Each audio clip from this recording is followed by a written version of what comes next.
ahoy Neikhaibi Team gi live hauser ma'am. Ahoy hoje live ta ma'am punamak sangbirao. Taram da ukseri.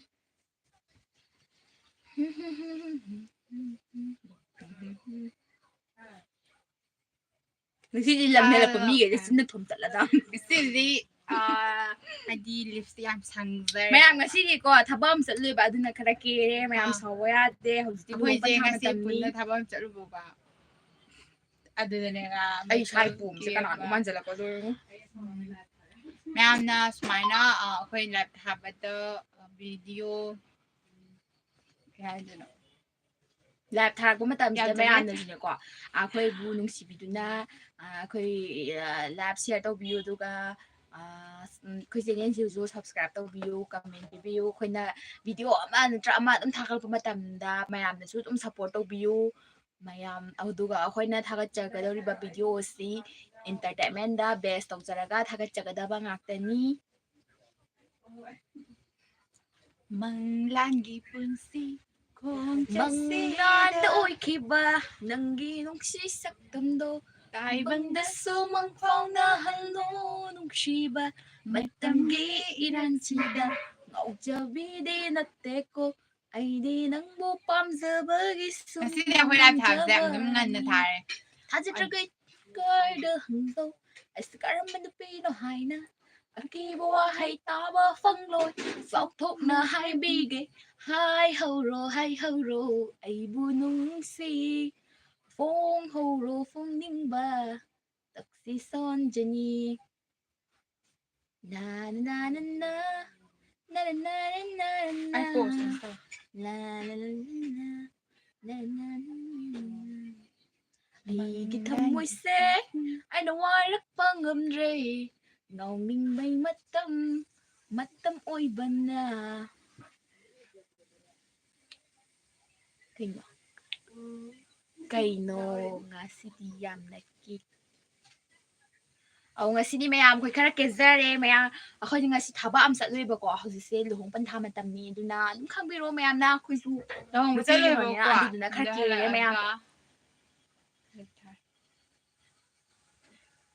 Luhong mình nè hay chung po Luhong nô an bài ta Pagi tao Ma'am sumaina ahoy video singda ma'am na yengbi dana tabusu yam harauze ma'am da khoina kai wai hairaga ma'am da hai kai ni Tiger ro ado ahoy ju wang amusu kaya haite bogo duna ma'am da kai wai haide nyo khangre kuirabagi matungda ay mong luxury arke tonton lakre coming aribam hi hello hello apik inaubi KS la yaurabo yaudriye 1K yaurabo haibani be manangzu oh 1K ra yal manwa lak haibo man LK yaurabo Jehoni and Salangzel luxury welcome Lacy Lambi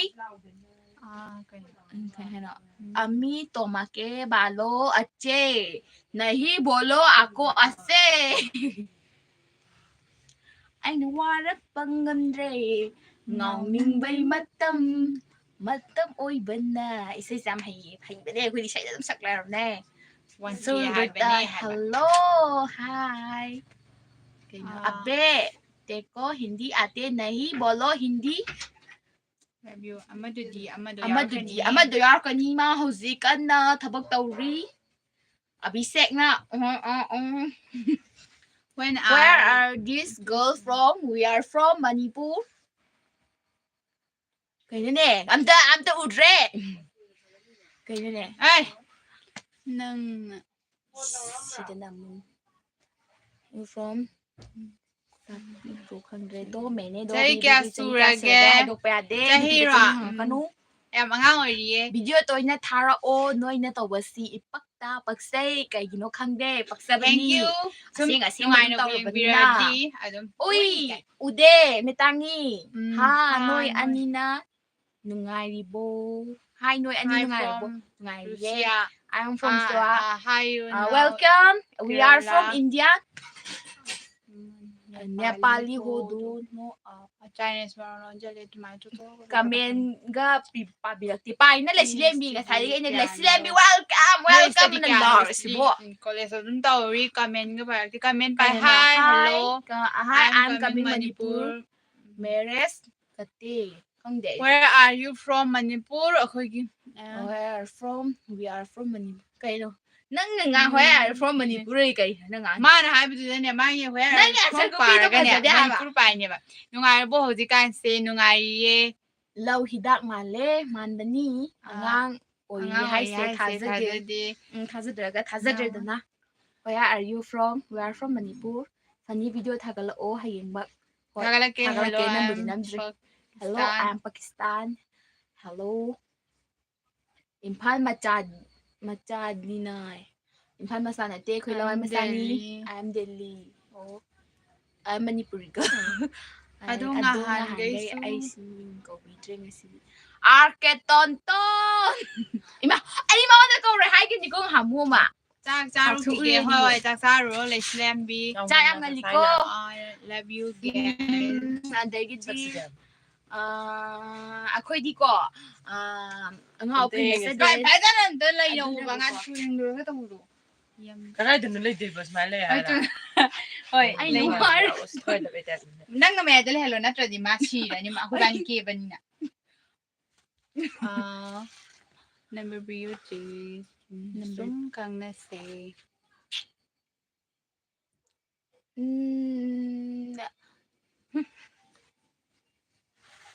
Tunggal. Ôi, nó luôn mẹ.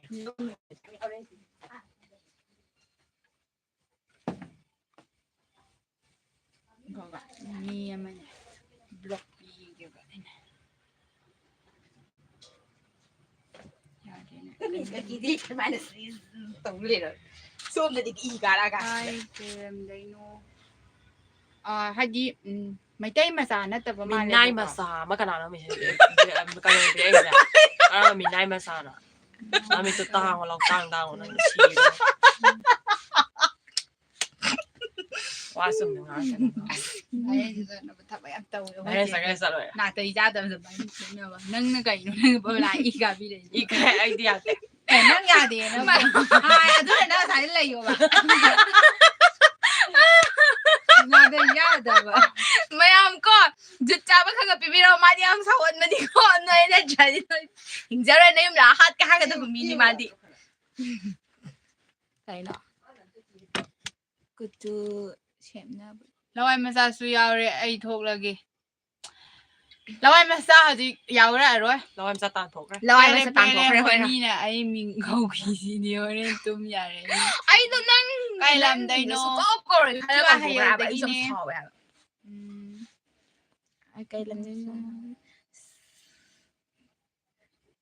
si kana no sa re shemana ma sorry se kama ma di ne ya ma summa sa pamilya ba ka mi ya ma yaw ram ba de mi ma ne ya ram ba ko kai da ka ri akhoi se no mai tai no pi ba ni kai ha ta re khoi na live se thaza ba matam da na tai sa da ba pije sa se la tha ba ko pa du ma na te ba du du Hầu ne đầu mà lì. kai ha ta re khara phau thaza ba wa hai wa ta dum har pa ya ba da ni na tai sa da wa har ba da ha ja da yang sau anh da khara ông sau gần le ba anh ngon de wan oi he le ba Sao sẽ sau mà ai nó. kai lam dai no ka chua hel de gini si am na pha je Sen so thank pha.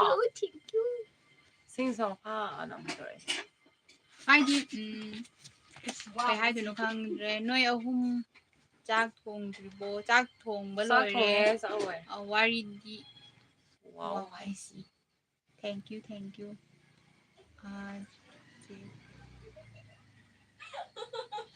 Best day.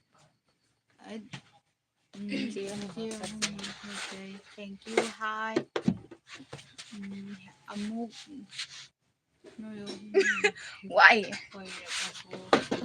hoi phajaba wahai wata yam pamba maliko Pazawa hay tay am pam pam de wang na te sum khoi bo lai mai na dai ro kai ne kai ma lu ragi Cái kai ne mai ku ning sa si Cái nào nó khắt khờ ghê. Mít chỉ bộ cái rôm kai đây ning yang go biểu ba ra no ghê. ding zen go we Noi sa zi tam pap tagi. Hi bro. ꯅꯠꯇꯤꯌꯦ ꯁꯖꯤꯋꯥꯖꯦꯟꯒ ꯍꯥꯏꯔꯛꯏꯔꯣ ꯅꯪ ꯌꯥꯝ cute ꯑꯣꯏꯌꯦ ꯍꯥꯏ ꯆꯤꯆꯦ ꯔꯣꯖꯦꯠ ꯊꯉꯥꯟꯗꯣ ꯉꯁꯤ ꯁꯤꯔꯅꯤ ꯑꯩꯒꯤ ꯈꯨꯠꯇ ꯂꯥꯏ ꯃꯥꯜꯂꯦ ꯍꯥꯏꯕꯅꯤ ꯃꯥꯏꯗꯣ ꯈꯪꯕ꯭ꯔꯥ ꯌꯥꯝ ꯅꯨꯡꯁꯤꯀꯣ ꯆꯥꯊꯣꯛꯆꯅꯤ ꯑꯗꯨꯗꯤ ꯑꯥꯔ ꯀꯦ ꯇꯣꯟꯇꯣꯟꯅ ꯂꯥꯏꯐꯁꯦ ꯅꯨꯡꯉꯥꯏ ꯂꯣꯏ ꯐꯖꯩ ꯀꯩ ꯆꯥꯒꯦ ꯍꯧꯗꯣꯡ ꯆꯥꯏꯌꯦ ꯍꯧꯗꯣꯡ ꯌꯥꯝ ꯂꯣꯏꯌꯦ ꯑꯗꯨꯅ ꯁꯛꯁꯤ ꯍꯧꯗꯣꯡ ꯃꯥꯜꯂꯤꯁꯤ ꯎꯗ꯭ꯔꯣ ꯇꯨꯗꯦ ꯁꯣ ꯅꯥꯏꯁ ꯑꯃꯗꯨꯗꯤ ꯃꯦꯀꯞ ꯌꯥꯎꯗꯦ ꯃꯥꯗꯤ ꯊꯕꯛ ꯆꯠꯇꯕ ꯏꯕꯥꯅꯤ ꯆꯠꯄ ꯉꯁꯤꯁꯦ ꯑꯗꯨꯒꯤꯅꯤ ꯌꯥꯝ ꯊꯤꯔꯤꯁꯦ ꯎꯆꯨꯋꯥ ꯍꯌꯦꯡꯗ ꯄꯣꯛꯑꯝꯕꯒꯤ ꯅꯣꯏ ꯂꯝꯗ ꯄꯣꯛꯑꯝꯕꯗꯤ ꯐꯖꯗꯧꯕ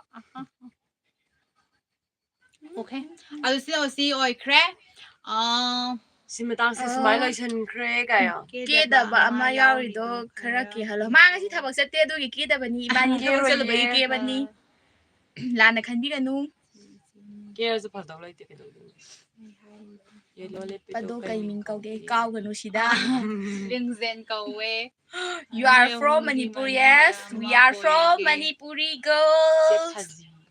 ꯁꯤ ꯐꯖꯩ ꯐꯖꯕꯅꯤ ꯐꯥꯒꯤ ꯇꯧꯕꯅꯤ ꯐꯖꯗꯕꯅꯤ ꯊꯕꯛ ꯆꯠꯂꯗꯤ ꯀꯦꯅꯕ꯭ꯔꯣ ꯀꯦꯕꯒꯤ ꯊꯕꯛ ꯍꯥꯏꯕ ꯍꯥꯏꯗꯤ ꯂꯨꯍꯣꯡ ꯅꯣꯡꯉꯥꯟꯕ ꯆꯠꯄꯅꯤꯅ ꯈꯔ ꯀꯦꯗꯕ ꯌꯥꯗ꯭ꯔꯦꯕ ꯑꯗꯨꯒꯤ ꯀꯦꯕꯅꯦꯕ ꯅꯨꯄꯤꯅ ꯀꯦꯗ꯭ꯔꯗꯤ ꯅꯨꯄꯥꯅ ꯑꯣꯏꯅ ꯀꯦꯔꯗꯤ ꯐꯖꯒꯗ꯭ꯔꯥ ꯅꯨꯡꯉꯥꯏꯔꯤꯌꯦ ꯑꯩꯈꯣꯏ ꯖꯝꯄꯦꯄꯦ ꯏꯁꯩ ꯑꯇꯩ ꯅꯠꯇꯦꯗ ꯃꯥꯅ ꯀꯦꯔꯒ ꯀꯦꯗꯕꯗꯣ ꯑꯃꯨꯛꯇ ꯌꯦꯡꯒꯦ ꯇꯧꯕꯅꯤꯗ ꯃꯥꯗꯤ ꯀꯦꯕ ꯀꯌꯥ ꯌꯥꯒꯟꯗꯕꯅꯤ ꯍꯧꯗꯣꯡꯗꯤ ꯍꯧꯗꯣꯡꯗꯤ ꯀꯦꯔꯒ ꯁꯥꯎꯕꯗꯣ ꯑꯗꯣ ꯀꯥꯏ ꯍꯧꯗꯣꯡ ꯃꯨꯛꯕꯥꯡ ꯑꯝꯇ ꯇꯧꯕꯤꯌꯨꯗꯅ ꯍꯧꯗꯣꯡꯗꯣ ꯁꯨꯝ ꯃꯨꯛꯕꯥꯡ ꯇꯧꯊꯣꯛꯈ꯭ꯔꯗꯤ ꯍꯧꯗꯣꯡ ꯂꯩꯔꯔꯣꯏꯅ ꯍꯧꯗꯣꯡ ꯃꯨꯛꯕꯥꯡ ꯇꯧꯖꯔꯛꯑꯔꯣꯏ ꯔꯥꯁꯤ ꯌꯥꯝ ꯂꯩꯀꯣ ꯂꯩꯕꯅꯦ ꯃꯁꯥꯏꯅꯦ ꯔꯥꯁꯤꯅꯤ ꯌꯣꯝꯃꯕꯅꯤ ꯑꯩꯈꯣꯏꯗꯤ ꯔꯥꯁꯤꯁꯨ ꯀꯧꯔꯦ ꯀꯥꯏ ꯃꯤꯡꯁꯦ ꯈꯪꯅꯔꯁꯤ ꯏꯕꯥꯅꯤ ꯈꯪꯅꯁꯤ ꯍꯥꯏ ꯁꯤꯁꯇꯔ ꯍꯜꯂꯣ ꯆꯤꯆꯦ ꯃꯤꯡ ꯀꯩ ꯀꯧꯒꯦ ꯑꯍꯨꯝꯃꯛꯑꯦ ꯃꯥꯒꯤꯅ ꯁꯅꯥꯊꯣꯏ ꯑꯩ ꯃꯥꯒꯤꯅ ꯏꯁꯥꯅ ꯍꯥꯏꯖꯒꯦ ꯑꯩ ꯂꯤꯡꯖꯦꯟ ꯀꯧꯋꯦ ꯍꯥꯏ ꯍꯜꯂꯣ ꯃꯥꯒꯤꯅ ꯍꯣꯅꯤ ꯀꯧꯕꯅꯦ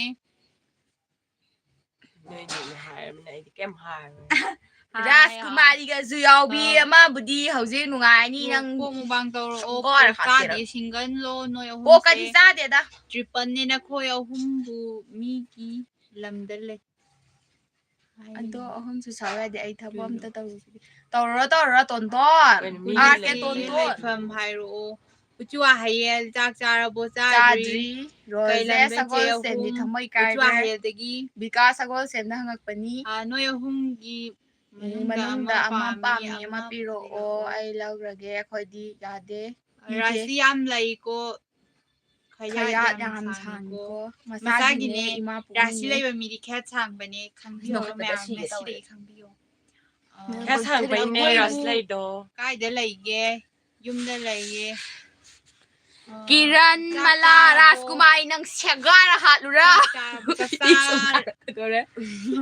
ꯃꯤꯁꯦ ꯉꯁꯤ ꯍꯦꯛꯇ ꯑꯗꯨꯝ ꯐꯖꯩ ꯐꯖꯕꯅꯦ ꯑꯩꯅꯅꯦ ꯅꯪ ꯅꯁꯛ ꯃꯃꯤꯡ ꯐꯖꯅ ꯈꯪꯈ꯭ꯔꯕꯅꯤ ꯅꯪ ꯑꯩꯅ ꯉꯁꯥꯏ ꯁꯦꯒꯥꯏꯔ ꯍꯥꯠꯂꯗꯧꯅꯤ ꯌꯥꯎꯕ꯭ꯔꯣ ꯏꯆꯤꯟ ꯏꯅꯥꯎꯔꯣ ꯅꯣꯏ ꯑꯍꯨꯝꯁꯦ ꯅꯠꯇꯤꯌꯦ ꯇꯣꯉꯥꯟ ꯇꯣꯉꯥꯟꯕ ꯉꯥꯛꯇꯅꯦ ꯑꯇꯣꯞꯄ ꯂꯝꯗꯒꯤ ꯀꯨꯀꯤ ꯌꯥꯎꯕ꯭ꯔꯣ ꯑꯩꯗꯤ ꯀꯨꯀꯤ ꯅꯠꯇꯦ ꯑꯩꯁꯨ ꯅꯠꯇꯦ ꯑꯩꯗꯤ ꯃꯩꯇꯩꯅꯤ ꯑꯩ ꯂꯥꯛꯇ꯭ꯔꯤꯐꯥꯎ ꯂꯥꯛꯇꯕꯤꯔꯝꯃꯣ ꯍꯣꯏ ꯅꯪꯅ ꯑꯍꯤꯡꯗ ꯂꯥꯛꯇ꯭ꯔꯤꯕꯣ ꯑꯗꯨꯝ ꯀꯨꯀꯤ ꯇꯣꯛꯈ꯭ꯔꯣ ꯀꯥꯏꯗꯤ ꯀꯨꯀꯤꯅꯣ ꯀꯨꯀꯤꯔꯣ ꯅꯪ ꯀꯨꯀꯤꯔꯣ ꯍꯥ ꯀꯨꯀꯤꯔꯣ ꯆꯥꯎꯕ ꯀꯨꯀꯤ ꯄꯜꯂꯛꯏꯁꯤꯕꯣ ꯃꯣꯏꯔꯦꯡꯖꯝ ꯍꯥꯏꯔꯒ ꯅꯪꯅ ꯁꯥꯎꯕ ꯚꯦꯔꯤ ꯒꯨꯗ ꯀꯨꯀꯤ ꯆꯤꯟꯕꯥꯜꯗꯣ ꯀꯩꯅꯣꯅꯦ ꯉꯁꯤ ꯂꯥꯏꯚ ꯌꯦꯡꯕꯁꯦ ꯖꯨꯒꯣꯠ ꯆꯥꯗꯕ ꯅꯨꯃꯤꯠꯂ ꯈꯪꯗꯦ ꯉꯁꯤ ꯅꯨꯃꯤꯠꯁꯦ ꯐꯠꯂꯝꯃꯣꯏ ꯀꯤꯔꯟ ꯃꯂꯥ ꯔꯥꯖꯀꯨꯃꯥꯔꯤ ꯅꯪ ꯉꯁꯤ ꯅꯪ ꯑꯩꯅ ꯅꯪ ꯑꯩꯉꯣꯟꯗ ꯁꯦꯔꯦꯟꯗꯔ ꯇꯧꯔꯛꯎ ꯅꯠꯇ꯭ꯔꯣ ꯔꯥꯖꯀꯨꯃꯥꯔꯤꯗꯣ ꯂꯧꯊꯣꯛꯄꯤꯔꯣ ꯔꯥꯖꯀꯨꯃꯥꯔꯤꯗꯣ ꯂꯧꯊꯣꯛꯈꯤꯒꯦ ꯀꯔꯤꯒꯤ ꯀꯤꯔꯟ ꯃꯂꯥ ꯅꯪ ꯊꯥꯒꯤ ꯏꯟꯀꯝꯂꯣ ꯊꯥꯒꯤ ꯏꯟꯀꯝ 50K 1K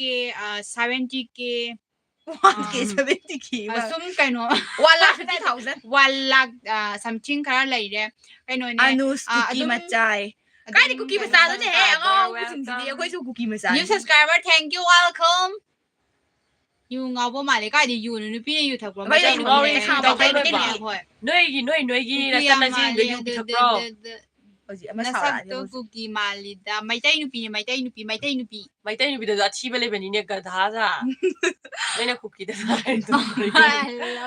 ꯁꯛ ꯊꯤꯔ ꯀꯨꯀꯤꯅꯦ ꯍꯥꯏꯔꯗꯤ ꯑꯩꯈꯣꯏꯁꯦ ꯍꯤꯡꯉꯣꯔꯅ ꯍꯥꯏꯔꯣ ꯑꯗꯨ ꯍꯥꯏꯔꯨꯅꯨ ꯃꯣꯏꯅ ꯑꯃꯨꯛ ꯍꯥꯏ ꯍꯜꯂꯣ ꯄꯥꯏꯔꯦ ꯑꯃꯨꯛ ꯆꯠꯂꯛꯀꯅꯤ ꯍꯥꯏ so beautiful thank you ꯌꯥꯝ ꯐꯖꯩꯌꯦ ngasi ahanba thengnabane thank you subscribe tausanbiramo atoba video I am from New York we are from India hello hi I am not cookie nang cookie ro nang cookie ni habi sa khon sa plana khange hi cookie ga ha not cookie na te nang di yes cookie awa ko ge phone number piro phone number 1 to 10 hello Nan I yam thido kaino akhoi na natti chin thirai do comment da thibane comment do thibani ko akhoi di chin thire ga su khungite akhoi adu ma pa de jutcha da mi ngang kano hai new subscriber thank you hello hi no ke da ba mayo love you wari sanai ngai da ma kai tarage hi hari udra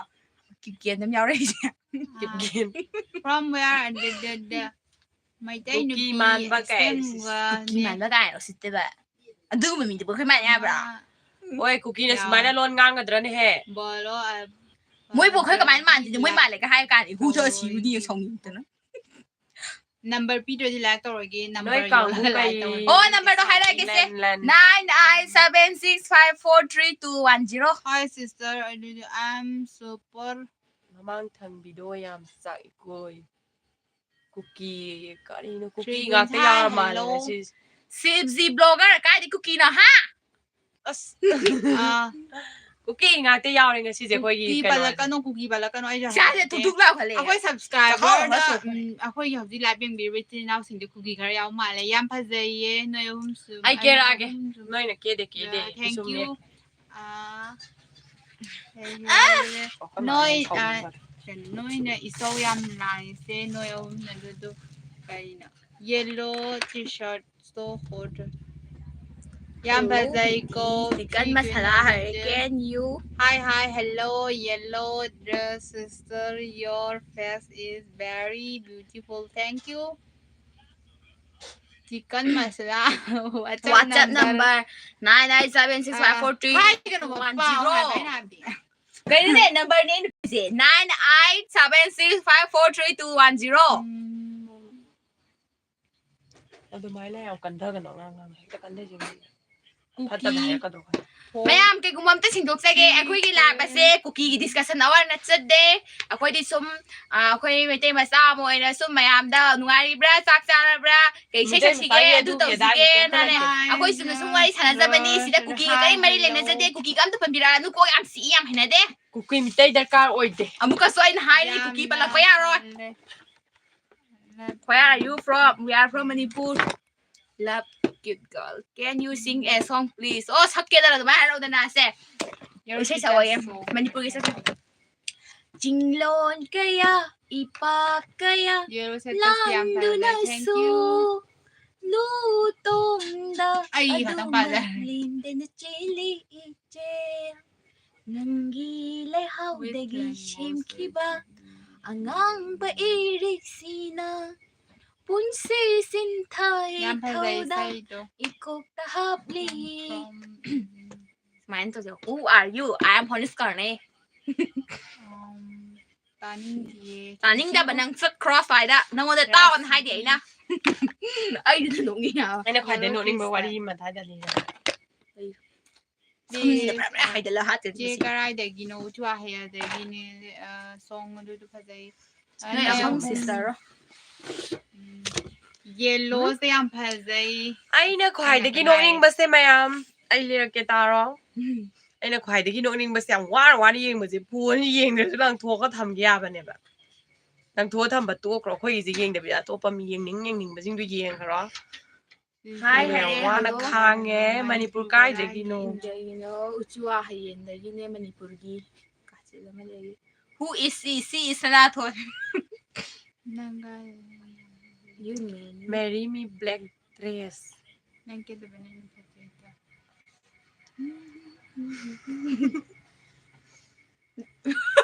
ma de black ni yom jen gi ma ne mo ji ko di ba fi bom se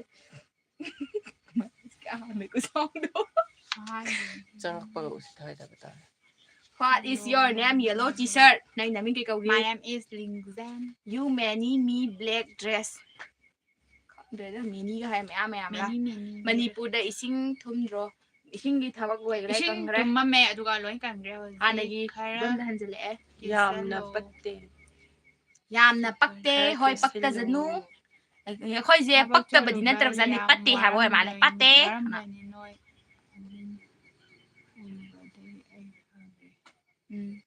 ฮับบิโย we are from India Ma'am dua pa na mo kit Jamming kay go ki ay gina Lingjen ko may gina WhatsApp number จิสโลดะไฮโรไฮดิยังกัน 9 8 7 6 5 2 in 1 4 3 2 1 0やれこ brown here marry me นั่งสิ brown here marry me ไอ้กิสมสิ brown นะดีลุ brown on uwan ตะคริกมันเท่ากับตกทะเล amuka habi yo do อามุกให้รอให้กัน9 8 7 6 5 4 3 2 1 0 yellow t-shirt กูอีกให้บุคังดร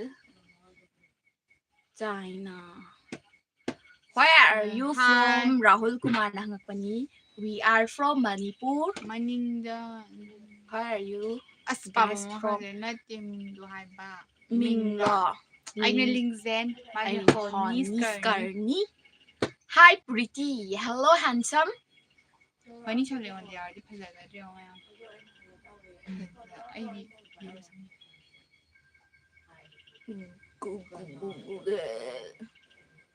Yamna nungaye live se awaba ga loina faye Thank you awaba phabibagi khoi live yengaga Tedi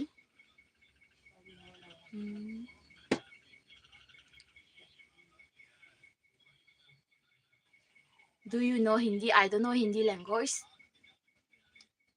ay Neikhaibi ay su kara Good.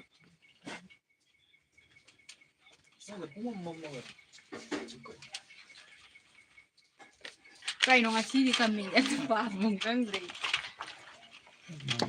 Ha, kadi no. Lai sabi na koi na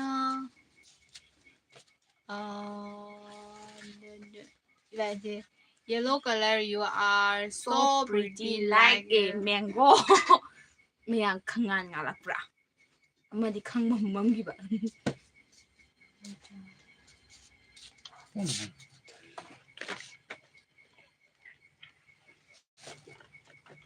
Hey, yellow color dress. Repeat number 7. No repeat.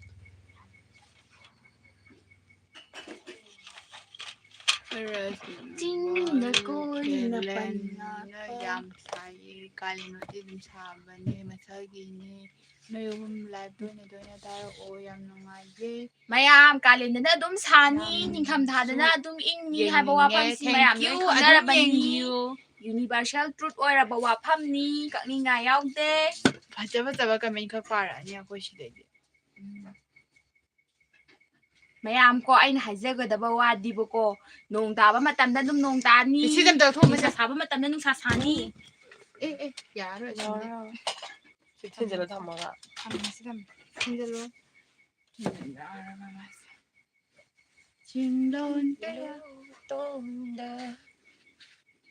my channel subscribeก็อย่าค่อย subscribe ต่อให้นางเจนนั้นไอ้ยังไม่นี่ก็ได้นะข้างใน how many girls you are ne bu sak sa ra bu sa ji ye I am new to my day Octre thank you yam na pa zai se honi masai fa zai ne honi di ma'am khang bi da comment I see you your mom naya don't meet amma waizagi awai man khara chaw ya je pra yu bi ja de ba de ꯌꯥꯗꯤ ꯈꯔ ꯆꯧꯖꯕꯅꯦ ꯌꯥ ꯆꯧꯋꯦ ꯀꯜꯂꯛꯄ꯭ꯔꯣ ꯃꯌꯥꯝ ꯑꯃꯁꯦ ꯑꯩꯅ ꯀꯣꯏꯔꯝꯕ ꯃꯥꯜꯂꯤ ꯀꯣꯏꯅ ꯇꯧꯔꯛꯏꯁꯤꯅ ꯀꯣꯏꯔꯝꯕꯗꯤ ꯃꯥꯟꯅꯕ ꯑꯣꯏꯔꯝꯒꯅꯤ ꯑꯦꯛꯁ ꯂꯩꯇꯤꯌꯦ ꯀꯥꯏꯗꯒꯤ ꯑꯦꯛꯁꯤꯡꯗ ꯑꯦꯛꯁꯇꯤ ꯂꯥꯏꯔꯗꯅ ꯁꯨꯡꯖꯪ ꯑꯃꯨꯛ ꯌꯥꯝꯅ ꯂꯩꯒꯦ ꯑꯗꯨ ꯐꯖꯩ ꯉꯝꯖꯗ꯭ꯔꯦ ꯆꯦꯍꯣꯅꯤꯗꯤ ꯃꯁꯥ ꯐꯖꯕꯅꯦ ꯀꯅꯥꯅꯣꯅꯦ ꯑꯗꯨ ꯍꯥꯏꯔꯛꯏ ꯃꯤꯁꯤꯕꯨ ꯑꯩꯕꯨ ꯃꯁꯛꯇꯣ ꯑꯝꯇ ꯈꯪꯍꯜꯂꯦ ꯅꯪ ꯁꯨꯡꯉꯨ ꯎꯍꯧꯔꯣꯏ ꯑꯗꯨꯝ ꯄꯥꯔꯒꯦ red blonde is hot Yes, comment. ꯀꯔꯥꯏꯗꯕꯨ ꯎꯔꯒ Ah, ꯔꯤꯕꯣꯟꯅꯣ ꯁꯤꯕꯣ Yes, comment करता हो.ꯏꯁ ꯑꯩꯈꯣꯏꯁꯦ ꯖꯩꯕꯤꯜ guide ꯂꯩꯑꯦꯅꯦ Your Your mom mom so so cute ꯑꯩꯈꯣꯏ ꯏꯃꯥꯁꯨ ꯃꯣꯏ 우ꯔꯝꯅꯤꯀꯣ black yam fazay yam Hello, fazay se yam fazay Hello, thank you Hindi se yam baat fazay thank you karo. se yam fazay thank you se yam fazay thank you Say cái gì se yam nói fazay phải da. Good boy eh kami ni swala pa se yam fazay thank you se yam fazay I love se yam you. I love Your mom love gag ꯈꯪꯗ꯭ꯔꯦꯗ ꯑꯩꯈꯣꯏ ꯏꯃꯥꯗꯣ yam Red na bun, kasi nine. si Honi ngak ngai gari. je honi yam fazay se honi yam fazay se honi yam Je fazay honi, Lingjen je yam honi. fazay Lingjen yam fazay Yam pakte pakte. thank you Kaino ne? adong mo Kung swala pakta ba si ba? 3 rows Rose ꯍꯣꯏ ꯄꯤꯔꯛꯑꯁꯨ ꯑꯍꯨꯝ ꯑꯍꯨꯝ ꯃꯥꯅ ꯄꯤꯔꯛꯑꯁꯨꯗꯤ ꯐꯨꯟꯅ ꯁꯤꯅꯦꯕ yadum si Yellow girl yam nuksi yellow ꯂꯤꯞꯇꯤ ꯐꯖꯩ ꯍꯥꯏꯔꯦ ꯌꯥꯝ ꯅꯨꯡꯁꯤꯌꯦ ꯑꯍꯨꯝꯁꯦ ꯅꯨꯡꯁꯤ ꯍꯥꯏꯔꯦ ꯌꯥꯝ ꯊꯤꯌꯦꯁꯨ ꯍꯥꯏꯕꯤꯔꯦ ꯊꯦꯡꯛ ꯌꯨ Noi hum ꯅꯪ ꯐꯖꯩ thank you red ribbon red ribbon ꯔꯦꯗꯁꯦ ꯃꯆꯦ ꯈꯛꯇꯪꯗꯤ ꯎꯔꯤꯁꯦ ꯅꯃꯤꯅ ꯌꯥꯝ ꯊꯧꯃꯟꯈ꯭ꯔꯦ ꯈꯪꯗ꯭ꯔꯦꯗ ꯑꯩꯁꯨ ꯆꯦꯔꯥ ꯄꯨꯟꯁꯤꯒꯁꯦ ꯌꯥꯝ from ꯍꯥꯏꯔꯦ India. ꯀꯥꯏꯅꯦꯁ yamna people fazay se honi di masay fazabani ma fazabani ꯁꯤꯗꯤ ꯀꯥꯔ ꯚꯤꯗꯤꯑꯣ ꯍꯥꯏꯕ꯭ꯔꯥ ꯀꯩꯅꯣꯝ ꯍꯥꯏꯅꯤ ꯍꯦꯟꯊꯣꯏꯕꯤꯒꯁꯨ ꯍꯥꯏꯔꯤꯌꯦ exo Jiwani ba Jiwani ngakta. ꯅꯣꯏꯒꯤ ꯆꯦ ꯍꯣꯔꯤꯁꯦ Hayamge Jiwani pasai. nuksi bane thank you noi ꯅꯨꯡꯁꯤꯕꯅꯤ ꯅꯨꯡꯁꯤꯃꯟꯕꯒꯤꯗꯣ ꯀꯅꯥ ꯀꯅꯥ ꯌꯦꯡꯅꯔꯒꯦ Nungsida. ꯂꯤꯞꯁꯇꯤꯛ ꯃꯆꯨ Noi da mut lo ha. Noi da mut lo. ꯑꯩꯈꯣꯏꯗꯤ ꯇꯟꯗꯟꯁꯤꯅ Petri si ma. itaw ahum noi live toya thara tharki itaw ꯅꯠꯇꯦ ꯑꯩꯈꯣꯏꯕꯨ ꯃꯨꯠꯂꯣꯅ ꯍꯥꯏꯔꯤꯕ ꯑꯩꯈꯣꯏꯁꯦ ꯂꯥꯏꯠꯁꯤ ꯅꯠꯇ꯭ꯔꯒ yeno ꯃꯣꯏꯗꯤ Maning ꯀꯩꯅꯣ Maning Maning da amuba le. I'm from India Hi number. Where are you from? Please tell me. We are from Manipur. Bangkok girl. Go Bangkok to te. sleep now. Time Nung si bay 7:16. ne nung si man bay kang bro. Hange.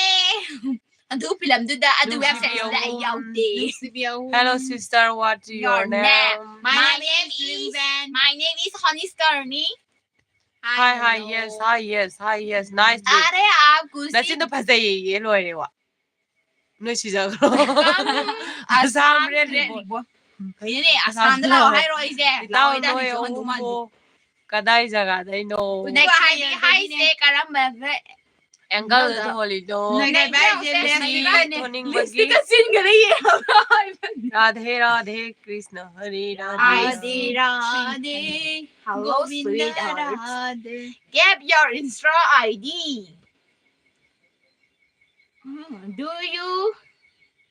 Will you be my? You are Korean. Yes, I'm Korean. Hi.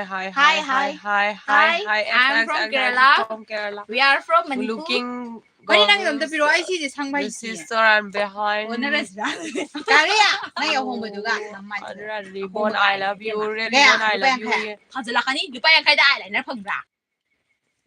Isay yam hay ko. Hay Kay no bane. isay hay. May isay yam hay. Nang bukay da layrige hawjikti nupa. Kay na. Kali nu gan ta. Kay ni excellent. Mana boy am ni sak mana boy am ni kwa. Aboy su exam tham. Ram ni kwa. Exam mo ga haraw mi man bro. Red ribbon, give me a What's up number 10? Hi gram ni nga sa hangkalay yung. Love you, Caesar. Thank you.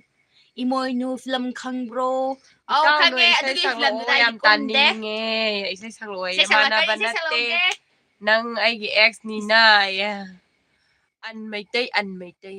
Kanan. Karang ko no chalu.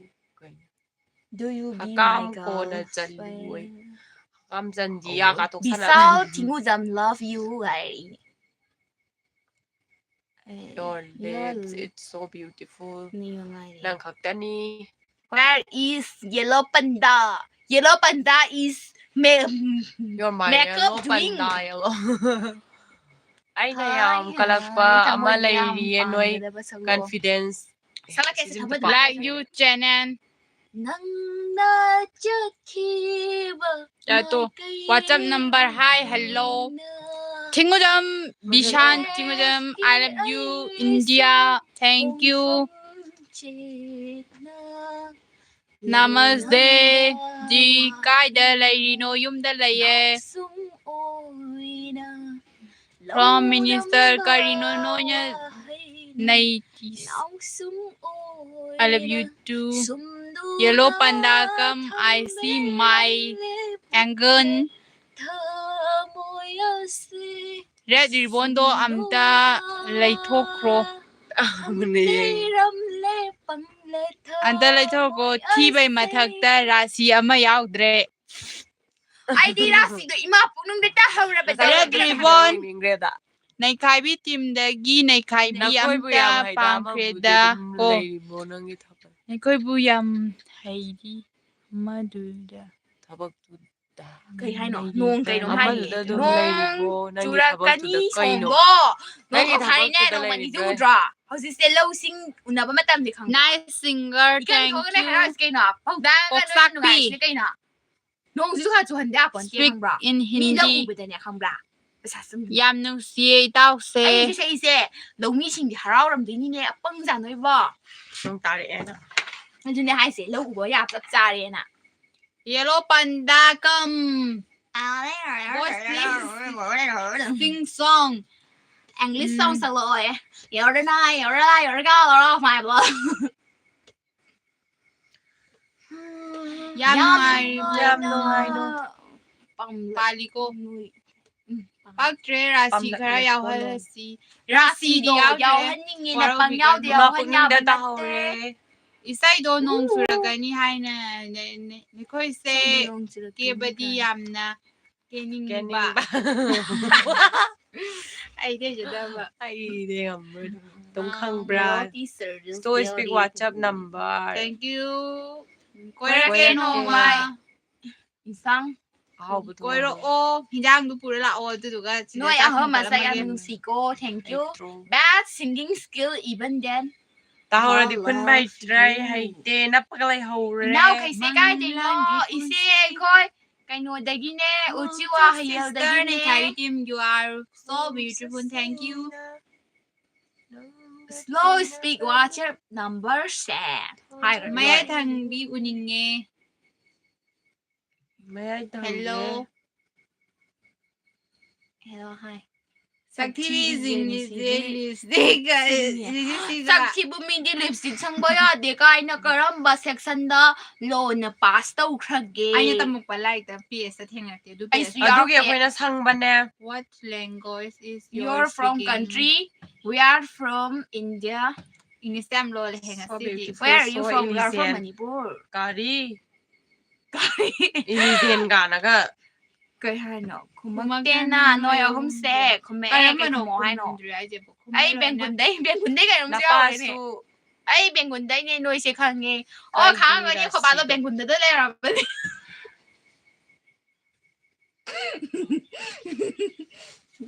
Ay man libis ay pende. buzagang hi can you say Ansika hi Ansika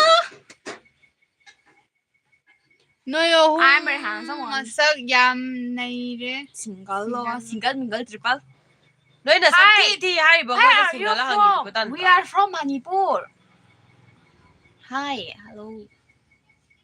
Ndegi lipstick machuduga kuchuduga akhoi kuchuje muisiro nang khalise ha asengba la ying zo la ngora ngograb jani khoise Changa udana. kai ne akhoi ja mu ba ma lo ra ba ha video da khoi na phajana ba na khar thian ba ji da asengba di yong lo kyam ngauge do I'm from Bihar. Ming kari kau ge ye. Ai Lingjen kau e. ai honest kani kau e Aseng bai ne khang nge hai bane. Saur lo. ꯀꯩꯅꯣꯅꯦ ꯈꯪꯉꯤꯗꯣ ꯐꯠꯇ꯭ꯔꯣ ꯈꯪꯉꯦ ꯍꯥꯏꯕꯅꯦ ꯍꯥꯏꯕ ꯈꯪꯉꯦ ꯍꯥꯏꯕ ꯑꯩꯈꯣꯏ ꯈꯪꯉꯦ ꯍꯥꯏꯕ ꯍꯣꯏ ꯍꯣꯏ ꯑꯗꯨꯝ ꯈꯪꯉꯝꯅꯤꯌꯦ ꯑꯩꯈꯣꯏꯁꯨ ꯕꯦꯡꯒꯨꯟꯒ ꯑꯩꯈꯣꯏꯒꯗꯤ ꯑꯗꯨꯝ ꯈꯪꯅꯔꯦꯗꯅ ꯑꯗꯨꯝ Hi cutie I am Mumbai we are Manipuri girls ꯑꯃꯗꯤ ꯀꯩ ꯂꯣꯏ ꯌꯥꯎꯔꯤꯗꯤ ꯑꯉꯥꯡꯕꯗꯨꯁꯨ ꯑꯁꯤꯗꯤ ꯀꯩꯅꯣꯝ ꯇꯧꯕꯅꯤꯀꯣ ꯁꯟꯅꯔꯤꯛ ꯃꯥꯜꯂꯤ ꯀꯨꯆꯨꯗꯣ ꯁꯟꯅꯔꯤꯛꯇꯣ ꯉꯧꯔꯣ ꯉꯧꯒꯤꯕ꯭ꯔꯣ Where are you from? ꯔꯥꯁꯤꯗꯤ ꯀꯥꯏꯗ ꯇꯥꯍꯧꯔꯦ ꯀꯅꯥꯒꯤ ꯔꯥꯁꯤꯅꯣ I miss your yellow dress when you marry me. Which language are you talking? Manipur language. I love you, madam. Laway masa ka harap ko si Ari. Mas laway masa ni kamta ko. Malaway masa ni ma'am. Kanano si laway masa hay gibdo. Mana panbiyo na sa harap kini pandadi hek mana lana kanyi diba koy bu. Mana ham Indiana. X ang kay hanap ba anonymous hay ramay siba. Anonymous. Laway masa. X Anonymous laway masa. I am from Korea. You look good. Chef to you. Korea makeup ka tawi ko. Thank you. Tao ba ne? Mumbai da kay dawrino. ꯑꯩꯈꯣꯏꯗꯤ ꯃꯨꯝꯕꯥꯏꯗꯒꯤ ꯀꯃꯦꯟ ꯇꯥꯕꯅꯦꯕꯀꯣ ꯑꯩꯈꯣꯏꯗꯤ ꯃꯅꯤꯄꯨꯔ ꯃꯆꯥꯅꯦꯕꯀꯣ ꯑꯩꯈꯣꯏ ꯃꯅꯤꯄꯨꯔꯗ ꯑꯗꯨꯝ ꯂꯩꯖꯩ ꯑꯩꯈꯣꯏ ꯃꯨꯝꯕꯥꯏꯗꯅꯦ ꯑꯃꯨꯛ ꯈꯟꯈ꯭ꯔꯤꯁꯤꯅ ꯀꯃꯥꯏꯅ ꯇꯧꯔꯤꯖꯥꯠꯅꯣ My parents are Indian. Where are you from? 이제 저거야. Hi. I love for BTS. 공짜치다. 이ቤ만 너희는 통나 더더우죠. 이배마 거기 이탕이 시수고 야수. 아이코이기 이탕이 따우리세. ꯌꯦꯡꯕꯁꯤꯅ ꯅꯪꯒꯤꯗ ꯊꯧꯑꯣꯏꯔꯝꯅꯤ ꯑꯗꯨꯝ ꯌꯦꯡꯉꯨ ꯑꯩꯈꯣꯏ ꯏꯊꯪꯁꯤ ꯈꯪꯗꯕ ꯀꯩ ꯅꯝ ꯍꯥꯏꯅꯤ ꯃꯌꯥꯏꯒꯤꯗꯣ ꯑꯩꯒꯤ ꯍꯣꯔꯤ ꯑꯩꯕꯨ ꯑꯦꯛꯁꯅꯤ ꯀꯥꯏꯅ ꯀꯔꯥꯏꯅꯣ ꯍꯥꯏꯁꯦ ꯌꯥꯔꯦ ꯂꯤꯞꯁꯇꯤꯛ ꯑꯁ ꯌꯥꯔꯦ ꯆꯤꯡꯗꯔꯣꯅꯨ ꯃꯤ ꯅꯪꯕꯣ ꯆꯤꯡꯗꯕꯗꯣ ꯌꯥꯗꯦꯕ ꯍꯦꯛꯇ ꯃꯌꯥꯝ ꯑꯃ ꯇꯧꯈꯤꯕ ꯁꯣꯏꯗꯅ ꯂꯣꯏꯁꯟꯕ ꯇꯥꯔꯦ ꯑꯩꯈꯣꯏꯒꯤ ꯐꯣꯟꯗꯣ ꯑꯣꯏꯗꯤ ꯐꯩ ꯑꯩꯈꯣꯏꯒꯤ ꯐꯣꯟꯗꯤ ꯅꯠꯇꯦ ꯀꯩꯅꯣ ꯇꯧꯕꯒꯤ ꯁꯤꯁꯦ ꯍꯦꯡ ꯆꯠꯄ Do you understand English? Yes. ꯌꯦꯂꯣꯁꯦ ꯐꯖꯩ ꯊꯦꯡꯛ ꯌꯨ ꯊꯝꯃꯣꯏ ꯑꯅꯤ ꯇꯤꯟꯅꯔꯦ ꯅꯨꯡꯁꯤꯃꯜꯂꯦ ꯆꯥꯛ ꯆꯥꯔꯕꯣ ꯀꯔꯤ ꯏꯟꯖꯥꯡ ꯆꯥꯔꯒꯦ ꯆꯥꯛ ꯆꯥꯗ꯭ꯔꯤꯌꯦ ꯌꯦꯡꯕ ꯅꯠꯇꯦ ꯃꯩꯇꯩ ꯀꯩꯅꯣ Please take my name. Sadhana. Where are you from? Manipur. Please tell mine. Hi, Sadhana. Hello, hi. Kurumzari mayam. Hi, itu. Oi, ahum. Oi. Bem nga sepam hai sa kanana. Oi, ahum ka anto sumi. Hi, hello. You will be my friend. आपको हिंदी कैसी Yellow ay yellow lera mo una si Hayeng. Mahing tawag lang ba niya? Hayeng lao. Mabudi sila. Kari terminal mayo. Nasa budi fazayda ko.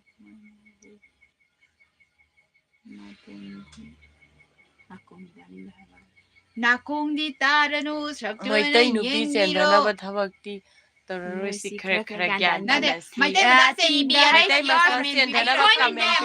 Meitei नुपी चेन्धनबा कई थबक तौग्रे हा Meitei चेन्धनबा comment मयाम मयाइगी दो नुसिए नुसिबा पुजाइ जाइ खुदौ सगने खै तेमेना Korea याम फजै को thank you बेम बेम ngasefam how are you we are fine where are yellow the dress to I yellow this chi de diga chi bani kalapero lipstick to machin yam phazai singan mami di lipstick sangba yadabaro itaw hum noida chak chaba lake injang me bilake hoy ahawbon ta lairo o ngaramge chak chadri yo Giang này rồi ngày rằng cái ông dance. How are you? Pine, super pine. Where are you from? Manipur. Ta hai rồi. Cái hai rồi tôi nhổ. Bà hầu đâm ta hai. From India. Psycho killer ama. English ka loliko. Hoy lole. Ay zaba ka siya ponte na di ka alam ni niya. Dati English pa mẹ à mina. comment pa ba name Này không nghe mình Ada ba kay ka masih English ka lole. Ay zaba gi lon zaba niya ba. Masih si kami ni pa makhang dia. Kasi di ko daw namsong niya. Hi, Hello. We are from Manipur. What is your name? My name is Honiskarni. Nanging Maro. ha yoy Hayo. speak English name boy Hi, hello. Hi, hello. What are you doing now? We are doing live streaming. Thì bà adumay na no. Gan lay na la tro ko na la thari se gan lay tradi sa Guwahati itin na na la. matam jangana lakpada yellow May yay do kay min ko di. Ay min di karen ni de na hay pe toy no. Này hai bề rồi cả Ano mo tulo kan hay ke. này cái mình hai ba hay Thôi, ba hoài mi thịt téo đi. té Khoai tịt eh. Ya ngồi eh. Cái ya thì bao giờ tay đấy.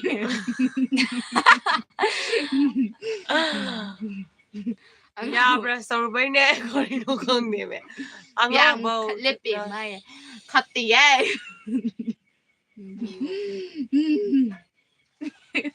mẹ ăn cái này cả hai Which country? India. Hi auntie, auntie đi cào khôn ơi. Ôi mày ai gì đâu? Mày ai cái cái đầu rồi kì? Pudding bro, chẳng ta sẽ. Lại xin mà mẹ lôi rằng nghe mà sao gì? Mẹ cái mà cái là mày nè. Liền sao bay gì nè mẹ?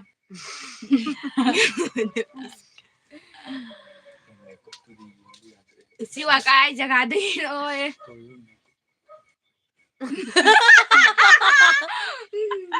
ai đi gì mà xin nghe Lusit man deh. Kasi sarang tungora. Asa di ba yan na langit? các bạn đây bọn ạ hai bên tình Mga na sila tayo mo na mga ma. phải bảo là kia em farm Do you know Hindi? Do you know Hindi language? Yellow dress ay ba do ay ginupi o jarage kari kali nang. Đâu. Ya rồi ay gaya bao to naman. Yellow dress nga nga. Namangi dumay na gantong ni hey. Ya di sungkai ta. Ya ni pop pop tay ba ni. Kami pa uno. Where are you from dear? We are from Manipur. I want to be your dog. Mà cứ quý quý mà mẹ phải kêu mai. Ở đó mà đi ra cô. Cây làm đây đi xem nào mà cứ chua hiện đây nè. Cây nó mới tới rồi. Nên đi ra. Anh muốn làm ai đồ biết mẹ đồ anh xin. Cái gì đâu. Ai sai cái gì bữa nào. Hindi language này hi bolo sakta hung. Black lit pa do nupa mali. Nupa nupi wala pa na nga. Kuy rin nupi on sarak pa do yun. my wife is Yaro hey. speaking Hindi how are you girl We are fine. hi thousand Yellow gi current address hai biu Manipur ka dai no. Yellow li pisigi hausi ko iba current address. Manipur cái mặt khác là cái đấy Hayel ma kha le ka dai gi ne thi bala pi ro. mỗi lipstick color I am sama from này Manipur đồ also cái làm and gì I nó am cookie. Oh, nang cookie udah. okay hôm xí cái gì cái Simple, này smart, bị and lipstick beauty. mà lấy sang cái này cái đó Hindi language bolo Hindi language to haitra di bolo do lo nya ro ko is. Do ning nim ne ko. cái băng à Cái này cái hai. Manadis Ha. Manadis cái nào Eh ꯇꯧꯕ ꯉꯝꯗ꯭ꯔꯥ ꯃꯥꯒ ꯌꯦꯜꯂꯣꯗꯣ ꯌꯥꯏ ꯑꯣꯏ ꯌꯥꯝ ꯅꯪꯅ ꯑꯩꯁꯦ ꯁꯨꯝ ꯃꯝꯍꯜꯂꯤꯁꯦ ꯀꯃꯥꯏꯅ ꯇꯧꯔꯤꯅꯣ I have question ꯑꯩ ꯌꯥꯎꯗ꯭ꯔꯕꯣ ꯑꯩ ꯉꯥꯛꯇ ꯉꯥꯏꯔꯦ ꯅꯣꯏꯗ ꯌꯥꯗ꯭ꯔꯦꯗ ish ꯃꯥꯅ ꯇꯧꯁꯤꯟꯅꯔꯒ ꯑꯩ ꯁꯨꯝ ꯍꯥꯠ ꯂꯩꯔꯦ ꯍꯥꯏꯕ ꯁꯤꯗ go ꯈꯨꯝꯖꯤꯜꯂꯛꯑꯦꯅꯦ ꯎꯁꯤꯠꯇꯕ꯭ꯔꯣ 그래도 내가 나한테 먹으려 ꯑꯩꯅ ꯍꯥꯏꯁꯦ 나 와이리 놈놈다 ꯑꯩ ꯁꯥꯎꯔꯦ 똑같다게 가라 가라 와 hꯧꯖꯤꯛ 미가지 ꯆꯥꯟꯅꯩ 와 가증하니 ꯆꯥꯎꯈꯠꯂꯛꯄꯅꯤ ꯌꯥꯝ ꯁꯥꯎꯅꯤꯡꯉꯦꯕ ꯂꯩꯈꯤꯕꯅꯤ ꯃꯁꯦ ꯂꯤꯞꯁꯇꯤꯛ ꯂꯧꯊꯣꯛꯈ꯭ꯔꯦ ꯅꯣꯏꯅ ꯃꯆꯨ ꯃꯥꯟꯅꯩ ꯍꯥꯏꯔ ꯁꯥꯎꯅꯤꯡꯉꯦ ꯑꯩ ꯁꯥꯎꯔꯗꯤ ꯆꯤꯝꯕꯥꯟ ꯆꯥꯎꯊꯣꯛꯏ ꯑꯩ ꯆꯤꯝꯕꯥꯟ ꯆꯥꯎꯍꯟꯅꯤꯡꯗ꯭ꯔꯗꯤ ꯁꯥꯎꯍꯜꯂꯛꯀꯅꯨ yellow dress I love you yellow ꯉꯥꯛꯇ ꯀꯔꯤꯅꯣ yellow 이번에는 블랙 웹 잘못 강도마.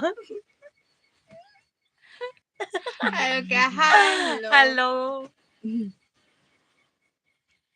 Hi. Your three names. What are your three names? We are three names. 다이네 ꯀꯩꯅꯣꯒꯤ ꯇꯥꯏꯞꯇ.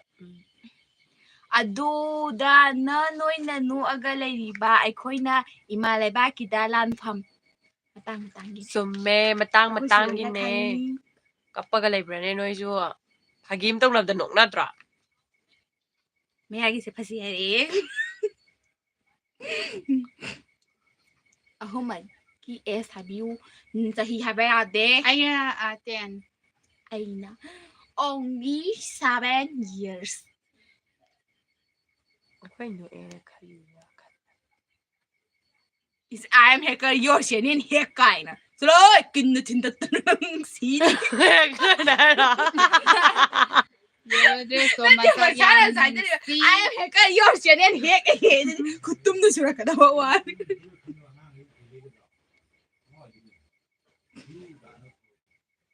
ꯁꯤꯝꯕꯥꯜꯗꯣ ꯁꯪꯖ ꯌꯥꯗ꯭ꯔꯦ ꯃꯤ ꯉꯁꯥꯏ ꯁꯪꯖꯔꯝꯕ ꯄꯣꯠꯁꯤꯕꯨ ꯃꯨꯊꯠꯂꯣ ꯍꯥꯏꯔꯣ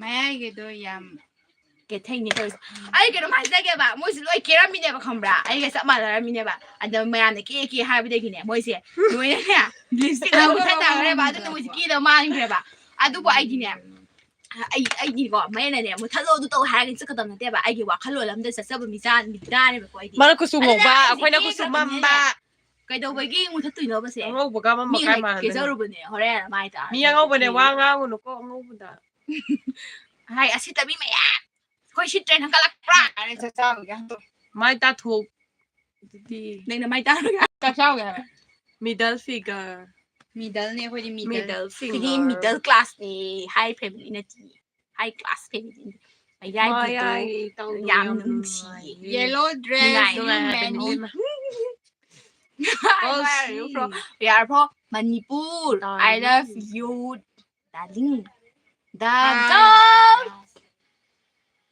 Yellow. Hello, darling. I'm yellow na tiko.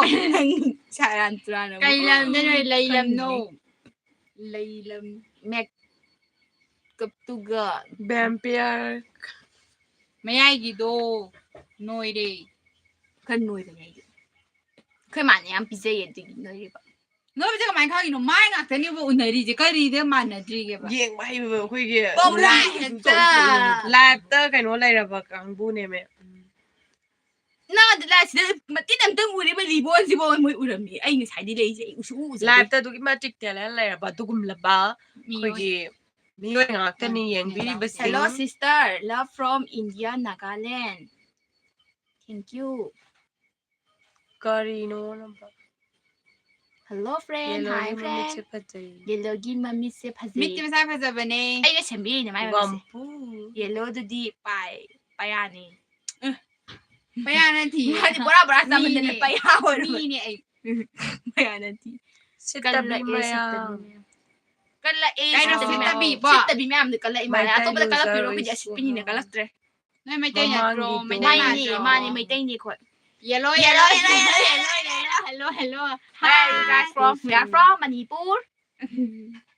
yellow spelling 이번 누아이버기네 또 이제 Where are you from? Hari. This is Hari. yellow brown hello hello paro no ba du no semana paro ဟိုwhat kaya paro re hi hi hello yam phazai number se yam phazai ha thank Ha, you noy ahongi manungda amata koizage yaroye. Amata koibadi. se yam nusi thank you se yam phazai Where thank are you you from? Sina. sida Why are you lying? Kujibu. no pa thi ba ma lo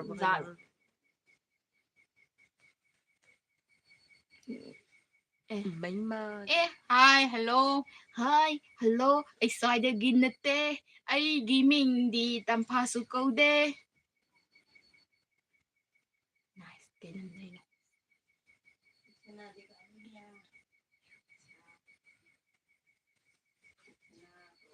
Black dress. Mushi ba ne? Kasi budi out.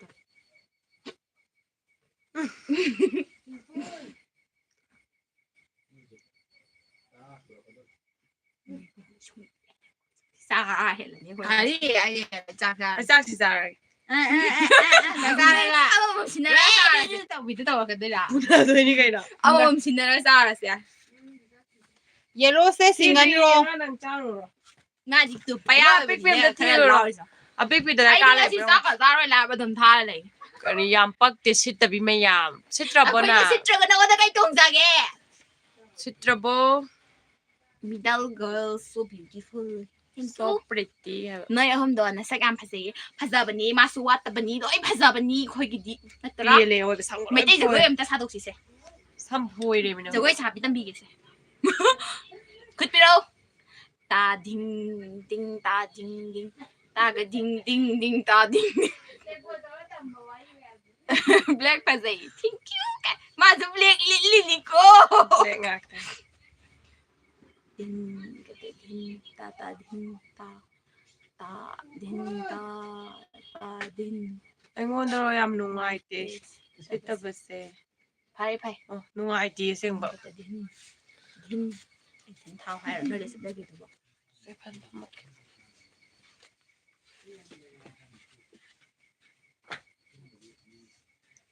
Red ribbon, how? Go cookie cái này. Red ribbon. Cái hai nó không đi. शादी करोगी Cái gì शादी, cái này cái शादी. not indian you not indian Yes. yes I have the puri. Cookie lại hạ rồi. cookie lại hello cookie ha say Hạ kia là hạ rồi nó chọc tao rồi. cookie ha say ma'am Which country? Manipur. Ito sir. India. Bani ko, ma'am. I'm sorry. Sige, naman tayo nga pigani. Paangang ano ba, bra?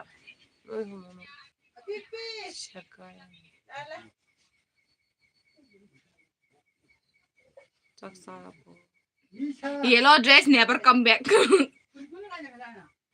Namaste. Namaste. Si tabi masih tabi ngang tira aja. Hara, ano siya? Yang pagti. Hare. Kala pro. No yung hum. Yellow dress never come back. Sa pahalo ray. Kay hai ba? No, ko lang thok ray. Kuy bo hat na hara siya. Kuy hat na hara. No, wilo siya din. No, win na din yung kamera. No yung. Dom siya na midya tinja lahat.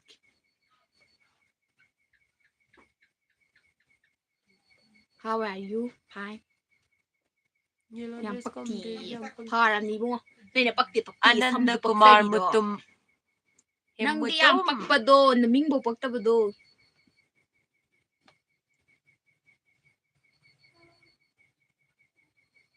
Chắc chào là bố cha gì vậy? Country name India. Ay, am nung nga ko dori ko. Sa lab te yung bira ka kana ba hoise. Ang Kasi ako ni na kay nungay ta balay ge. are both of you sister. Nungay ta ba do yung dala o hybrid la o. Hatong na jiso, Please hatong sing na sa ko Manipuri dro song, ke. madam. Koy nung. Salake. Manipuri say salake. Min kar hat. Kay Kay lamday no. Thong su lao na hang Nabari na yo to sa gayan na ni. yung may kay pang laglo. Kay lamday no lang mo. Kay lam no lagi. Chắc na ying bataduk lo. Cao basu Leite nangbu lapnadum Lainarasu Thamoygi Labi ang mari akono. ama iramli puwarida Karibitan na samsari. Popiba mahakna supibiki Adungaigi Chak yom yo yom ye na chamin na baywarisu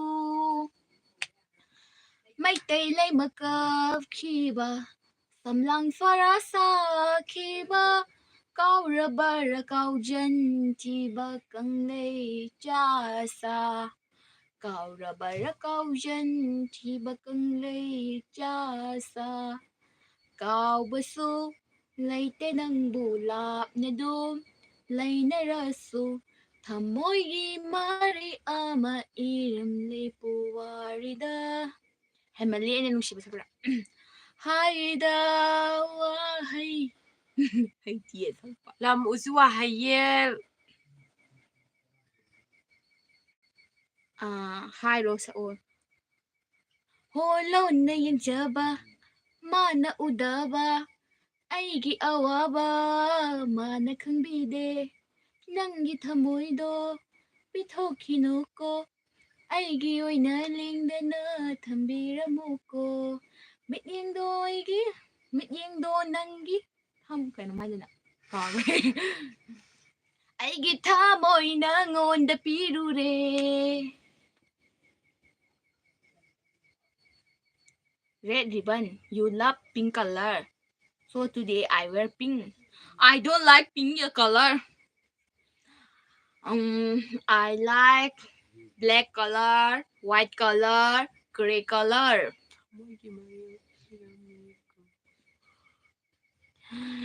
Cookie kasi ko nga sine pura na o kara kani.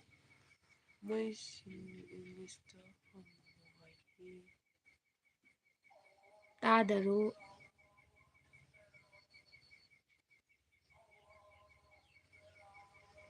Ibom sa tiyo sa kuto ba so.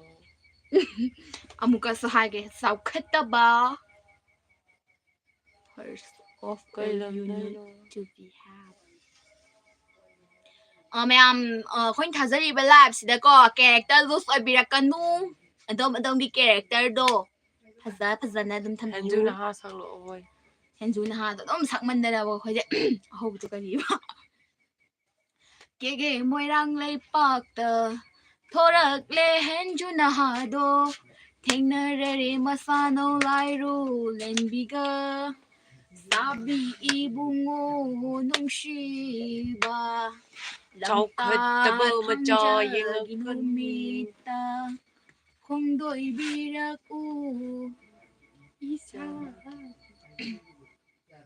Where is my yellow lover please so Yellow is come back Nangdi yamna lemon niya lipstick tuka Ay lipstick tu na nang wanda kay daw raage ha Ay lipstick sinaga nang wanda chikke ka harap palay gra bra Ay lipstick sinaga nang wanda kay daw hello Taganin ta bata Jessica hawam harapadi Jessica ka pala Jessica ka pa sila pa si Jessica hawam nga Jessica ama doon isa si gatang tension bigay daw Ano bo alam te Hi hello What is your name? My name is Honey Scarly Yellow se saksaru Male saksaru Madi kara law ba ma'am da ganun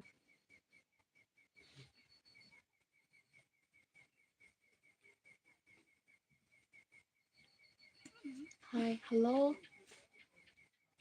Please That mine. Zira kaira zira itang ay dira Hi plain hello Sangyes you know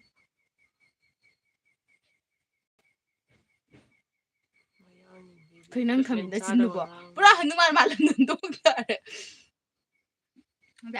Koni ay la aga kay hindi pahudri. Ay sandali. Ningon gi karai tongan Sabi bungo nung shiba Lamdai tangjigi numita Tamtong Kongdo ibiraklo ishabi My name is Imran. Imran, hi. Noi ahungi marakdagida barabat. Nice song. Yam pazay Kaygino mi. Ako'y khondiye. You are honey nanda khabni. Kaba. Ibu khabu. Khaba haisibu karamba khaba. Khaba. Yellow Insta IG Khaba. Neikhaibi Team yellow. Da khaba haisi karamba da khaba. The ꯈꯖꯥꯏꯗ lipstick ꯇꯩꯔꯤꯅꯤꯀꯣ ꯃꯥ ꯈꯖꯥꯏꯗꯕꯨ ꯇꯩꯔꯤ ꯐꯩ ꯅꯥꯔꯨꯝꯗꯅꯦ ꯇꯩꯔꯤꯁꯦ New subscriber from Wangkai Imphal. Thank you Neikhaibi Team. ꯉꯝꯃꯔꯣꯏꯗ Pagal saboy haite. Ha. Bây giờ ai nữa? Pagal. Ya pagal. Saboy haite ba.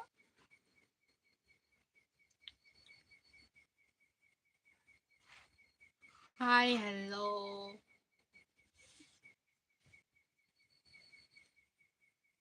Dubai da koi roi paisa le kan koi rakte haziti paisa lekte. Tharoi khulaga akhoi senta. What is your name? ꯑꯩꯈꯣꯏꯁꯦ My name is Honey Skarni. You are Wow, also thank you. Thank you.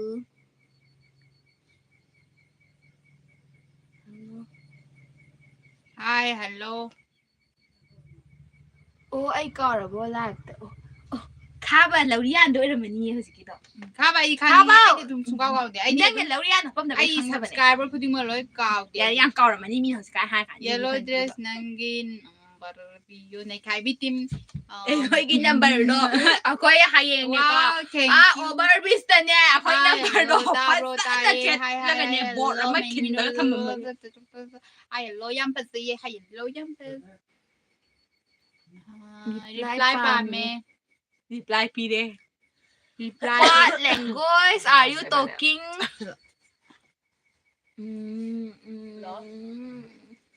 Middle do tito phazay sida taana ba sem do pasaya lotion gi imana ne hat torabani Nungairibo, nungairiye. Hi, hello.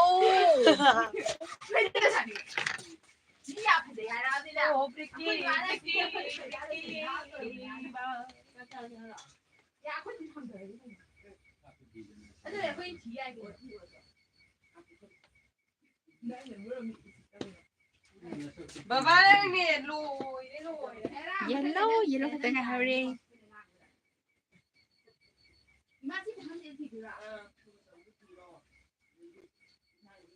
Yam ay giming ko Lingjen.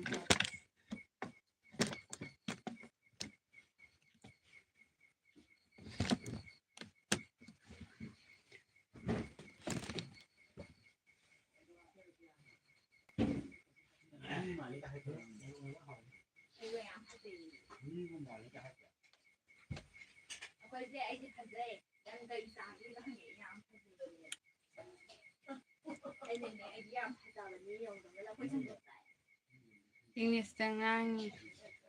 Lingjen se yam phazarame ko. Guys, Monica Leima. Phazadaba ne phazaba man horamni. Phazaba man bai. Phazadaba yeng dum phazabi bani. Yelo man.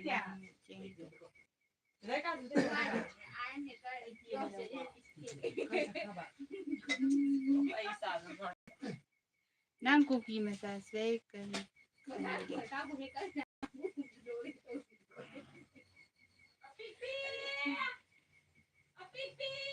Hello, hi. Hi, hello, Mayam. Hello, hi. Hi, hello. Listen, you are speaking. I love you. Hi, hello. Your community name. It's your company. I quit. Sina. Hey, ni Kaba ni quit. They make Sina. Oh, Kaba. Hi, Kaba. Hi, hello. Black dress to moi leg. Moi sẽ rất khi thầm mà.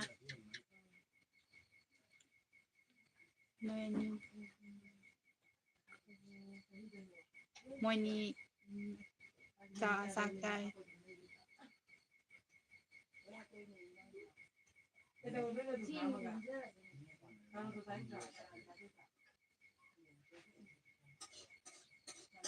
Kai chặt khage anido sakari. Nang chak boy sakari. Lingjen nang masak yang nusiko. Thank you. Nang di charoi dro ai sakari. Hi, hello. Nơi mày tây rồi, mày tây nè, mày tây mà ăn rồi, mày tây rồi nè ngang như thế. Mày tây rồi nè ngang như thế, anh nè ngang như thế, mày tây rồi nè.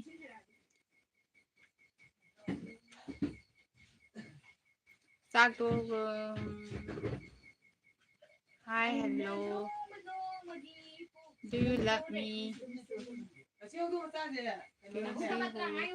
Dubai da lay basta ware Manipur da lao. Hindi may tay. Kayo how malay ba may tay ni may tay. Itaw hindi tabak chalo kiki ko. Hoy chato ro hi hello hani do to pa. Sao hayo ko nang Hoy pure.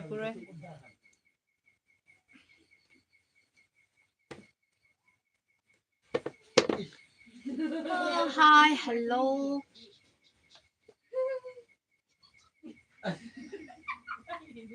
Hi, hello.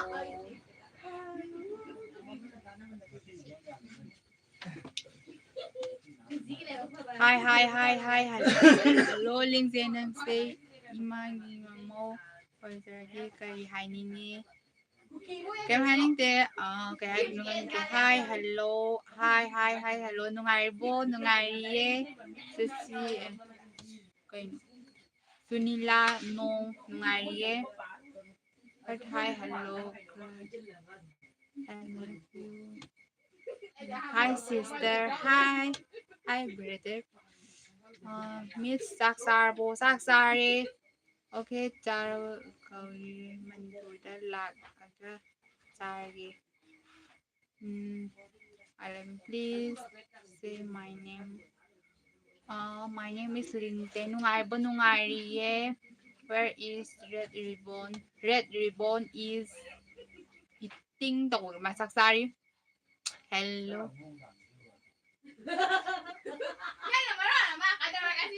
Hi.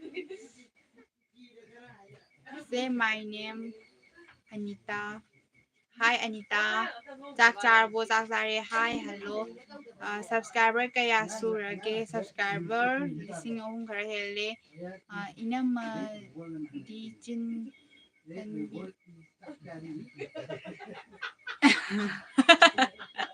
no ese asam dari gimalu re. Kaya na rin Itaw yay sister gida mag like thank you like to biramo. Where is from niram tharo ay 90% yaure niram tharo kapsalo 19 Hi sister live rồi ra rồi live rồi gì live rồi gì rồi yellow to machin nhầm ai cái hai đứa nó không gì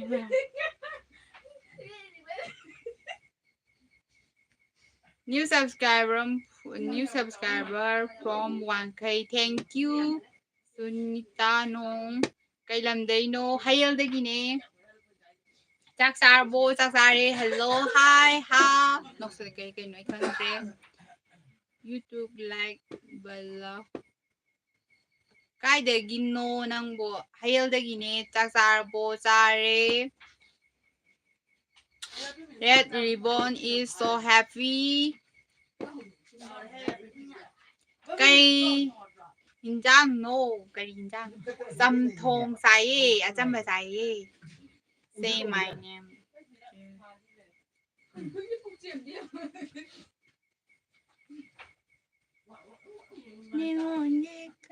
Impan da giro, impan da natiye. Uchiwa haya mayang impan da impan da haidaraga. Hello, hi. Not English. Lab yengbiba akogi viewers-singna like amamamtang nambiramo. Isay amta sakporo salake.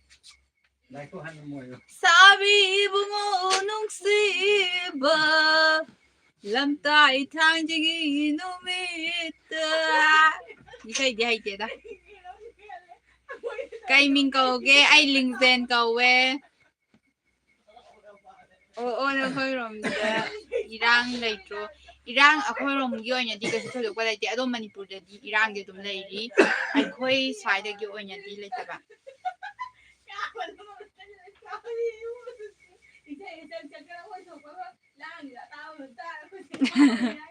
Charabu chare.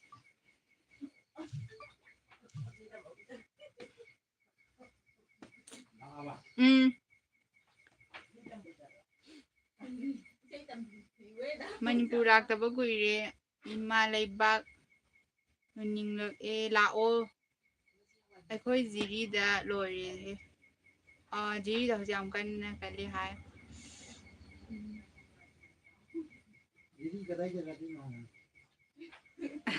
Study tauri bro tauri jiri kai wai dagi no jiri da irang kamai tauri dum kan bro. Sister masak phajai. Thank you. Hello. Hi.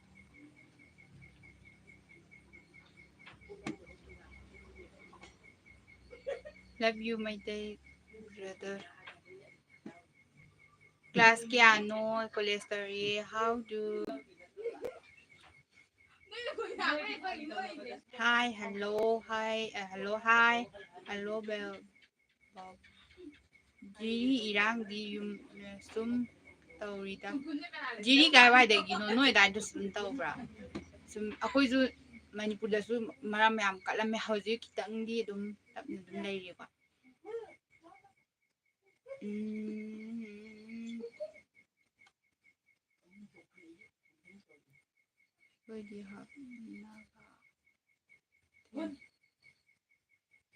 Akhoi di hat na ka ha mai tay ni. Chak char bo chak sare aapke se ho.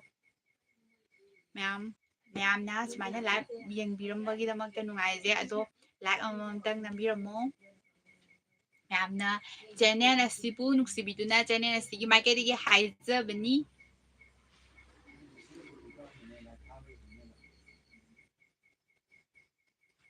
Ani didi kai laigre ani do laiyet da thola kan ma mo chak sare. Nam thoke. Thank you.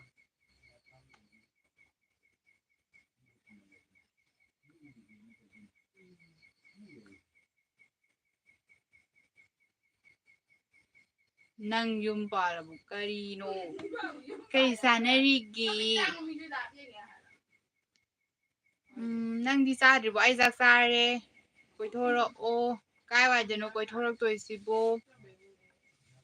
I di reels shuffle tawado noi lab se thank you nong kai de no nang kai de no ai Manipur dagini Manipur mayang imfan ni kay yam naknari mayam pa ai hail dagini no malao sumhang banida kay no Kasi kaya de sumhang bay chan nang makay maten sarge samthong sai gran China dagi mi xiao biri kari class no college mi ba hi hello sister na sister ne sister kay lamday no it's to do better. Hi Che. Sister na pamba ama pizage.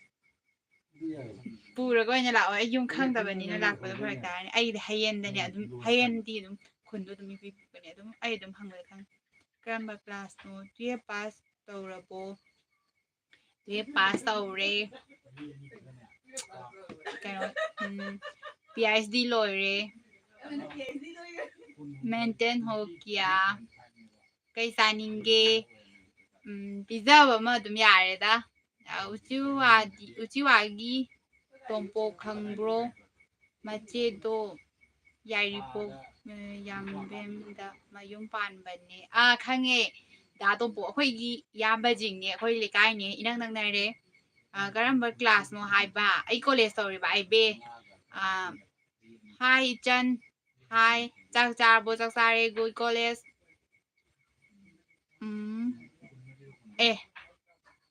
kaya mana to raise ba see you lupam dago ide ka no to re lupam tharang male min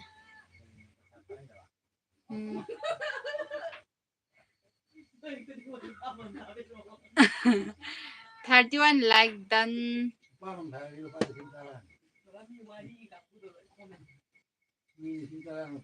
nice favorite amta haira o favorite college ti pass tawrabo college kari haiba college pass na ti kari ba o tompoki marupne aizu yari pokte o yari pokte da tompoki marup oi hoina da hoi yamba jing ibung ne boko hoi da ka oi hoi de kai de ne. How are you? I am fine. Hi, hello. Which language are you? Incoming voice call from Magnum.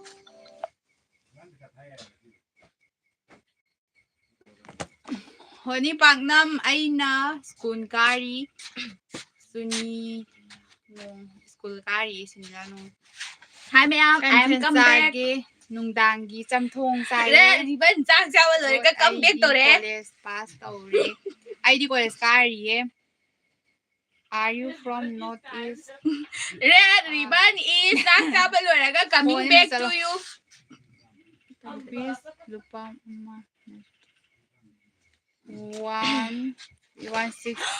165 ni lupa. Ay lupa mo kape ha do lupa na te 165 ni. Aseng bai kape ro. Ay no ji lupa mo kape na ha do hani. Lupa man na te 165 kapak pa ni. Picture ro. Ay khanga ba phala na wow. Video corona. Pet corona sister like palm crag. Nam crag. Oh thank you like nam biro. Video isay na chat song look kayo. Hi hello panda. Where are you from? Ay ako Manipur. Isay pazaba matang namak udana.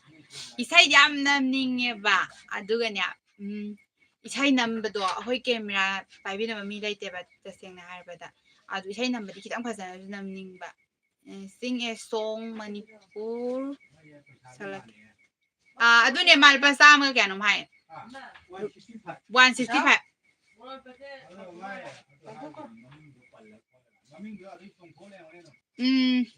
lai lai ba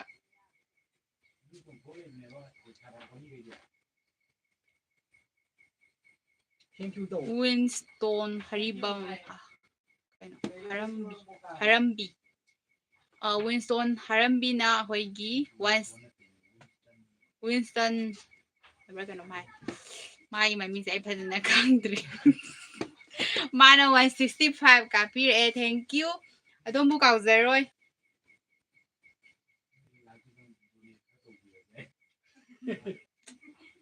Neikhaibi Team gi oina nang na Yaro. Guess yaro. Anh nó guess yaro. Làm nữa rồi.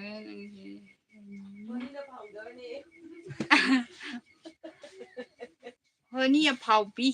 Honey phao yao đi. Ai yaro.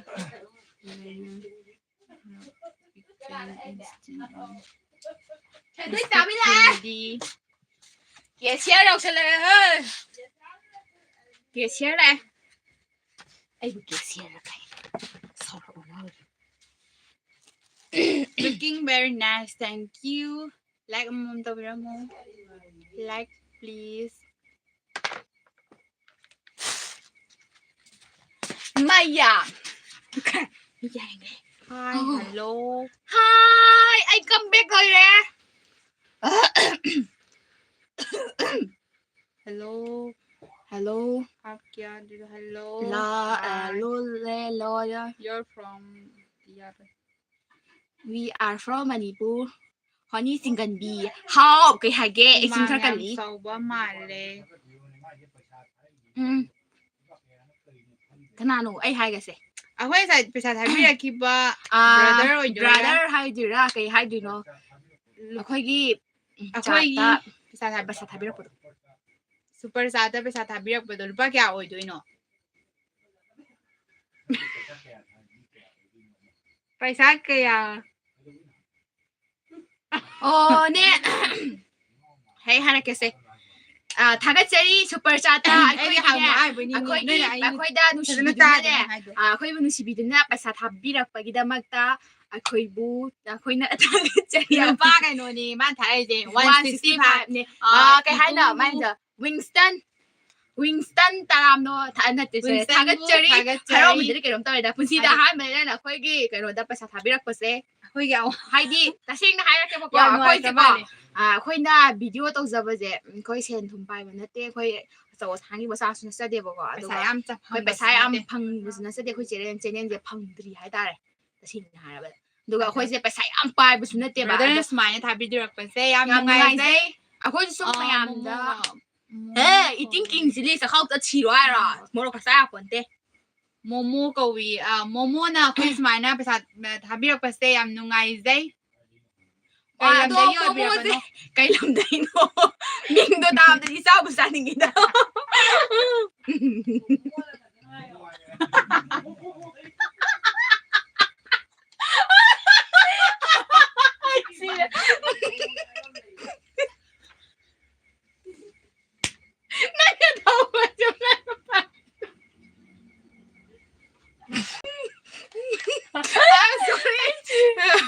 I'm sorry.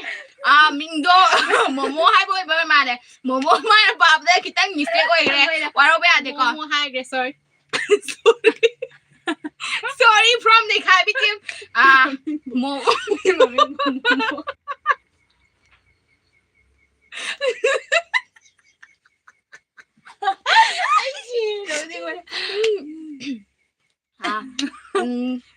Marup hai cái dragon nó Momo tha cái cherry ko. Cái nào nó nè bài bình tập phao bị đời gì nè lâu đêm bấm thas nè Honi apoi phao bị phao ai đi khơi phao cái này mình không hiểu vậy ade akhoi gi brother Momo bu thaga cherry akhoi gi sane na sida akhoi sakra thoi na sel jingni na khanbiraga nungshibiduna akhoi gi super chat ta lupa chama ka humpu manga gi mateng pibirak pagi na magta ke hatara akhoi gi ibung Momo na kai to Momo bu thaga cherry 다생나 할아버지가 너나 그럼 회화리 이게 다생나 할아버지가 akhoi je nyamne na te kai no de Momo je kai na Momo na pare du gi mistake nya khoi gi mistake nya I'm sorry adu du ga Momo bo khoi nya thaga cherry hani nga leite na kari hai ga dum su khang da de na sen khoi wa ngam hade aduga akoina video namjaba je kai hata ayamada entertainment da base tawga namjaba ne hadi mayamna akhoi video si nga khitang nungai na pinja ga na sorry bro Momo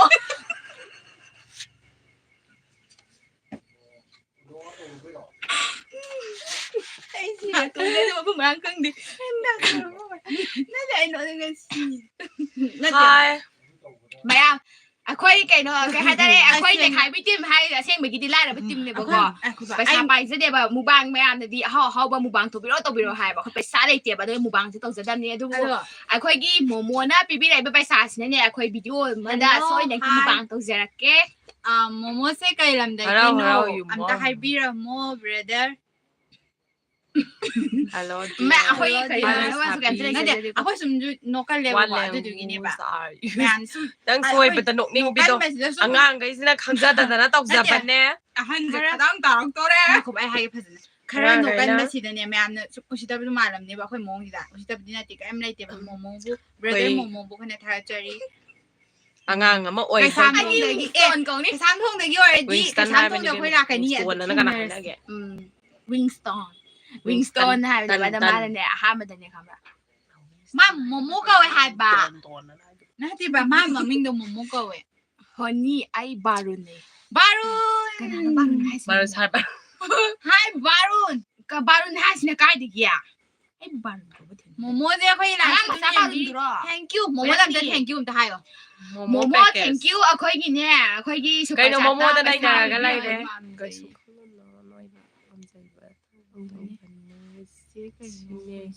ꯁꯤꯅꯦ ꯀꯩꯅꯣ ꯍꯥꯏꯕꯅꯤ ꯏꯕꯦꯝꯃ ꯆꯦ ꯀꯥꯟ ꯅꯪ ꯆꯦ ꯌꯥꯝ ꯑꯣꯏꯕ꯭ꯔꯥ ꯑꯩꯈꯣꯏ ꯑꯃꯅ ꯏꯕꯣꯝꯆꯥ ꯌꯨꯇꯨꯕ ꯍꯦꯀꯔ ꯇꯧꯔꯛꯎꯔꯣꯏ ꯏꯕꯣꯝꯆꯥꯗꯤ ꯅꯩꯈꯥꯏꯕꯤꯅꯦ ꯈꯨꯠꯇꯨꯝꯅ ꯁꯨꯔ ꯍꯥꯏꯒꯗꯕꯅꯤ ꯃꯤꯒꯤ ꯆꯦꯅꯦꯜ ꯍꯦꯛ ꯇꯧꯕ ꯈꯣꯠꯄ ꯀꯥꯏꯅ ꯈꯣꯏꯆꯝꯗ ꯃꯤꯗꯅꯦ ꯍꯨꯔꯥꯟꯕ ꯑꯣꯏꯔꯝꯒꯅꯤ ꯑꯩ ꯗꯨꯕꯥꯏꯗ ꯍꯦꯛ ꯇꯧꯕ ꯍꯨꯔꯥꯟꯕꯒꯤꯅꯦ ꯂꯩꯇꯦ ꯕ꯭ꯔꯗꯔ ꯃꯣꯃꯣ ꯃꯅꯤꯄꯨꯔꯗ ꯂꯥꯛꯀꯥꯟꯗ ꯑꯩ ꯗꯨꯕꯥꯏꯗ ꯂꯩ ꯀꯥꯏꯗ ꯂꯩ ꯍꯥꯏꯅꯣ ꯗꯨꯕꯥꯏꯗ ꯂꯩ ꯍꯥꯏꯔ ꯗꯨꯕꯥꯏꯗ ꯑꯩꯈꯣꯏꯁꯨ ꯌꯥꯝ ꯀꯣꯏꯅꯤꯡꯉꯦꯕꯀꯣ ꯗꯨꯕꯥꯏ ꯂꯩꯕ ꯅꯨꯡꯉꯥꯏꯕ꯭ꯔꯣ ꯕ꯭ꯔꯗꯔ ꯃꯣꯃꯣ ꯀꯣꯏꯔꯒꯦ ꯀꯥꯍꯧꯅꯦ ꯑꯗꯣ ꯗꯨꯕꯥꯏꯗ ꯀꯩꯗꯧꯔꯒ ꯂꯩꯕꯤꯕꯅꯣ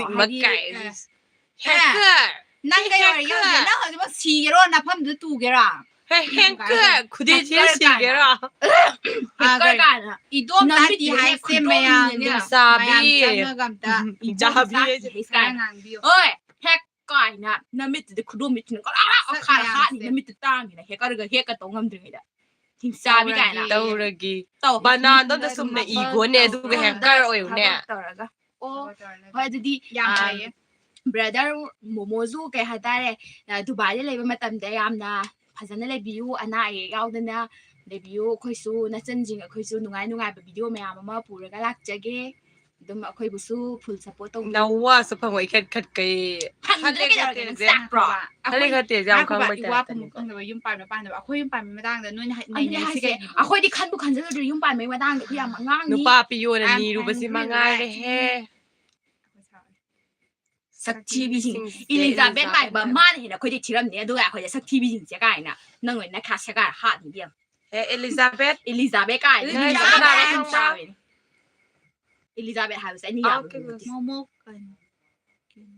ꯃꯣꯃꯣ ꯀꯥꯎꯟꯇꯔ ꯅꯠꯇꯦ ꯃꯤ ꯃꯃꯤꯡꯗ ꯅꯣꯛꯅꯕꯤꯒꯅꯣ ꯃꯣꯃꯣ ꯀꯥꯎꯟꯇꯔ ꯅꯠꯇꯦ ꯃꯣꯃꯣ ꯍꯥꯏꯕꯗꯤ ꯃꯤꯡ ꯍꯥꯏꯕꯅꯦ ꯃꯤ ꯃꯃꯤꯡꯗ ꯃꯆꯨꯒꯤꯁꯦ ꯌꯥꯝ ꯅꯨꯡꯁꯤꯌꯦ ꯁꯤꯁꯇꯔ ꯌꯦꯜꯂꯣ ꯃꯆꯨꯁꯦ ꯌꯥꯝ ꯅꯨꯡꯁꯤ ꯊꯦꯡꯀ꯭ꯌꯨ ꯒ꯭ꯔꯨꯞ ꯁꯣꯡ ꯑꯃꯇ ꯁꯛꯂꯛꯎ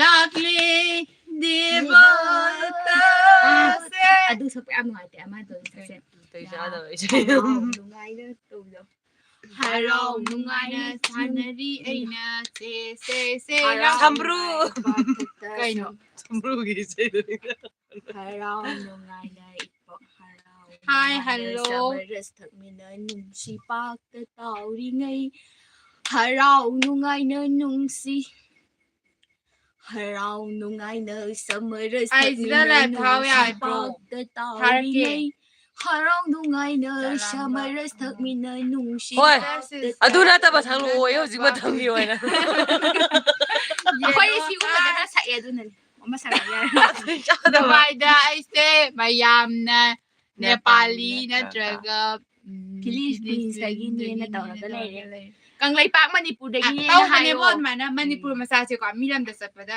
ꯑꯗꯨ ꯑꯇꯣꯞꯄ ꯅꯦꯄꯥꯂꯤꯒꯁꯨ ꯃꯁꯛ ꯃꯥꯟꯅꯕꯅꯤꯅꯀꯣ ꯇꯧꯕꯩꯗꯤꯀꯣ ꯑꯩꯈꯣꯏ ꯃꯅꯤꯄꯨꯔꯁꯦ ꯈꯪꯕ꯭ꯔꯥ ꯅꯣꯏ ꯃꯁꯛ ꯑꯍꯨꯝꯁꯦ ꯂꯣꯏ ꯐꯖꯕꯅꯦ ꯑꯗꯨꯅ ꯃꯣꯏꯁꯦ ꯀꯜꯂꯛꯅꯕꯅꯤꯀꯣ ꯑꯗꯨꯃꯥꯏꯅ ꯈꯟꯗꯣꯛ ꯍꯥꯡꯉꯤꯅꯦ ꯑꯩ ꯈꯪꯉꯦ ꯈꯪꯕꯤꯔꯤꯗꯣ ꯊꯦꯡꯀ꯭ꯌꯨ ꯑꯃ ꯃꯩꯇꯩꯒꯤ ꯑꯃ ꯑꯗꯨꯗꯤ ꯏꯁꯩ ꯑꯃ ꯁꯛꯄ ꯇꯥꯔꯦ ꯃꯣꯗꯔꯟꯒꯤ ꯁꯛꯂꯛꯑꯣꯌꯦ ꯑꯃꯁꯨ ꯂꯥꯛꯑꯦ ꯍꯥꯏꯔꯨꯕ ꯅꯨꯡꯁꯤ ꯍꯥꯏꯅ ꯅꯪꯒꯤ ꯅꯐꯝꯗ ꯂꯣꯟꯁꯨ ꯆꯨꯝꯅ ꯍꯩꯇ꯭ꯔꯤ ꯃꯥꯁꯦ ꯀꯨꯀꯤꯔ ꯈꯪꯄꯣꯠꯇꯦ ꯂꯣꯟ ꯍꯩꯇ꯭ꯔꯤꯔꯥ ꯕꯅꯥꯟ ꯍꯩꯇ꯭ꯔꯤꯔꯥ ꯑꯃ ꯇꯧꯔꯤ ꯁꯦ ꯃꯥ ꯑꯃꯗꯤ ꯇꯧꯔꯦ ꯁꯤ ꯆꯥꯎꯅꯤꯡꯒꯤ ꯅꯝꯕꯔ ꯑꯃ ꯑꯂꯨ ꯃꯥꯟꯕꯤ ꯑꯃꯁꯨ ꯂꯥꯛꯑꯦ ꯈꯟꯕ ꯌꯥꯕ ꯈꯜꯂꯕ ꯇꯨꯡꯗ ꯄꯤꯊꯣꯛꯂꯒꯦ ꯈꯜꯂꯕ ꯂꯧꯖꯍꯧꯔꯣ ꯄꯤꯔꯤꯉꯩꯗ ꯊꯃꯣꯏ ꯁꯦꯡꯅ ꯄꯤꯔꯤꯗꯣ ꯋꯥꯎ ꯑꯗꯨꯅꯦ ꯅꯣꯏꯁꯦ ꯅꯣꯏꯁꯦ ꯌꯥꯝ ꯅꯨꯡꯁꯤ ꯅꯣꯡꯃꯗꯤ ꯅꯣꯏ ꯌꯨꯝ ꯂꯣꯏꯅ ꯄꯥꯟꯈꯤꯗꯣꯏꯅꯤ ꯑꯗꯣ ꯌꯥꯝ ꯅꯨꯡꯁꯤꯕ ꯑꯩꯈꯣꯏ ꯑꯍꯨꯝꯁꯦ ꯂꯨꯅ ꯈꯜꯂꯨꯕꯗ ꯇꯤꯟꯅꯔꯦ ꯅꯨꯡꯁꯤ ꯆꯥꯟꯅꯅ ꯇꯤꯟꯃꯤꯟꯅꯔꯦ ꯅꯤꯡꯉꯣꯜ ꯑꯣꯏꯅ ꯄꯣꯛꯎꯕꯅꯤꯅ ꯍꯥꯏꯕꯗꯤ ꯑꯇꯣꯞꯄ ꯁꯥꯒꯩ ꯑꯃꯗ ꯑꯃꯨꯛ ꯇꯤꯟꯈꯤꯗꯣꯏꯅꯤ ꯉꯁꯤ ꯑꯗꯨꯒꯤ ꯈꯜꯂꯨꯕꯗ ꯌꯥꯝ ꯅꯨꯡꯁꯤꯌꯦꯅ ꯍꯧꯅꯔꯝ ꯅꯤꯡꯁꯤꯡꯍꯜꯂꯦ ꯑꯩꯈꯣꯏ ꯑꯍꯨꯝꯁꯦ ꯉꯁꯤ ꯅꯨꯡꯁꯤꯅꯅ ꯁꯨꯃꯥꯏꯅ ꯂꯩꯃꯤꯟꯅꯔꯝꯕꯁꯦ ꯍꯌꯦꯡ ꯃꯇꯝ ꯑꯃꯗꯗꯤ ꯌꯥꯔꯣꯏꯗꯣꯏꯅꯤ ꯑꯩꯒꯤ ꯃꯤꯡ ꯂꯤꯡꯖꯦꯟ ꯀꯧꯋꯦ ꯂꯥꯟ ꯃꯔꯛꯇ ꯏꯁꯩꯒ ꯁꯛꯅꯤꯡꯕ ꯐꯥꯎꯔꯤꯔꯣ ꯇꯁꯦꯡꯅ ꯍꯥꯏꯕꯃꯛꯇꯗꯀꯣ ꯉꯥꯏꯍꯥꯛꯀꯤ ꯋꯥꯔꯤꯅꯦ ꯁꯛꯏꯕ ꯍꯥꯏꯕꯗꯨꯅꯦꯕꯀꯣ ꯋꯥꯔꯧꯅꯒꯨꯝꯁꯦ ꯋꯥꯈꯜ ꯑꯗꯨꯕꯨꯅꯦ ꯍꯟꯊꯔꯛꯄ ꯃꯤꯀꯨꯞꯇꯗꯤ ꯀꯩꯁꯨ ꯅꯨꯡꯉꯥꯏꯕ ꯅꯠꯇꯦ ꯍꯣꯏ ꯂꯥꯟꯒꯤ ꯆꯩꯊꯦꯡꯁꯦ ꯃꯌꯥꯝꯅ ꯑꯩꯈꯣꯏꯁꯨ ꯇꯁꯦꯡꯅ ꯍꯥꯏꯕꯗ ꯐꯪꯉꯦꯕ ꯂꯥꯟꯒꯤ ꯆꯩꯊꯦꯡꯗꯤ ꯑꯩꯈꯣꯏꯁꯨ ꯐꯪꯉꯦꯕ ꯀꯩ ꯍꯥꯏꯇꯥꯔꯦ ꯑꯩꯈꯣꯏꯁꯨ ꯑꯩꯈꯣꯏꯁꯨꯅꯦ ꯁꯨꯕꯝ ꯄꯨꯔꯥ ꯅꯣꯝꯕꯝ ꯁꯨꯕꯝ ꯆꯥꯕꯝ ꯅꯣꯝꯕꯝ ꯈꯪꯕ ꯆꯥꯕꯝ ꯈꯪꯗꯦ ꯅꯠꯇꯦ ꯑꯩꯈꯣꯏꯅ ꯇꯣꯂꯣꯞ ꯆꯥꯕ ꯅꯨꯡꯉꯥꯏ ꯑꯐꯕ ꯏꯃꯨꯡꯗ ꯄꯣꯛꯇꯕꯅꯤꯅꯦ ꯑꯩꯈꯣꯏꯁꯨ ꯀꯩꯁꯨ ꯅꯨꯡꯉꯥꯏꯇꯦꯕ ꯌꯥꯝ ꯋꯥꯏꯑꯦꯕꯀꯣ ꯃꯁꯤꯒꯤ ꯑꯩꯈꯣꯏꯁꯨ ꯌꯥꯝ ꯆꯩꯅꯥꯁꯦ ꯋꯥꯏ ꯍꯥꯏꯗꯤ ꯄꯣꯠꯀꯤ ꯃꯃꯜꯁꯨ ꯍꯥꯏꯅꯤꯡꯉꯥꯏꯇꯦꯅ ꯍꯧꯖꯤꯛꯇꯤ ꯂꯣꯏ ꯋꯥꯡꯈꯠꯂꯦ ꯊꯕꯛ ꯁꯨꯔꯦ ꯑꯗꯒꯤ ꯄꯩꯁꯥ ꯊꯕꯛ ꯁꯨꯔꯦ ꯐꯪꯗꯦ ꯄꯩꯁꯥ ꯐꯪꯗꯦ ꯁꯨꯐꯝꯁꯨ ꯂꯩꯇꯦ ꯑꯗꯨꯅꯅꯦ ꯌꯥꯝ ꯋꯥꯏꯑꯦꯕ ꯑꯩꯈꯣꯏꯁꯨ ꯑꯗꯨꯕꯨ ꯋꯥꯏ ꯍꯥꯏꯗꯅ ꯁꯨꯝ ꯋꯥꯈꯜꯁꯦ ꯋꯥꯔꯒ ꯂꯩꯕꯗꯤ ꯌꯥꯗꯕꯅꯤꯅ ꯉꯥꯏꯍꯥꯛꯇꯪ ꯅꯨꯡꯉꯥꯏꯒꯗ꯭ꯔꯥꯅꯅꯦ ꯁꯨꯃꯥꯏꯅ ꯑꯃꯨꯛ ꯂꯩꯕꯀꯣ ꯁꯤꯗ ꯂꯥꯟꯅ ꯈꯟꯒꯨꯝꯁꯦ ꯅꯠꯇꯦ ꯄꯥꯎꯊꯪꯅꯒꯗꯕ ꯑꯣꯏꯔꯗꯤ ꯏꯔꯥꯡꯗ ꯁꯔꯨꯛ ꯌꯥꯕꯤꯒꯅꯣꯕ ꯂꯥꯟꯁꯦ ꯃꯥꯏ ꯄꯥꯛꯇ꯭ꯔꯤꯁꯦ ꯄꯥꯎꯊꯪꯅꯒꯗꯕ ꯃꯌꯥꯝ ꯃꯥꯅꯦ ꯊꯃꯣꯏ ꯁꯦꯡꯅ ꯁꯔꯨꯛ ꯌꯥꯗꯕꯒꯤꯅꯦ ꯂꯩꯍꯧꯔꯤꯕ ꯃꯤꯁꯤꯡꯗꯨꯒꯤ ꯑꯣꯏꯅ ꯋꯥꯕꯗꯣ ꯑꯗꯨ ꯑꯩꯈꯣꯏꯁꯨꯅꯦ ꯇꯧꯒꯅꯣ ꯇꯁꯦꯡꯅ ꯍꯥꯏꯔꯕꯗꯅꯦꯀꯣ ꯑꯩꯈꯣꯏꯁꯨ ꯏꯃꯥ ꯂꯩꯕꯥꯛꯁꯦ ꯌꯥꯝ ꯑꯩꯈꯣꯏꯒꯤꯁꯨ ꯏꯕꯨꯡ ꯏꯄ꯭ꯋꯥ ꯃꯌꯥꯝ ꯑꯃ ꯆꯠꯂꯤꯕꯅꯦ ꯑꯩꯈꯣꯏꯁꯨ ꯂꯩꯁꯥꯕꯤ ꯑꯃ ꯆꯠꯇꯕ ꯑꯣꯏꯅ ꯃꯥꯟꯕ꯭ꯔꯣ ꯗꯣꯅꯦꯁꯟ ꯑꯩꯈꯣꯏꯒꯤ ꯃꯍꯨꯠ ꯁꯤꯜꯂꯒ ꯆꯠꯄꯤꯔꯤꯅꯦ ꯑꯩꯈꯣꯏꯒꯤ ꯊꯧꯗꯥꯡ ꯂꯧꯐꯝ ꯍꯧꯖꯤꯛ ꯑꯗꯨꯝ ꯇꯧꯖꯩꯑꯕꯀꯣ ꯕ꯭ꯔꯗꯔ ꯃꯣꯃꯣ ꯍꯧꯖꯤꯛ ꯃꯅꯤꯄꯨꯔꯒꯤ ꯋꯦꯗꯔꯁꯦ ꯌꯥꯝ ꯁꯥꯏꯌꯦ ꯍꯧꯖꯤꯛꯁꯦ ꯍꯥꯟꯅꯗꯤ ꯃꯅꯤꯄꯨꯔꯁꯦ ꯁꯥꯕ ꯌꯥꯝ ꯀꯩ ꯍꯦꯟꯀꯠꯂꯦ ꯍꯥꯏꯇꯥꯔꯦ ꯌꯥꯝꯅ ꯍꯣꯏꯗ ꯀꯥꯂꯦꯟꯗꯁꯨ ꯀꯩꯁꯨ ꯌꯥꯝ ꯀꯟꯅ ꯃꯔꯛꯇꯁꯨ ꯁꯥꯕ ꯑꯣꯏꯗꯦꯗꯅ ꯋꯥꯈꯜ ꯑꯗꯨꯕꯨ ꯈꯔ ꯍꯧꯖꯤꯛꯇꯤ ꯌꯥꯝ ꯁꯥꯔꯦ ꯃꯥꯅꯦ ꯅꯣꯏꯅꯗꯤ ꯍꯥꯏꯔꯤꯕ ꯑꯩꯈꯣꯏ ꯀꯩꯝ ꯌꯥꯎꯗꯕ ꯃꯥꯜꯂꯤꯕ ꯑꯩꯈꯣꯏ ꯏꯕꯨꯡ ꯏꯄ꯭ꯋꯥ ꯆꯠꯂꯤꯅꯦ ꯅꯣꯏ ꯑꯩꯈꯣꯏ ꯊꯥꯖꯗꯕ꯭ꯔꯥ ꯃꯍꯨꯠ ꯆꯍꯤ ꯁꯤꯜꯂ 20 ꯆꯠꯂꯤꯅꯦ ꯁꯨꯗ꯭ꯔꯤꯕ ꯑꯩꯈꯣꯏꯁꯦ ꯑꯩꯈꯣꯏꯁꯨ ꯆꯠꯂꯣ ꯍꯥꯏꯔꯣ ꯑꯩꯈꯣꯏꯒꯤ ꯃꯍꯨꯠ ꯁꯤꯜꯂꯒ ꯆꯠꯄꯤꯈ꯭ꯔꯦ ꯑꯩꯈꯣꯏ ꯆꯠꯍꯟꯅꯤꯡꯗꯕꯗꯒꯤ ꯌꯨꯝꯁꯤꯅ ꯀꯔꯤ ꯑꯣꯏꯅ ꯑꯩꯈꯣꯏ ꯂꯩꯍꯧꯗꯣꯏꯅꯣꯕ ꯀꯞꯄꯒ ꯂꯩꯌꯣ ꯑꯩꯈꯣꯏ ꯄꯨꯝꯅꯃꯛ ꯍꯥꯏꯔꯕ ꯑꯗꯨꯝ ꯂꯣꯏꯅ ꯂꯥꯟ ꯆꯠꯂꯗꯤ ꯍꯥꯏꯔꯕ ꯌꯥꯝꯅ ꯋꯥꯔꯦꯀꯣ ꯅꯈꯣꯏ ꯃꯇꯝ ꯌꯥꯝꯅ ꯄꯥꯝꯃꯨꯕꯤ ꯅꯈꯣꯏꯒꯤ ꯈꯟꯕꯗ ꯀꯩ ꯍꯥꯏꯅꯣ ꯃꯥꯏ ꯃꯃꯤꯡꯁꯦ ꯃꯇꯝ ꯃꯩꯇꯩ ꯊꯦꯡꯛ ꯌꯨ ꯍꯣꯏ ꯑꯩꯈꯣꯏꯅ ꯀꯔꯤ ꯅꯪꯅ ꯃꯊꯦꯜ ꯑꯩꯈꯣꯏꯒꯤꯗꯃꯛꯇ ꯆꯥꯔꯒꯦ ꯋꯥꯕꯤꯕꯒꯤꯗꯃꯛꯇꯗꯤ ꯊꯦꯡꯛ ꯌꯨ ꯆꯝꯊꯣꯡ ꯆꯥꯏꯌꯦ ꯑꯗꯨꯕꯨ ꯑꯩꯈꯣꯏꯒꯤꯁꯨ ꯃꯁꯤꯅ ꯁꯤꯟꯐꯝ ꯑꯃꯅꯤ ꯈꯜꯂꯒ ꯏꯁꯩ ꯐꯖꯕ ꯃꯩꯇꯩ ꯀꯩꯅꯣ ꯃꯩꯇꯩ ꯅꯠꯇ ꯀꯔꯤ ꯃꯊꯦꯜ ꯆꯥꯔꯒꯦ ꯆꯝꯊꯣꯡ ꯆꯥꯏꯌꯦ ꯁꯛꯂꯛꯀꯦ ꯏꯁꯩ ꯐꯖꯕ ꯈꯔ ꯐꯖꯕ ꯑꯃ ꯁꯛꯁꯤꯀꯣ ꯀꯩꯁꯦ ꯁꯛꯁꯤꯒꯦ ꯀꯥꯏꯅꯈꯤꯕ ꯏꯁꯩꯅꯦꯕ ꯃꯥꯅ ꯁꯛꯂꯛꯑꯣ ꯍꯥꯏꯁꯦ ꯅꯪ ꯑꯗꯨꯒꯨꯝꯕ ꯁꯀ꯭ꯔꯠꯀꯤ ꯋꯥꯗꯣ ꯃꯤ ꯃꯃꯥꯡꯗ ꯍꯥꯏꯔꯛꯀꯅꯣ ꯁꯤꯁꯇꯔ ꯃꯣꯏꯅ ꯍꯥꯏꯔꯛꯑꯦ ꯍꯥꯏꯔꯛꯅꯕꯗꯤ ꯑꯩꯈꯣꯏꯗꯣ ꯁꯤꯟꯕꯤꯔꯦ ꯑꯗꯨꯗꯤ ꯍꯥꯏꯕ ꯇꯥꯕꯅꯦ ꯑꯗꯨꯝ ꯍꯥꯏꯔꯛꯇ꯭ꯔꯦ ꯅꯨꯡꯉꯥꯏꯔ ꯂꯩꯕ ꯑꯩꯈꯣꯏꯗꯤ ꯑꯉꯥꯎ ꯑꯐꯩ ꯀꯩꯝꯇ ꯅꯨꯡꯉꯥꯏꯔ ꯂꯩꯕꯗ ꯇꯥꯔꯦ ꯑꯗꯣ ꯌꯥꯎꯗ꯭ꯔꯕꯩ ꯍꯪꯉꯛꯀꯅꯣꯕ ꯇꯥꯏꯞꯇ ꯂꯥꯏꯞꯇꯁꯨꯅꯦ ꯍꯪꯉꯛꯀꯅꯣꯕ ꯑꯩꯈꯣꯏ ꯍꯥꯏꯔꯛꯑꯣꯏꯕ ꯍꯣꯏ ꯑꯗꯣꯝꯅꯕꯨꯗꯤ ꯍꯪꯕꯤꯔꯛꯇ꯭ꯔꯦ ꯍꯟꯖꯤꯟ ꯍꯟꯖꯤꯟ ꯍꯪꯉꯛꯄ ꯃꯤ ꯈꯔ ꯌꯥꯎꯋꯦꯕ ꯑꯩꯈꯣꯏꯅ ꯋꯥ ꯍꯥꯏꯗ꯭ꯔꯤꯐꯥꯎ ꯇꯨꯃꯤꯟꯅ ꯅꯣꯏ ꯋꯥꯔꯤꯗꯨꯗꯤ ꯂꯩꯔꯗꯣꯏꯕ ꯏꯁꯩ ꯁꯛꯈꯤꯁꯦ ꯇꯁꯦꯡꯅ ꯑꯩꯈꯣꯏꯗꯤ ꯏꯟꯇꯔꯇꯦꯟꯃꯦꯟꯒꯤ ꯑꯣꯏꯅ ꯏꯁꯩ ꯁꯛꯑꯁꯤ ꯌꯥꯔꯁꯦ ꯃꯌꯥꯝꯁꯤ ꯋꯥꯛꯀꯤꯡ ꯆꯦꯆꯦꯔꯣ ꯂꯣꯏꯁꯤꯜꯂꯁꯦ ꯅꯦꯅꯦꯔꯣ ꯅꯦꯅꯦ ꯋꯥꯐꯝ ꯀꯧꯅꯤꯡꯉꯦ ꯀ꯭ꯂꯣꯁ ꯀꯧꯔꯣ ꯆꯦꯆꯦ ꯀꯧꯅꯤꯡꯉꯦ ꯀꯧꯔꯣ ꯅꯩꯈꯥꯏꯕꯤ ꯍꯥ ꯑꯥꯏꯖꯤꯒ ꯍꯥ ꯅꯩꯈꯥꯏꯕꯤ ꯍꯥ ꯋꯥꯏ ꯎꯕꯗꯩ ꯊꯦꯡꯛ ꯌꯨ ꯃꯁꯛ ꯀꯩ ꯂꯣꯏꯅ ꯐꯖꯩꯀꯣ ꯊꯦꯡꯛ ꯌꯨ ꯏꯁꯩ ꯁꯛꯁꯤꯁꯦ ꯆꯠꯂꯣ ꯆꯠꯇꯕ ꯌꯥꯗ꯭ꯔꯕ ꯅꯪꯗꯤ ꯌꯦꯡꯂꯝꯂꯅꯨ ꯋꯥꯍꯪꯅ ꯑꯩꯉꯣꯟꯗ ꯑꯩꯈꯣꯏꯅꯤꯒꯤ ꯂꯥꯏꯕꯛ ꯃꯤꯡ ꯂꯣꯏ ꯍꯥꯏꯔꯛꯑꯣ ꯑꯩꯒꯤꯅ ꯂꯤꯡꯖꯦꯟ ꯃꯥꯒꯤꯅ ꯍꯣꯅꯤ ꯃꯥꯒꯤꯅ ꯆꯦ ꯁꯅꯥꯊꯣꯏ ꯏꯁꯩꯁꯨ ꯌꯥꯝ ꯍꯩꯌꯦ ꯁꯛ ꯈꯔ ꯐꯖꯕꯤꯅ ꯇꯧꯕ ꯌꯦꯡꯅꯤꯡꯉꯤꯔꯣ ꯁꯛ ꯈꯔ ꯐꯖꯕꯤꯒꯩ ꯃꯃꯤꯡ ꯆꯠꯂꯤ ꯃꯌꯥꯝꯗꯣ ꯎꯗ꯭ꯔꯣ ꯁꯛ ꯐꯖꯩ ꯌꯥꯕ ꯉꯝꯗ꯭ꯔꯕ ꯀꯥꯡꯁꯣꯏ ꯃꯆꯤꯟ ꯁꯦꯝꯗꯕ ꯉꯥꯛꯇꯅꯤꯅꯦꯀꯣ ꯍꯥꯎꯀꯤ ꯉꯥꯔꯤ ꯃꯌꯥꯝ ꯀꯅꯥꯏ ꯍꯥꯎꯀꯤꯅꯣ ꯀꯩꯗꯧꯔꯦ ꯍꯥꯏꯕꯅꯣ ꯀꯩ ꯍꯥꯏꯅꯣ ꯍꯦꯒꯤꯟ ꯍꯥꯎꯀꯤ ꯀꯥꯡꯁꯣꯏꯗ ꯍꯥꯏꯗꯤ ꯑꯣꯏ ꯀꯩꯅꯣꯝ ꯍꯥꯏꯒꯦ ꯅꯣꯏꯅꯅꯦ ꯊꯤꯔꯤꯅ ꯍꯥꯏꯕꯗꯣ ꯈꯪꯕ꯭ꯔꯥ ꯋꯥ ꯑꯃ ꯍꯥꯏꯕꯤꯔꯛꯀꯦ ꯅꯣꯏꯅꯁꯨ ꯑꯃꯨꯛꯁꯨ ꯍꯨꯜꯂꯒ ꯉꯥꯡꯕꯤꯌꯦꯕ ꯈꯪꯕ꯭ꯔꯥ ꯇꯁꯦꯡꯅ ꯅꯣꯏꯅ ꯊꯤꯅ ꯑꯗꯨꯃꯥꯏꯅ ꯏꯟꯁꯜ ꯃꯤ ꯇꯧꯕꯤꯔꯦ ꯃꯌꯥꯝꯅ ꯑꯗꯨꯗꯨꯅꯅꯦ ꯊꯤꯕꯗ ꯐꯖꯔꯛꯅꯕ ꯍꯣꯠꯅꯔꯛꯄꯗ ꯅꯥꯇꯩ ꯆꯥꯗꯕ ꯈꯣꯠꯇꯕ ꯃꯌꯥꯝ ꯇꯧꯅꯔꯛꯑꯦ ꯄꯨꯝꯅꯃꯛꯇꯤ ꯅꯣꯏꯅ ꯊꯣꯛꯍꯟꯕꯅꯦ ꯕ꯭ꯔꯗꯔ ꯃꯣꯃꯣ ꯍꯥꯏꯗꯤ ꯃꯣꯏꯗꯤ ꯉꯥꯔꯤ ꯊꯤꯔꯣꯏ ꯇꯣꯛꯑꯣ ꯑꯗꯨꯝ ꯑꯗꯨꯝ ꯃꯩꯇꯩ ꯂꯩꯌꯣ ꯃꯆꯥꯒꯤꯗꯤ ꯋꯥ ꯉꯥꯔꯤ ꯉꯥꯡꯉꯛꯀꯅꯣ ꯆꯥꯒꯗꯕ ꯑꯩꯅ ꯍꯥꯏꯒꯦ ꯆꯨꯝꯗ꯭ꯔꯕ ꯊꯤꯅ ꯍꯥꯏꯔꯦ ꯊꯤꯕꯗꯣ ꯐꯖꯔꯛꯅꯕꯅ ꯄꯩꯁꯥꯗꯤ ꯂꯩꯅꯗꯕꯅꯤꯅ ꯃꯌꯥꯝ ꯑꯗꯨꯃꯥꯏꯅ ꯇꯧꯅꯔꯛꯑꯦ ꯑꯗꯣ ꯃꯤ ꯁꯛꯇꯨ ꯀꯩꯝꯇꯅꯦ ꯄꯥꯟꯅꯕꯤꯒꯅꯣꯕ ꯅꯪ ꯊꯤ ꯐꯖꯩꯗꯣ ꯀꯩꯝ ꯆꯥꯛ ꯍꯥꯏꯅꯣ ꯆꯥꯔꯕꯣ ꯆꯥꯔꯦ. ꯅꯣꯛꯁꯜꯂꯛꯑꯦ ꯑꯩꯁꯨ ꯁꯕꯁꯀ꯭ꯔꯥꯏꯕ ꯇꯧꯈ꯭ꯔꯕꯩ. ꯊꯦꯡꯛ ꯌꯨ ꯎꯇꯝ ꯁꯤꯡ ꯌꯦꯜꯂꯣ ꯀꯂꯔ ꯀꯩꯅꯣꯅꯦ ꯚꯥꯔꯠ ꯅꯪ ꯕꯤꯔꯃꯟ ꯀꯣꯂꯦꯖꯇ ꯇꯝꯕꯗꯨꯔꯣ ꯅꯣ ꯑꯩ ꯕꯤꯔꯃꯟ ꯀꯣꯂꯦꯖꯇ ꯇꯝꯖꯗꯦ ꯑꯩꯈꯣꯏ ꯑꯍꯨꯝ ꯑꯝꯇ ꯁꯛꯅ ꯆꯥ ꯌꯥꯄꯣꯟꯇꯦ. ꯑꯗꯨꯅꯦ ꯁꯛꯅ ꯆꯥ ꯌꯥꯄꯣꯟꯇꯦ ꯑꯗꯨꯅ ꯑꯩꯈꯣꯏ ꯁꯛꯀꯤ ꯋꯥꯐꯝꯗꯤ ꯁꯛꯅ ꯆꯥ ꯌꯥꯕꯁꯨ ꯂꯩꯀꯣ ꯍꯟꯗꯛ ꯆꯥꯟꯅꯈ꯭ꯔꯤꯁꯤꯡꯗꯣ ꯑꯗꯣ ꯈꯪꯅꯔꯝꯒꯅꯤꯗ ꯂꯣꯏꯅ. ꯑꯩꯈꯣꯏꯁꯨꯅꯦ ꯃꯇꯝ ꯑꯃꯗ ꯊꯤꯔꯤꯀꯥꯟꯗꯅꯦ ꯃꯤꯅꯅꯦ ꯊꯤꯅ ꯍꯥꯏꯕ ꯃꯌꯥꯝꯗꯣ ꯈꯪꯕ꯭ꯔꯥ ꯐꯖꯅꯕ ꯍꯣꯠꯅꯔꯛꯄꯗꯗꯤ ꯁꯛꯅ ꯑꯗꯨꯒꯨꯝꯕ ꯆꯥꯈ꯭ꯔꯦ. ꯄꯥꯎ ꯃꯌꯥꯝ ꯇꯥꯔꯦ ꯆꯥꯛ ꯆꯥꯔꯦ ꯑꯗꯨꯅꯤ ꯁꯛ ꯋꯥꯔꯤꯁꯤꯗꯤ ꯐꯖꯔꯗꯤ ꯕꯦꯔꯤ. ꯊꯤꯅ ꯃꯤ ꯆꯦꯆꯦ ꯑꯃꯗ ꯑꯍꯨꯝ ꯆꯥꯛ ꯄꯥꯟꯅꯒꯗꯣꯏꯅꯣꯕ ꯆꯥꯔꯕꯣ? ꯍꯒꯨꯝꯁꯤꯗ ꯄꯨꯡ ꯀꯩꯅꯣ ꯏꯁꯤꯡ ꯆꯥꯎꯕꯗꯣ ꯅꯣꯏꯔꯣꯝ ꯌꯥꯎꯕ꯭ꯔꯣ? ꯌꯥꯎꯗꯤꯌꯦ ꯑꯩꯈꯣꯏꯔꯣꯝ ꯏꯁꯤꯡ ꯆꯥꯎꯗꯤꯌꯦ. ꯏꯁꯤꯡꯁꯨ ꯆꯥꯎꯗꯦ.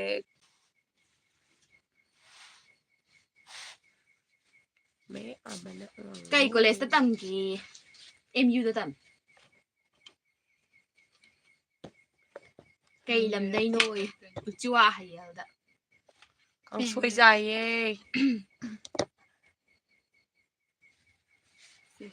ꯑꯗꯨꯒꯅꯦꯀꯣ ꯑꯩꯅ ꯌꯥꯝ ꯁꯥꯎꯅꯤꯡꯕ ꯍꯥꯏꯔꯗꯤꯀꯣ ꯅꯨꯄꯤꯅ ꯅꯨꯄꯤꯕꯨ ꯍꯟꯊꯅ ꯈꯟꯕꯁꯤ ꯑꯣꯏꯔꯁꯦ ꯑꯩꯅ ꯌꯥꯝ ꯁꯥꯎꯅꯤꯡꯉꯤꯁꯦ. ꯀꯩ ꯂꯝꯗꯩꯅꯣ?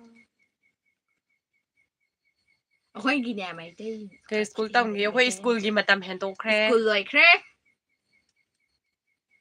ꯁ꯭ꯀꯨꯜ ꯑꯃꯗ ꯑꯣꯖꯥ ꯑꯣꯏꯅꯗꯤ ꯄꯨꯔꯛꯀꯗꯧꯔꯦ. ꯆꯤꯆꯦ ꯌꯥꯝ ꯁꯥꯎꯔꯤ ꯀꯩ ꯁꯥꯎꯕ ꯅꯠꯇꯦꯕꯀꯣ ꯒ꯭ꯌꯥꯟ ꯇꯥꯗꯕ ꯃꯌꯥꯝ ꯂꯩꯌꯦꯕ ꯑꯗꯣ ꯒ꯭ꯌꯥꯟ ꯇꯥꯗꯕ ꯃꯤꯁꯦ ꯒ꯭ꯌꯥꯟ ꯇꯥꯅꯕ ꯋꯥꯔꯛꯑꯝꯃꯤꯅꯦ. ꯁꯤꯡꯖꯨ ꯆꯥꯃꯤꯟꯅꯁꯤ. ꯍꯥꯎꯀꯤꯞꯀ ꯉꯁꯤ ꯄꯨꯛꯆꯥꯏ ꯆꯥꯏꯅꯤꯌꯦ. ꯏꯁꯩꯗꯣ ꯄ꯭ꯂꯤꯖ ꯑꯃꯨꯛꯇ. ꯊꯛꯀꯦ. ꯑꯩꯗꯤ ꯀ꯭ꯂꯥꯁ 4 ꯇꯝꯃꯤ. ꯐꯖꯅ ꯍꯣꯠꯅꯧꯑꯣ ꯌꯨꯅꯥꯀꯣꯗ ꯍꯣꯠꯅꯧꯑꯣ. ꯀꯥꯏꯗꯒꯤꯅꯣ? ꯎꯆꯤꯋꯥ ꯍꯩꯌꯦꯜꯗꯒꯤ.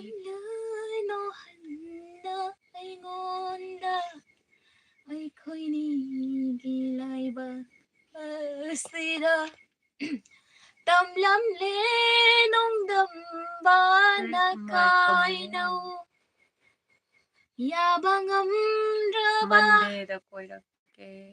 ꯀꯣꯏꯔꯛꯑꯣ. ꯀꯣꯏꯔꯛꯑꯣꯌꯦ ꯀꯥꯏꯗ ꯀꯣꯏꯔꯛꯇꯣꯏꯅꯣ?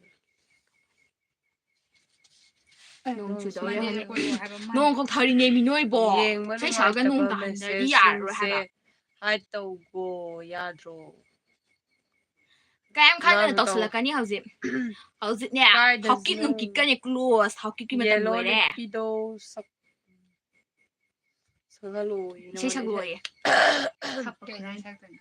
ꯁꯛꯂꯣ ꯁꯛꯇꯕ ꯍꯥꯏ. ꯌꯥꯗ꯭ꯔꯗꯤ. ꯍꯥꯏ. ꯅꯪꯁꯦ ꯑꯩꯒꯤ ꯀꯅꯥꯅꯣ? ꯀꯩ ꯏꯁꯩ ꯁꯛꯇꯣꯏꯅꯣ? ꯉꯁꯤ ꯍꯌꯦꯡ ꯈꯨꯊꯦꯛꯅ ꯐꯣꯡꯗꯣꯛꯀꯦ ꯈꯜꯂꯤꯉꯩ ꯑꯣꯏꯈꯤꯗꯔꯥ ꯄꯥꯈꯠꯆꯩ ꯂꯝꯂꯥꯟꯕ ꯀꯅꯥꯒꯤ ꯌꯦꯡꯁꯤꯟꯅꯗ ꯇꯨꯃꯤꯟ ꯎꯁꯤꯟꯅꯗ ꯅꯪꯅ ꯃꯤꯀꯨꯞ ꯈꯨꯗꯤꯡ ꯈꯟꯖꯩ ꯏꯊꯟ ꯃꯪꯂꯥ ꯇꯥꯏꯕꯪ ꯑꯅꯤꯃꯛꯇꯁꯨ ꯊꯃꯣꯏꯅꯨꯡꯗ ꯂꯧꯅ ꯊꯝꯂꯛꯄꯁꯦ ꯀꯌꯥꯗꯤ ꯀꯨꯏꯔꯦ ꯆꯍꯤ ꯀꯨꯝꯖꯥ. ꯏꯁꯩ ꯍꯩꯇꯦꯗ. ꯃꯌꯥꯝꯅ ꯑꯩꯒꯤ ꯏꯁꯩ ꯁꯛꯂꯛꯑꯦ. ꯑꯩꯒꯤ ꯄꯨꯟꯁꯤꯗꯣ ꯑꯩꯒꯤ ꯄꯨꯟꯁꯤ ꯀꯔꯤꯅꯣ ꯈꯟꯖꯗ꯭ꯔꯕ ꯃꯅꯤꯄꯨꯔꯤ ꯅꯠꯇꯕ ꯃꯤ ꯑꯇꯩ ꯄꯨꯟꯁꯤꯅꯤ. ꯀꯣꯃꯦꯟ ꯃꯌꯥꯝ ꯇꯧꯔꯛꯄꯁꯤꯡ ꯑꯁꯤꯗꯤ ꯀꯅꯥꯅꯣꯝ ꯌꯦꯡꯁꯤꯟꯖꯔꯛꯀꯦ. ꯑꯩꯈꯣꯏꯒꯤ ꯈꯨꯟ ꯈꯨꯟꯅꯦ ꯃꯌꯥꯝ ꯃꯥꯁꯨ ꯂꯥꯏꯚ ꯌꯥꯎꯅꯤꯌꯦ. ꯍꯥꯏ ꯈꯨꯟ ꯈꯨꯟꯅ ꯍꯥꯏ ꯇꯧꯔꯤꯅꯦ. ꯈꯨꯟ ꯈꯨꯟꯖ ꯇꯣꯂꯣꯞ ꯈꯔ ꯌꯥꯝꯃꯦ. ꯇꯣꯂꯣꯞ ꯌꯥꯝꯃꯗꯤ ꯑꯗꯨꯝ ꯇꯧꯕꯤꯌꯨ ꯃꯣꯃꯣ. ꯕ꯭ꯔꯗꯔ ꯃꯣꯃꯣ ꯇꯣꯂꯣꯞ ꯌꯥꯝꯕ ꯊꯕꯛ ꯇꯧꯒꯗꯕꯅꯤ. ꯊꯕꯛꯄꯨ ꯐꯪꯉꯗꯤ ꯑꯗꯨꯝ ꯇꯧꯁꯟꯕ ꯀꯩꯁꯨ ꯀꯥꯏꯗꯦ. ꯁꯤꯟꯐꯝꯗ ꯆꯤꯜꯍꯥꯎ ꯊꯤꯒꯗꯕ ꯑꯩꯒꯤ ꯋꯥꯐꯝꯗꯤꯕꯀꯣ ꯇꯟꯕ ꯌꯥꯗꯦ. ꯑꯩꯈꯣꯏ ꯁꯤꯟꯐꯝꯗ ꯆꯤꯜꯍꯥꯎ ꯊꯤꯕ ꯌꯥꯗꯦ. ꯉꯝꯅ ꯉꯝꯅꯕ ꯍꯥꯏꯗꯤ ꯆꯦꯆꯦ ꯑꯩꯈꯣꯏꯁꯦ ꯀꯌꯥ ꯁꯨꯅꯔꯒꯦ? ꯆꯍꯤ ꯀꯌꯥ ꯁꯨꯅꯔꯒꯦ? ꯍꯥꯏ ꯆꯍꯤꯔꯣ? ꯃꯌꯥꯝ 20ꯒꯤ ꯑꯩꯈꯣꯏ ꯈꯨꯟ ꯃꯅꯨꯡꯗ ꯈꯨꯟ ꯂꯣꯏ ꯏꯁ ꯀꯝ ꯂꯩꯔꯦ. ꯕꯦꯛ. ꯅꯨꯡꯁꯤꯌꯦ. ꯈꯨꯟ ꯈꯨꯟꯁꯦ ꯍꯥꯏꯕ ꯅꯨꯡꯁꯤꯗ꯭ꯔꯣ? ꯅꯨꯡꯁꯤꯕꯅꯦ ꯃꯥꯒꯤ ꯃꯃꯤꯡ ꯈꯨꯟ ꯈꯨꯟ ꯀꯧꯋꯦ. ꯈꯨꯜꯂꯛꯄꯅꯤ. ꯃꯥꯁꯦ ꯃꯊꯟꯗ ꯌꯨꯝ ꯆꯪꯉꯛꯄ ꯂꯩꯁꯜꯂꯒ.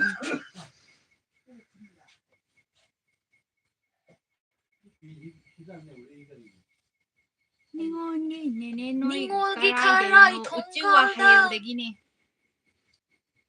ꯅꯤꯉꯣꯜꯒꯤ ꯅꯨꯡꯁꯤ ꯂꯥꯏꯌꯨꯝꯗ ꯅꯨꯡꯁꯤꯁꯤ ꯃꯥꯟꯖꯅꯪꯕꯨ ꯀꯩꯗ ꯀꯩꯗ ꯂꯩꯕꯒꯦ. ꯃꯥꯟꯖꯅꯪꯕꯨ ꯂꯥꯏꯞ ꯌꯥꯎꯕ ꯌꯥꯕ 만지는부 따라버려 하요 I did 11 years old plus 5 Lingjen noi nungairo ꯑꯩꯈꯣꯏꯁꯨ ꯑꯩꯈꯣꯏ ꯈꯛꯇꯪ ꯅꯨꯡꯉꯥꯏꯕ ꯅꯠꯇꯦ ꯃꯌꯥꯝ ꯄꯨꯟꯅ ꯅꯨꯡꯉꯥꯏꯃꯤꯟꯅꯁꯦ ꯅꯣꯏꯒꯤ ꯀꯅꯥꯅ ꯁꯤꯡꯒꯦꯜꯂꯛꯇꯒꯤ ꯑꯊꯣꯏꯕꯤ ꯅꯪ ꯀꯅꯥꯅ ꯐꯖꯕ ꯍꯥꯏꯒꯦ ꯑꯩꯈꯣꯏ ꯊꯤꯔꯦꯅ ꯀꯩꯗꯧꯒꯦ ꯅꯣꯏ ꯀꯔꯥꯏꯗꯩꯅꯣ ꯍꯪꯉꯤꯅꯦ ꯑꯩꯈꯣꯏ ꯎꯆꯤꯋꯥ ꯍꯌꯦꯜꯗꯒꯤꯅꯦ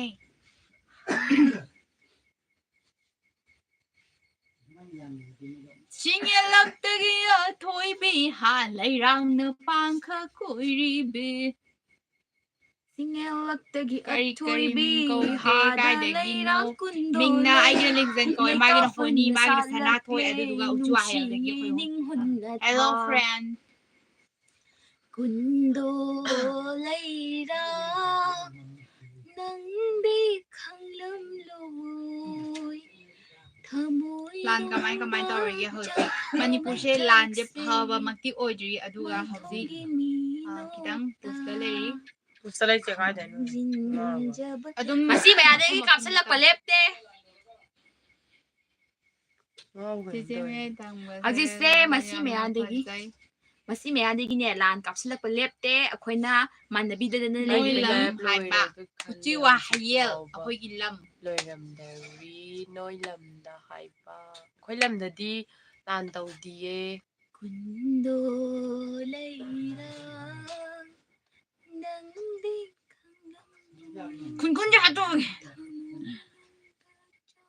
ꯅꯣꯡꯃꯩ ꯃꯈꯣꯟ ꯇꯥꯗ꯭ꯔꯣ ꯑꯩꯈꯣꯏ ꯁꯤꯗ ꯗꯥꯏꯔꯦꯛ ꯈꯔ ꯇꯥꯗ꯭ꯔꯕ ꯃꯐꯝꯗꯤ ꯂꯥꯞꯅꯕꯅꯤꯅ ꯗꯥꯏꯔꯦꯛ ꯇꯥꯖꯗ꯭ꯔꯦ ꯑꯗꯨꯕꯨ ꯑꯩꯈꯣꯏ ꯁ꯭ꯋꯥꯏꯗ ꯂꯥꯟꯁꯦ ꯇꯧꯗ꯭ꯔꯒꯁꯨꯕꯀꯣ ꯀꯩ ꯍꯥꯏꯇꯥꯔꯦ ꯂꯥꯟꯒꯤ ꯆꯩꯊꯦꯡꯗꯤ ꯐꯖꯅ ꯐꯪꯉꯤ ꯅꯤꯡꯊꯧꯒꯤ ꯏꯁꯩ ꯁꯛꯎ ꯃꯥꯕꯨ ꯀꯩ ꯏꯁꯩ ꯁꯛꯄꯤꯒꯦ ꯑꯩ ꯃꯥ ꯏꯁꯩ ꯐꯥꯗꯤ ꯅꯨꯡꯁꯤꯅ ꯊꯃꯣꯏ ꯀꯥꯏꯈꯤꯕ ꯌꯥꯎꯕ꯭ꯔꯣ ꯌꯥꯎꯋꯦ ꯆꯦꯆꯦ ꯃꯌꯥꯏ ꯊꯪꯕꯤ ꯅꯨꯡꯁꯤꯅ ꯑꯩ ꯅꯣꯡꯃ ꯂꯥꯛꯀꯦ ꯏꯆꯟꯅ ꯑꯩꯁꯨ ꯅꯣꯡꯃ ꯂꯥꯛꯑꯣ ꯍꯥꯎ ꯁꯣꯐꯤ ꯍꯥꯎ ꯆꯍꯤ ꯀꯌꯥꯅꯣ ꯆꯍꯤꯔꯣ ꯆꯍꯤ ꯌꯥꯝꯗ꯭ꯔꯤꯗ 20 ꯃꯅꯨꯡꯗ ꯂꯩ ꯍꯪꯉꯝꯂꯅꯤ ꯆꯦ ꯍꯣꯏ ꯅꯨꯄꯥꯒ ꯀꯣꯏꯅꯗ꯭ꯔꯣ ꯑꯗꯨꯃꯅ ꯇꯣꯉꯥꯟꯕ ꯋꯥꯐꯝ ꯑꯃꯗ ꯊꯝꯈ꯭ꯔꯁꯤꯀꯣ ꯅꯣꯡꯃ ꯍꯥꯏꯔꯛꯑꯒꯦ ꯅꯈꯣꯏꯁꯦ ꯀꯨꯀꯤ ꯅꯠꯇ꯭ꯔꯣ ꯀꯥꯏꯗꯒꯤ ꯀꯨꯀꯤꯅꯣ ꯃꯩꯇꯩꯅꯤꯅꯦ ꯑꯩꯈꯣꯏꯁꯦ ꯃꯩꯇꯩ ꯍꯦ ꯃꯤꯇꯩ ꯆꯥꯎꯊꯣꯛꯅ ꯃꯤꯡꯗ ꯍꯥꯏꯕꯤꯒꯦ ꯃꯤꯇꯩꯅꯦꯅ ꯇꯥꯛꯄ ꯑꯩꯁꯦ ꯃꯩꯇꯩ ꯆꯅꯨꯔꯥꯅꯦ ꯃꯩꯇꯩ ꯆꯅꯨꯔꯥ ꯑꯁꯦꯡꯕ ꯃꯤꯇꯩꯗꯤ ꯑꯣꯏꯔꯝꯃꯔꯣꯏ ꯅꯪ ꯃꯤꯇꯩ ꯅꯠꯇꯕ꯭ꯔꯥ ꯑꯩꯈꯣꯏꯗꯤꯅꯦ ꯃꯩꯇꯩ ꯆꯅꯨꯔꯥ ꯀꯩꯒꯤ ꯆꯦꯡ ꯂꯣꯜꯂꯤꯗꯣ ꯀꯩꯒꯤꯅꯣ ꯂꯣꯠꯄ ꯅꯠꯇꯤꯌꯦ ꯎꯗ꯭ꯔꯦ ꯑꯩꯗꯣ ꯑꯥꯎꯠ ꯑꯣꯏꯔꯦ ꯃꯣꯏ ꯑꯅꯤꯅ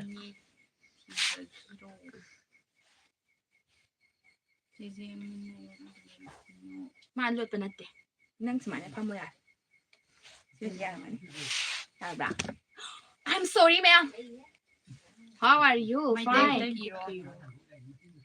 ꯅꯪ ꯑꯣꯏꯔꯝꯗꯧ ꯃꯥꯜꯂꯦ ꯇꯁꯦꯡꯅ ꯆꯨꯝꯅ ꯍꯥꯏꯈ꯭ꯔꯕꯅꯦ ꯉꯥꯡꯉꯔꯣꯏ ꯈꯪꯕ꯭ꯔꯥ ꯇꯁꯦꯡꯕ ꯃꯤꯇꯩ ꯃꯆꯥ ꯑꯃ ꯌꯦꯜꯍꯧꯃꯤ ꯑꯣꯏꯔꯒ ꯈꯪꯉꯕ ꯃꯤꯇꯩ ꯃꯆꯥ ꯃꯁꯛ ꯇꯁꯦꯡ ꯈꯪꯗ꯭ꯔꯤꯁꯤꯕꯨ ꯀꯩꯒꯤꯅꯣ ꯌꯦꯜꯍꯧꯃꯤ ꯈꯪꯉꯕ ꯅꯪ ꯑꯣꯏꯔꯝꯗꯧ ꯃꯥꯟꯁꯤꯜꯂꯛꯇ꯭ꯔꯦ ꯐꯦꯛ ꯃꯥꯜꯂꯦ ꯐꯦꯛ ꯃꯩꯇꯩ ꯃꯥꯜꯂꯦꯀꯣ ꯅꯪꯁꯦ ꯃꯤꯇꯩ ꯑꯃ ꯑꯣꯏꯔꯒ ꯃꯤꯇꯩ ꯃꯁꯛꯄꯨ ꯈꯪꯗꯕ ꯅꯪꯅ ꯊꯃꯣꯏꯗ ꯇꯤꯡ ꯂꯥꯎꯕ ꯌꯥꯎꯔꯦ ꯍꯥꯏ ꯍꯦꯜꯂꯣ ꯆꯤꯡꯗꯅ ꯅꯠꯇꯦ ꯈꯪꯕ꯭ꯔꯥ ꯃꯤꯍꯨꯟꯒꯁꯦ So ꯕꯪ ꯕꯪ ꯕꯪ beautiful ꯕꯪ ꯃꯤꯡꯗꯤ ꯑꯩꯒꯤ ꯃꯤꯡꯅ ꯍꯣꯅꯤꯁꯀꯔꯅꯤ ꯅꯥꯎꯔꯦꯝ ꯊꯣꯛꯁꯝ so beautiful so elegant just looking at wow wow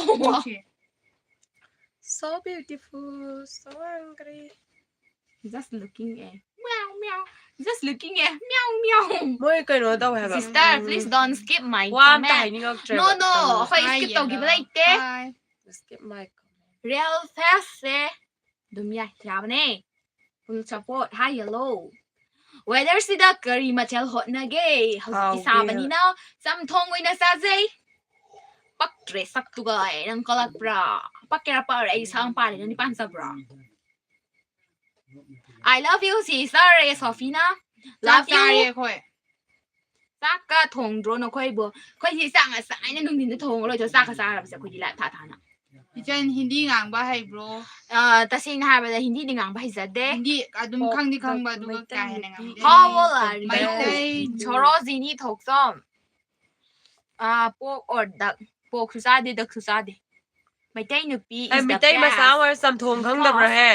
Kai nu ni. Sam thong hai se ko. Sam thong hai badi asamba thong ba. Kang soy. Sam thong mu khang da ba nang ka mai maitai ram dina. Maitai maitai Sam ka na. thong ze mi tai de gi thok ma. Maitai ram ne ba maste. ꯑꯗꯨꯗꯤ ꯌꯥꯝ ꯐꯔꯦ Sam thong bu khang da ba ma da mi tai ni ga na chau je ri. Ma da Mami mi da tai mi ta tai ma ha da ki go ram ni ne ba. Ma mi da Moi mi tai mi ha. tai ꯁꯤꯗꯤ ꯁꯤꯗꯤ ꯊꯣꯛꯇꯣ ꯊꯣꯛꯄꯅꯦꯕ. ꯍꯥꯏꯕ ꯔꯣꯖꯤꯅꯤ ꯑꯍꯥ ꯑꯗꯨꯗꯤ ꯌꯥꯝ ꯐꯔꯦ ꯐꯔꯦ ꯅꯣ reply ꯃꯤ ꯑꯩꯈꯣꯏ ꯆꯍꯤꯗꯣ ꯍꯥꯏꯗꯣꯛꯄ ꯌꯥꯗꯦ ꯍꯥꯏꯕ ꯀꯣꯟꯅ Mami da mi tai ha. ꯁꯤ ꯌꯥꯝ ꯃꯥꯜꯂꯦ ꯅꯪ ꯕꯣꯏꯂꯔ ꯑꯣ ꯀꯣꯏꯂꯔꯁꯨ ꯆꯥꯏ ꯌꯦꯟꯗꯤ ꯆꯥꯏꯕꯀꯣ ꯉꯥꯅꯨ ꯆꯥꯗꯦ ꯑꯣꯛ ꯆꯥꯗꯦ Male. ꯑꯗꯒꯤꯗꯤ ꯁꯟ ꯆꯥꯗꯦ ꯀꯨꯀꯤ ꯌꯥꯝ Mitai na ꯃꯥꯜꯂꯦ bo. ꯅꯪ ꯑꯟꯃꯩꯇꯩ ꯍꯥꯏꯁꯦ ꯃꯥꯜꯂꯦꯀꯣ ꯃꯥꯁꯦ Mi tai ꯃꯌꯥꯝ na bo sam thong khang ꯑꯗꯨꯅꯦ ꯍꯥꯏꯁꯦ ꯃꯥꯁꯦ ꯃꯩꯇꯩ ꯁꯥꯕ ꯃꯥꯟꯗ꯭ꯔꯅꯦ ꯃꯣꯏꯗꯤ ꯑꯩꯈꯣꯏ ꯃꯩꯇꯩ ꯌꯥꯝ ꯁꯥꯖꯅꯤꯡꯕꯅꯦꯕ Kang soi hai sina tongan In ba the middle atop lon sister am is the oi ga beautiful but I'm sam scared thong of hai ba sina her dum khang na ra ba ngak ne. Khoi mi tai yoi ba sam na thong ba sam thong. ꯑꯩꯈꯣꯏꯁꯨ ꯄꯨꯔꯥ ꯃꯩꯇꯩꯗꯤ ꯅꯠꯆꯗꯦ ꯃꯤꯛꯁꯅꯦ ꯍꯣꯏ Khara tapthara ngao ba. ꯃꯤꯛꯁꯅꯦꯕꯀꯣ ꯑꯗꯨ ꯑꯣꯏꯔꯒꯁꯨ ꯀꯩ ꯍꯥꯏꯇꯥꯔꯦ Tapthang. ꯏꯆꯝ ꯆꯝꯕ ꯁꯝꯊꯣꯡꯕꯨ ꯈꯪꯖꯤꯜꯂꯛꯇ꯭ꯔꯒꯗꯤ ꯀꯃꯥꯏꯅ ꯊꯥꯖꯗꯣꯏꯅꯣꯕ ꯐꯦꯁ ꯂꯥꯏꯛ ꯑꯩ ꯈꯪꯗꯦ ꯅꯪꯒꯤ ꯂꯣꯟꯗꯨ I don't know your language ꯑꯗꯨꯅꯤ ꯌꯦꯟꯁꯨ ꯆꯝꯊꯣꯡ ꯆꯥꯅꯩ ꯑꯗꯨ ꯆꯝꯊꯣꯡꯗ ꯀꯩꯅꯣꯗꯤ ꯔꯥꯁꯤ ꯂꯩꯕ ꯅꯨꯄꯥ ꯃꯁꯛ ꯐꯖꯕ ꯅꯨꯄꯥ ꯃꯤꯠ ꯐꯖꯕꯅꯦ ꯑꯩꯗꯤ ꯃꯁꯥꯒꯤ ꯁꯦ ꯃꯌꯥꯏꯒꯤꯗꯣ ꯑꯩ ꯎꯈ꯭ꯔꯒꯨꯝ ꯇꯧꯔꯦ ꯀꯅꯥꯅ ꯁꯣꯔꯣꯖꯤꯅꯤ ꯁꯣꯔꯣꯖꯤꯅꯤ ꯊꯣꯛꯇꯣꯛꯅ ꯎꯔꯝꯃꯅꯤ ꯑꯩ ꯈꯔ ꯂꯞ ꯌꯨ ꯆꯝꯊꯣꯡ ꯃꯄꯨꯟꯁꯤꯒꯤ ꯆꯥꯕ ꯐꯪꯖꯗꯕ ꯃꯤꯔꯣ ꯅꯪꯕꯨ ꯑꯟꯇꯤ ꯍꯥꯏꯁꯦ ꯍꯧ ꯑꯗꯨꯃꯥꯏꯅ ꯈꯒ ꯉꯥꯡꯉꯨ ꯃꯌꯥꯝꯁꯨ Mapunsi ꯆꯥꯗꯕ ꯑꯣꯏꯔꯝꯃꯣꯏꯌꯦ ꯀꯩꯅꯣꯅꯦ ꯃꯤꯇꯩ ꯑꯁꯦꯡꯕ ꯑꯣꯏꯔꯒꯗꯤ ꯆꯝꯊꯣꯡꯗꯣ ꯆꯥꯅꯤꯡꯒꯅꯤ ꯅꯤꯡꯁꯤꯡꯉꯛꯀꯅꯦꯕꯀꯣ ꯃꯤꯇꯩ ꯃꯆꯥ ꯅꯠꯇꯕꯗꯨꯅ ꯆꯝꯊꯣꯡ ꯈꯪꯗꯕ ꯁꯤꯜꯕꯤꯌꯥꯒꯤ ꯍꯥꯏꯁꯤ ꯃꯥꯒꯤ ꯗꯤꯄꯤꯁꯦ ꯌꯦꯡꯒꯦ ꯍꯧꯗꯣꯡꯅ ꯅꯣꯏ ꯇꯤꯝꯗꯣ ꯃꯥꯏ ꯃꯁꯛꯁꯤ ꯄꯛꯇ꯭ꯔꯦ ꯁꯤꯅꯦꯕ ꯊꯤꯃꯟꯗꯅꯕꯀꯣ ꯍꯥꯏꯅꯤꯡꯉꯤ ꯑꯩ ꯀꯩꯅꯣꯝ ꯍꯥꯏ ꯁꯤꯜꯕꯤꯌꯥꯒꯤ ꯍꯥꯏꯁꯦ ꯃꯥꯏ ꯃꯁꯛꯁꯤꯗꯤ ꯊꯤꯃꯟꯗꯅꯕꯀꯣ ꯃꯥꯏ ꯗꯤꯄꯤꯒ ꯍꯥꯞꯇꯦꯕ ꯑꯍꯣꯡꯕ ꯀꯩꯅꯣꯃ ꯁꯨꯃꯥꯏꯅ ꯐꯩꯔ ꯍꯥꯞꯇꯦꯕꯀꯣ ꯍꯥꯏꯅ ꯇꯧꯕ ꯑꯃ ꯑꯗꯨꯅꯦꯕ ꯃꯥꯗꯤ ꯊꯤꯃꯟꯗꯅ ꯃꯁꯛꯁꯨ ꯎꯠꯅꯤꯡꯗ꯭ꯔꯕ ꯍꯥꯏꯇꯥꯔꯦ ꯑꯩꯈꯣꯏꯗꯤ ꯁꯛꯁꯨ ꯁ꯭ꯋꯥꯏꯗ ꯃꯌꯥꯡ ꯊꯤꯖꯔꯁꯨ ꯃꯌꯥꯝꯗꯗꯤ ꯃꯆꯥꯒ ꯎꯠꯂꯤꯗꯅ ꯑꯗꯨꯝ ꯋꯥꯔꯤ ꯁꯥꯟꯅꯔꯒ ꯈꯔ ꯍꯩꯔꯦ ꯍꯤꯟꯗꯤꯁꯦ ꯑꯗꯨꯝ ꯆꯥꯕꯤ ꯍꯥꯏꯔꯛꯄꯅꯦ ꯃꯁꯛ ꯍꯥꯎ ꯐꯖꯕ ꯄꯩꯁꯥ ꯄꯥꯏꯕ ꯃꯁꯛ ꯐꯖꯕꯁꯨ ꯄꯥꯝꯗꯦ ꯄꯩꯁꯥ ꯄꯥꯏꯕꯁꯨ ꯄꯥꯝꯗꯦ ꯁꯦꯟ ꯃꯁꯛ ꯄꯥꯏꯕ ꯅꯨꯄꯥ ꯐꯖꯕ ꯊꯃꯣꯏ ꯄꯥꯝꯗꯦ ꯁꯦꯡꯒꯟꯗꯦ ꯄꯩꯁꯥ ꯄꯥꯝꯗꯦ ꯄꯥꯏꯕ ꯅꯔ ꯂꯩꯔꯁꯨ ꯑꯩꯗꯤ ꯃꯤꯅꯨꯡꯁꯤ ꯌꯥꯎꯒꯟꯗꯦ ꯄꯥꯝꯗꯦ ꯅꯔ ꯂꯩꯔꯁꯨ ꯑꯩꯗꯤ ꯄꯥꯝꯗꯦ ꯄꯥꯝꯗꯦ ꯏꯆꯝ ꯁꯦꯜ ꯆꯝꯖꯕ ꯄꯥꯏꯔꯁꯨ ꯁꯨꯔ ꯅꯣꯝꯃꯒ ꯑꯩꯗꯤ ꯆꯥꯕ ꯄꯥꯝꯗꯦ ꯑꯣꯏꯔꯒꯁꯨ ꯅꯈꯣꯏ ꯄꯥꯝꯗꯦ ꯊꯃꯣꯏ ꯃꯩꯇꯩꯂꯣꯟ ꯁꯦꯡꯕ ꯅꯨꯡꯁꯤ ꯆꯥꯟꯅꯅ ꯂꯩꯃꯤꯟꯅꯒꯗꯕ ꯁꯦ ꯑꯗꯨꯗꯤ ꯀꯔꯤ ꯈꯪꯗ꯭ꯔꯤ ꯏꯁꯩ ꯁꯛꯄ ꯌꯥꯏ ꯀꯨꯀꯤ ꯃꯥꯜꯂꯤꯗ ꯅꯔ ꯂꯩꯔꯁꯨ ꯑꯩꯗꯤ ꯃꯤꯇꯩꯒꯤ ꯄꯥꯝꯗꯦ ꯏꯟꯖꯥꯡ ꯄꯥꯝꯗꯦ ꯈꯪꯗꯕ ꯁꯦꯟ ꯄꯥꯏꯔꯁꯨ ꯑꯩꯗꯤ ꯄꯥꯝꯗꯦ ꯄꯥꯝꯗꯦ ꯁꯛꯇꯨꯒ ꯅꯁꯛ ꯐꯖꯔꯁꯨ ꯑꯩꯗꯤ ꯉꯥꯎꯗꯦ ꯉꯥꯎꯗꯦ ꯏꯪꯇꯞꯅ ꯒ꯭ꯌꯥꯟ ꯇꯥꯕ ꯃꯍꯥꯛꯇꯣ ꯅꯤꯡꯉꯣꯜ ꯊꯃꯣꯏꯅ ꯈꯣꯏꯗꯥꯖꯩ ꯃꯥꯁꯦ ꯀꯃꯥꯏꯅ ꯇꯧꯔꯤꯅꯣ ꯁꯤꯕꯣ ꯀꯔꯤꯅꯣ ꯅꯣꯏꯅ ꯇꯧꯔꯤꯗꯨꯅ ꯊꯕꯛ ꯍꯧꯗꯣꯡꯁꯨ ꯁꯦꯕꯥ ꯂꯩꯇ꯭ꯔꯕ ꯇꯧꯋꯤ ꯃꯥꯜꯂꯦ ꯈꯨꯝꯒꯨꯟꯕꯨ ꯈꯨꯝꯕꯣꯏꯅꯔꯤ ꯃꯤ ꯑꯃ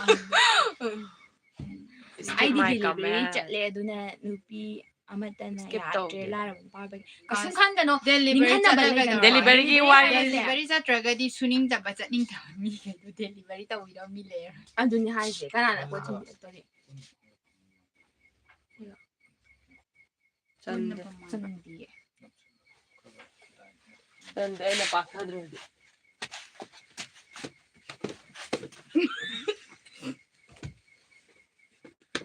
ꯎꯗꯦꯀꯣ ꯅꯪ ꯐꯅꯦꯛꯇꯣ ꯐꯖꯅ ꯆꯥꯎ ꯍꯥꯏ ꯁꯤꯁꯇꯔ ꯍꯧꯗꯣꯡꯗꯣ ꯌꯥꯝ ꯅꯨꯡꯁꯤꯌꯦ ꯍꯧꯗꯣꯡ ꯅꯨꯡꯁꯤꯕꯅꯦ ꯃꯌꯥꯏꯗ ꯁꯤꯗꯥꯏ ꯁꯤꯗ ꯂꯩꯔꯣ ꯅꯪꯁꯦ ꯂꯥꯞ ꯌꯦꯡꯒꯤ ꯃꯌꯥꯝ ꯁꯤꯔꯤ ꯂꯪꯀꯥ ꯈꯔꯗꯤ ꯄꯥꯔꯛꯑꯣ ꯑꯗꯩ ꯃꯌꯥꯏ ꯊꯪꯕ ꯆꯦꯁꯦ ꯆꯞꯄꯦ ꯆꯞꯄꯦ ꯍꯥꯠꯇꯣꯛꯑꯒꯦ ꯑꯩ ꯍꯥꯠꯇꯣꯔꯦ ꯑꯩ ꯆꯤꯟ ꯀꯜꯂꯦ ꯃꯌꯥꯝ ꯑꯩ ꯁꯤꯗꯣꯔꯦ ꯍꯧꯗꯣꯡꯁꯦ ꯀꯩ ꯀꯩ ꯁꯤꯗꯣꯔꯦ ꯍꯣꯠꯅꯔꯤꯒꯦ ꯃꯅꯤꯄꯨꯔꯗꯗꯤ ꯏꯆꯦꯁꯤꯡ ꯌꯥꯝ ꯁꯥꯏꯌꯦ ꯀꯩꯁꯨ ꯊꯣꯏꯗꯣꯛꯄ ꯍꯣꯠꯅꯖꯗꯦ ꯁꯨꯝ ꯂꯩꯖꯔꯤ ꯍꯋꯥꯏꯖꯥꯔ ꯑꯃ ꯀꯩ ꯑꯃ ꯐꯣꯔ ꯗꯤꯒ꯭ꯔꯤ ꯑꯗꯨꯐꯥꯎꯗꯤ ꯌꯧꯗꯦ ꯑꯩꯈꯣꯏ ꯃꯅꯤꯄꯨꯔꯗꯗꯤ ꯋꯥꯎ ꯊ꯭ꯔꯤ ꯀꯥꯏ ꯒ꯭ꯔꯥ ꯌꯧꯗꯣꯏꯅꯣ ꯃꯅꯤꯄꯨꯔ ꯗꯨꯕꯥꯏꯒꯗꯤ ꯌꯥꯝ ꯈꯦꯠꯅꯩ ꯀꯩ ꯍꯥꯏꯅꯣ ꯂꯥꯏꯔꯕ ꯂꯥꯏꯔꯕꯁꯦ ꯄꯥꯞꯅꯤ ꯃꯤꯅꯁꯨ ꯑꯗꯣ ꯑꯩ ꯀꯩꯅꯣꯝ ꯍꯥꯏꯖꯒꯦꯕ ꯂꯥꯏꯔꯔꯤꯅꯅꯦ ꯑꯩꯈꯣꯏ ꯄꯨꯛꯅꯤꯡ ꯍꯟꯊꯒꯨꯝꯁꯦꯕꯀꯣ ꯂꯥꯏꯔꯕ ꯂꯥꯏꯔꯕ ꯎꯁꯤꯠꯇꯕ ꯄꯥꯝꯕꯁꯦ ꯃꯤꯁꯤꯡꯗꯣ ꯍꯣꯠꯅꯕ ꯁꯨꯡꯂꯦꯞ ꯃꯣꯏꯒꯤꯁꯨ ꯃꯇꯝ ꯂꯦꯞꯀꯅꯨ ꯂꯥꯛꯀꯅꯤꯌꯦ ꯂꯥꯏꯔꯕ ꯑꯩꯈꯣꯏ ꯂꯩꯔꯝꯕꯒꯤꯅꯦ ꯏꯅꯥꯛ ꯈꯨꯟꯕ ꯃꯈꯣꯏ ꯂꯩꯕꯅꯦꯕꯀꯣ ꯑꯗꯨꯗꯨꯅꯅꯦ ꯂꯥꯏꯔꯒꯁꯨ ꯍꯣꯠꯅꯕꯗꯤ ꯂꯦꯞꯀꯅꯨ ꯑꯩꯒ ꯍꯥꯏꯒꯗꯕ ꯑꯃꯗꯤ ꯑꯩꯈꯣꯏꯁꯨ ꯂꯥꯏꯔꯦ ꯑꯩꯁꯨ ꯏꯁꯥꯃꯛꯁꯨ ꯑꯩꯁꯨꯅꯦ ꯄꯣꯠ ꯀꯩ ꯍꯥꯏꯇꯥꯔꯦ ꯑꯩꯁꯨꯅꯦ ꯂꯂꯣꯟꯂꯦꯕꯀꯣ ꯍꯥꯏꯗꯤ ꯑꯩꯁꯨ ꯅꯣꯏ ꯂꯣꯟꯗ ꯁꯤꯅ ꯍꯥꯏꯕꯗꯅ ꯐꯖꯩ ꯑꯗꯨꯗ ꯌꯥꯝ ꯐꯖꯩꯌꯦ ꯅꯪꯗꯣ ꯅꯪ ꯌꯥꯝ ꯐꯖꯩꯌꯦ ꯀꯩꯅꯣ ꯂꯦꯝꯈꯤꯕꯩꯅꯦ ꯀꯥꯏ ꯁꯣꯐꯤꯅ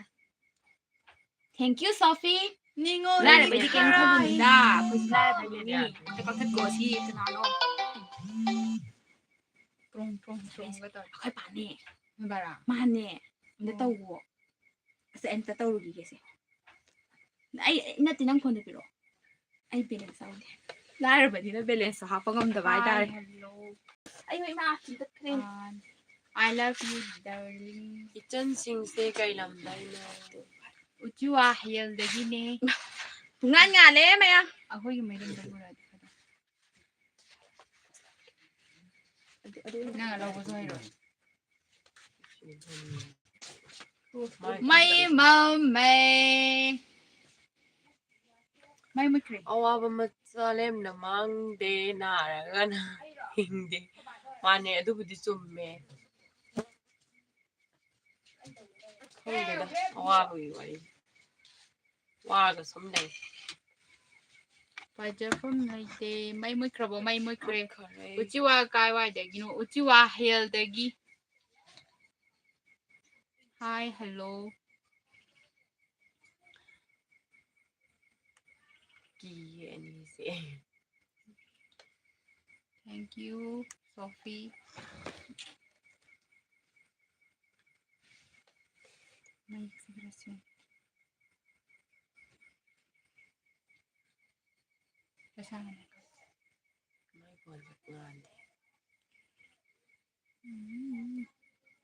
ꯃꯤꯠꯇꯗꯤ ꯌꯦꯡꯕ ꯎꯗꯕꯅꯦ ꯃꯣꯏ ꯌꯦꯡꯕ ꯐꯪꯗꯕ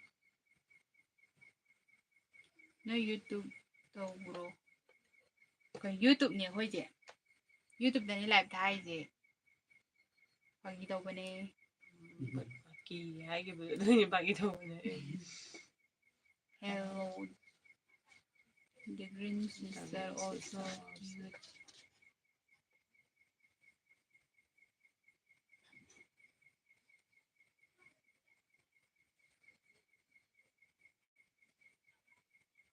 Karino tꯧꯔꯤꯁꯤꯕꯣ ꯂꯥꯏꯚꯅꯦ yellow is cute the yellow sister is so sweet ꯗꯨꯕꯥꯏꯗ ꯃꯇꯝ ꯑꯃ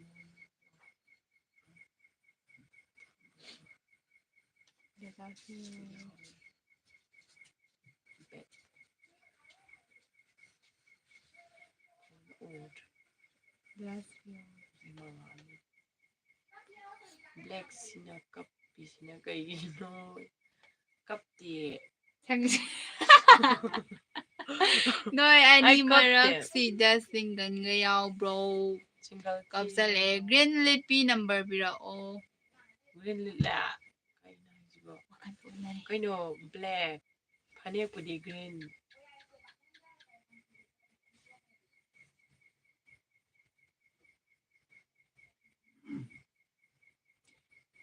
ꯅꯤꯉꯣꯟꯒꯤ ꯈꯔꯥꯏ ꯊꯣꯡꯒꯥꯟꯗ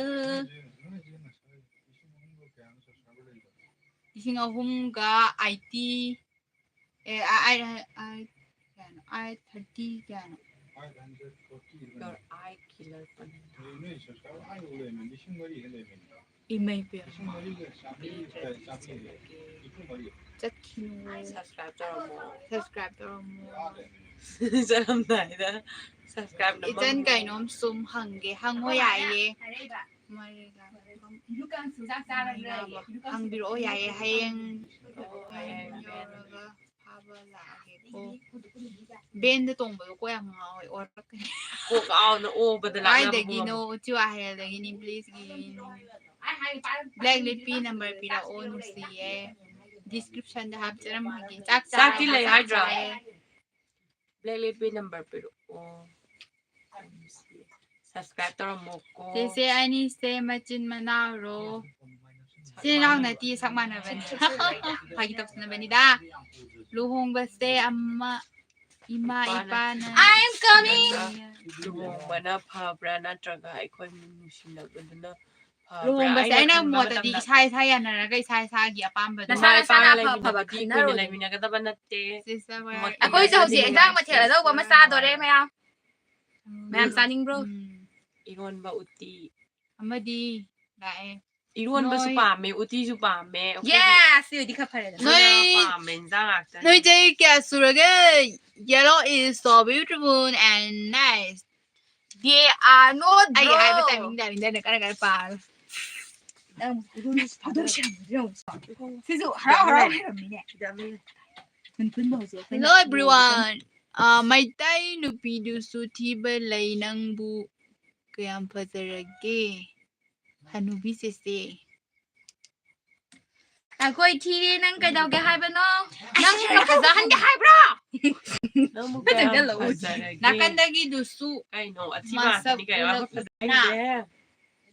hai mia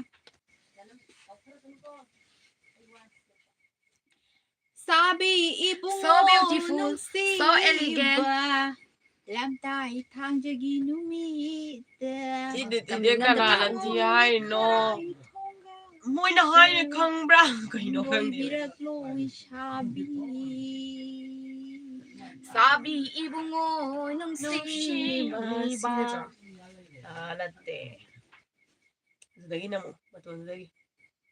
Subi.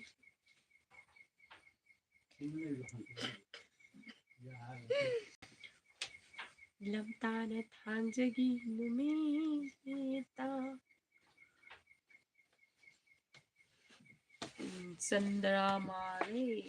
Chandre Chandra mali Chandra. Kay lam na no chua hayal. Chandra ko Chandra. Ay sa pamaga.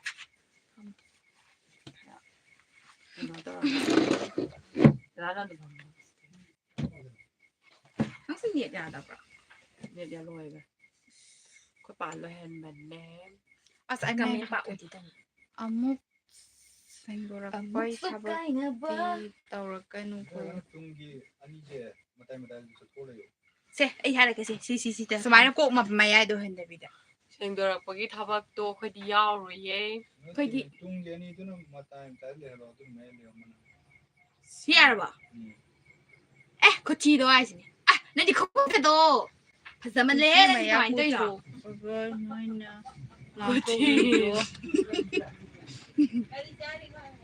nanga jang pasay din na kay sabi ge am ta haro o ko sa pasay ring ge nanga ta ta sara ka yu kung to lang siya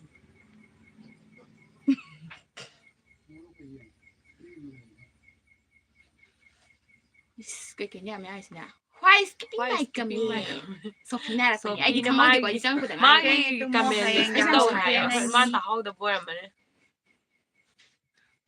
Hi. yam sai ko ma yam ma yam sawi thiên cái tung mồ rô hay nhà hao thiên cái đi à coi đi ai yêu cái bông Marie mà khai cái tung mà qua lên nông chị cái tung này thiên rồi cái ไม่ตันใครทำสาวไม่ตันจ้าก็ภาษาปรุนังภาษาเดียวตัว nang adu na rin nang may tan job dagi may tan maraman di ba do adu may di ko mal roy da ba do red hair sister red hair sister red na ti he kilo ni nang suba hayang Sunday ni hayang Sunday ni ako di Sunday ni habang kena ba kasi like da Sunday na ba yung tabog jil ni do ให้ยังเนี่ยไม่ได้ Ucua hai Cebu kadom dai no hai Cebu khang da begini ai ha ke ko mayang Impal constituency da mayang Impal khang bi bra du dagi haidarak laga mayang Impal na mong le ni bo ko mayang Impal do adu mathang da ucua le luhong ba se nupi tolop chaba nupi no bana phai na khan bra adu ni mi ge mo ne gi wa khan hai ta ai di nupa du gi mo ซาบะเรานี่กันเราเด้ตัวลบซาก็อีมุงอีทับก็ว่ากันนี่ไก่ๆตาเลยคงดู mỗi ngày sẽ lùi cái này cái nuôi gì đúng không hello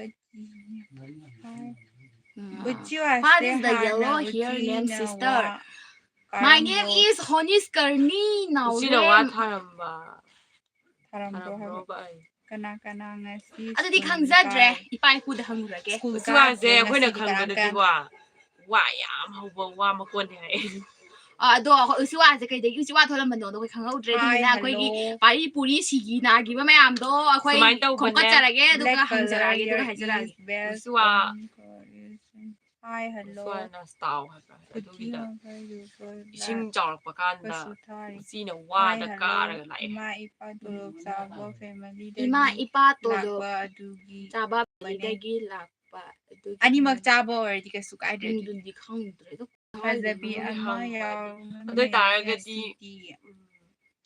Hi hello ꯈꯪꯗ꯭ꯔꯦꯗ ꯄꯩꯁꯥ ꯄꯥꯏꯕ ꯄꯥꯏꯗꯕꯁꯦ ꯆꯦ ꯑꯩꯈꯣꯏꯒꯤꯗꯤ ꯎꯆꯨꯋꯥ ꯑꯝꯇ ꯅꯨꯄꯤꯁꯦ ꯆꯥꯗꯕꯅꯤ ꯈꯪꯗꯦ. ꯌꯥꯝ ꯐꯠꯇꯦ ꯑꯩꯉꯣꯟꯗ ꯑꯆꯥꯎꯔꯝ ꯌꯥꯝ ꯄꯥꯝꯃꯤ ꯑꯩꯉꯣꯟꯗ ꯊꯦꯡꯅꯔꯛꯄꯗꯨꯕꯨ ꯌꯥꯝ ꯍꯥꯏ ꯍꯣꯏ ꯑꯗꯣ ꯅꯪꯒꯤ ꯂꯥꯏꯕꯛꯀ ꯃꯤꯒꯤ ꯊꯦꯡꯅꯔꯝꯒꯅꯤ ꯋꯥꯈꯜꯂꯣꯟꯅꯤ ꯃꯤꯒꯤ ꯋꯥꯈꯜꯂꯣꯟ ꯍꯥꯏꯗꯤ ꯅꯨꯄꯤ ꯎꯆꯤꯋꯥ ꯈꯨꯗꯤꯡꯃꯛ ꯅꯨꯄꯤ ꯃꯥꯟꯅꯒꯅꯤ ꯑꯃꯅ ꯍꯥꯏꯕ ꯐꯠꯇ꯭ꯔꯒ ꯂꯩꯇꯦꯕ ꯎꯆꯤꯋꯥ ꯅꯨꯄꯤ ꯈꯨꯗꯤꯡꯃꯛ ꯐꯠꯂꯣꯏ ꯃꯥꯟꯅꯩꯌꯦ ꯍꯥꯏꯕꯗꯨꯁꯨ ꯆꯤꯟꯁꯨ ꯂꯩꯇꯦ ꯂꯣꯏ ꯇꯣꯡꯉꯒ ꯆꯞ ꯃꯥꯟꯅꯩꯌꯦ ꯃꯥꯟꯅ ꯃꯥꯟꯅꯕ ꯆꯥꯛꯇꯥꯃꯤꯟꯅꯕꯅꯦ ꯃꯥꯏ ꯇꯨꯄꯛꯅ ꯆꯤꯟꯁꯨ ꯁꯔꯣꯖꯤꯅꯤ Sophie, I love you, ꯃꯃꯥꯟꯅꯕꯤꯔꯣ sister. ꯃꯃꯥꯟꯅꯕꯤꯔꯣ ꯒꯦꯝ ꯁꯥꯟꯅꯁꯦ ꯒꯦꯝꯗꯤ ꯁꯥꯟꯅꯗꯦ ꯁꯣꯅꯤꯌꯥ ꯃꯥꯜꯂꯦ ꯁꯣꯅꯤꯌꯥ ꯃꯥꯜꯂꯤ ꯅꯣꯏ black colour Black color Pretty. brown color ꯍꯣꯏ ꯀꯔꯤꯅꯣ ꯌꯥꯝ ꯍꯥꯏꯔꯤ ꯃꯤꯡꯒꯁꯤꯅ ꯃꯔꯣꯟ ꯑꯃ ꯁꯝꯄꯨꯟꯕꯤ ꯅꯪ ꯉꯁꯤꯗꯤ ꯐꯖꯅ ꯑꯐꯥꯎꯕꯤ ꯃꯥꯜꯂꯦꯀꯣ ꯋꯥꯖꯛ ꯂꯥꯛꯄꯤ ꯀꯩ ꯐꯤꯂꯝꯗꯅꯣꯃ ꯑꯗꯨ ꯃꯥꯜꯂꯦ ꯈꯔ ꯐꯥꯎꯕꯗꯤ ꯌꯥꯗ꯭ꯔꯦꯕꯀꯣ ꯅꯣꯏ ꯑꯍꯨꯝ ꯍꯧꯖꯤꯛꯀꯥꯟ ꯀꯔꯝꯕꯅ ꯀꯝꯄ꯭ꯂꯦꯟꯗ ꯂꯩꯕꯁꯦ ꯑꯩꯅ ꯌꯥꯗ꯭ꯔꯦꯕ ꯏꯊꯤ ꯅꯣꯏ ꯑꯍꯨꯝ ꯎꯍꯨ ꯀ꯭ꯂꯥꯁ ꯂꯨꯍꯣꯡꯕꯩ ꯆꯍꯤ ꯍꯦꯜꯂꯛꯑꯦ ꯃꯣꯃꯣꯗꯣ ꯑꯗꯨꯏꯅꯦ ꯀꯩꯝ ꯄꯥꯈꯠꯀꯅꯨ ꯂꯨꯍꯣꯡꯕꯒꯤ ꯆꯍꯤꯁꯦ ꯑꯀꯛꯅꯕꯤ ꯂꯩꯇꯦꯗ ꯆꯍꯤ ꯀꯌꯥꯃꯨꯛ ꯁꯨꯔꯒꯦ 40 ꯐꯧ ꯌꯥꯔꯦ Say how 3 little monkey 3 little monkey ꯑꯐꯥꯎꯕꯤ I I like black black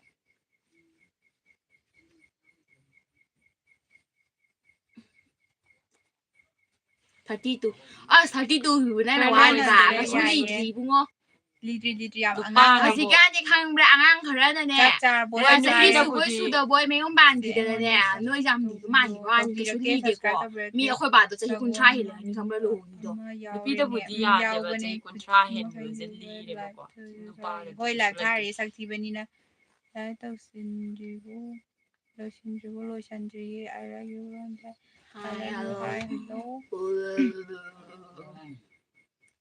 ꯑꯩꯉꯣꯟꯗ ꯁꯕꯁꯀ꯭ꯔꯥꯏꯕ ꯇꯧꯕꯤꯌꯨ ꯍꯣꯏ ꯇꯧꯔꯛꯀꯦ ꯅꯪ ꯁꯣꯐꯤ ꯆꯦꯅꯦꯜꯗ ꯁꯣꯐꯤꯅ ꯂꯩꯕ꯭ꯔꯣ ꯂꯩꯁꯥꯕꯤ ꯑꯔꯤꯕꯤ ꯍꯥꯎ ꯑꯩꯗꯤ ꯂꯤꯖꯗ꯭ꯔꯤ ꯈꯨꯝꯃꯔꯣꯏ ꯑꯩꯈꯣꯏꯗꯤꯅꯦ ꯂꯤꯁꯨ ꯂꯤꯗ꯭ꯔꯤ ꯑꯗꯨꯅ ꯀꯧꯕꯤꯔꯛꯑꯕꯅꯤꯅ ꯈꯨꯝꯕ ꯇꯥꯕꯅꯤ ꯀꯔꯤꯅꯣ ꯌꯥꯝ ꯍꯥꯏꯔꯤꯅꯦꯍꯦ ꯅꯣꯏꯕꯨ @ ꯆꯦ ꯍꯥꯏ ꯍꯜꯂꯣ ꯍꯥꯏ ꯍꯜꯂꯣ ꯑꯩ ꯁ꯭ꯋꯥꯏꯗꯒꯤ ꯅꯠꯇꯦ ꯑꯩꯒꯤ ꯃꯤꯡꯁꯨ ꯇꯝꯐꯥ ꯀꯧꯗꯦ ꯑꯩꯒꯤ ꯃꯦꯀꯞ ꯃꯤꯡꯁꯨ ꯈꯔ ꯄꯨꯁꯄꯥ ꯇꯧꯕ ꯌꯥꯗ꯭ꯔꯣ ꯀꯧꯗꯦ ꯅꯣꯏꯒꯤꯗꯣ ꯃꯥ ꯊꯤꯌꯦꯅ ꯇꯧꯔꯤꯁꯤꯗꯤ ꯃꯉꯣꯟꯗ ꯂꯣꯏ ꯇꯧꯈ꯭ꯔꯦ ꯃꯦꯀꯞꯇꯣ ꯂꯦꯝꯍꯧꯔꯤ ꯉꯁꯥꯏꯅꯦ ꯇꯧꯔꯤꯅꯦꯀꯣ ꯂꯧꯊꯣꯛꯈꯤꯕꯩꯅꯦ ꯅꯣꯏꯒꯤ ꯀꯣꯃꯦꯗꯤ ꯁꯦꯔꯤꯁ ꯌꯥꯝ ꯄꯛꯇꯦ ꯀꯦꯃꯦꯔꯥꯗꯣ ꯌꯥꯝ ꯅꯣꯡꯍꯜꯂꯦ ꯀꯦꯃꯦꯔꯥ ꯅꯝꯕꯗꯣ ꯕꯦꯔꯣꯟ ꯑꯉꯥꯡ ꯃꯆꯥ ꯍꯣꯏꯅ ꯑꯣꯏꯕ ꯑꯗꯨꯗꯨꯅ ꯁꯤꯖꯤꯟꯅꯕꯗꯣ ꯂꯩꯌꯣ ꯑꯗꯨꯒ ꯄꯩꯁꯥ ꯄꯥꯏꯗꯦ ꯑꯩꯈꯣꯏꯗꯤ ꯌꯥꯝ ꯂꯥꯏꯔꯕ ꯀꯩ ꯃꯆꯥꯅꯦ ꯍꯥꯏꯅꯤꯡꯉꯤꯅꯣ ꯀꯩ ꯆꯥꯟꯅꯔꯤꯒꯦ ꯀꯩ ꯆꯥꯟꯅꯔꯤ ꯃꯥꯒꯤ ꯑꯁꯤꯗꯒꯤ ꯀꯔꯤꯅꯣ ꯒꯦꯟ ꯈꯨꯔꯥꯡ ꯄꯟꯕꯁꯦ ꯃꯁꯤ ꯃꯈꯧꯔꯤꯁꯦ ꯅꯦꯠꯇꯣꯔꯤꯕꯅꯦ ꯑꯩꯅ ꯆꯔꯝꯗ ꯅꯦꯠꯂ ꯍꯥꯠꯂꯨꯔꯅ ꯕꯦꯔꯣꯟ ꯑꯩꯈꯣꯏ ꯃꯥꯟꯅꯗ꯭ꯔꯗꯤ ꯌꯥꯗ꯭ꯔꯕꯣ ꯕꯦꯔꯣꯟ ꯑꯩꯈꯣꯏꯅ ꯕꯦꯔꯣꯟꯗ ꯕꯦꯔꯣꯟꯅꯦ ꯑꯩ ꯆꯠꯂꯒꯦ ꯕꯦꯔꯣꯟꯗ ꯋꯥꯔꯦ ꯃꯆꯥ ꯂꯥꯛꯁꯦ ꯇꯣꯉꯥꯟꯕ ꯍꯣꯏ ꯑꯃ ꯆꯠꯂꯣ ꯑꯩꯈꯣꯏ ꯕꯥꯏ ꯇꯣꯉꯥꯟꯕ ꯑꯃ ꯍꯜꯂꯣ ꯃꯦꯝ ꯆꯥꯛ ꯆꯥꯔꯕꯣ ꯆꯥꯛ ꯆꯥꯔꯦ ꯍꯥ ꯅꯣꯛꯁꯜꯂꯛꯑꯦ ꯍꯨꯏꯁ ꯃꯁꯥꯏꯁꯦ ꯀꯩꯅꯣꯝꯅꯤ ꯅꯠꯇ꯭ꯔꯥ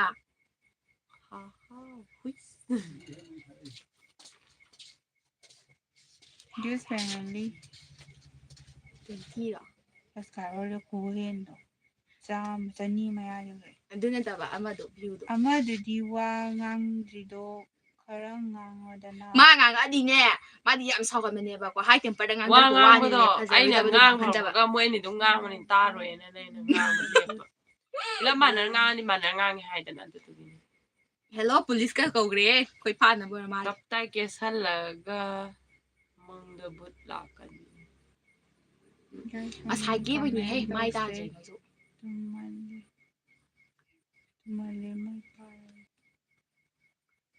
ꯃꯣꯏ ꯄꯥꯕ ꯋꯥꯒꯅꯤ Dubai lay ba mate mayam se. Ama green ribbon. Kong na di tabak Ribbon sin. punbi atu sibo. Tabak sin na di nim ta kong na na. Đó khai là cùng hợp với đi phong này Asing may na comment na. Sin Yam kizeye. Sin du ki reply do yang. keep going sister Tuharan magi. Demi na to layam. nhục như nghe bài gì mà Khai nang Yam betul. rayai. Bed ha jadi sen yam. Kali origin yang kalam mali. massage này ai đi có Kan mana saja dah. Green ribbon apa tu? Now hore. Now hore iyo ni na. green ribbon xin lấy đấy mà năng chi chu xin như này Green ribbon ni wari nama ni sina. Green ribbon gwari na man eh. Noi bukan. Nang ngaw hore na to pa man. Dating. oh hầu ra bên nhà hầu ra Noi bên chak nhà char bo chak chare. Je Je hao. Nang je nan to khang hore. se. Se.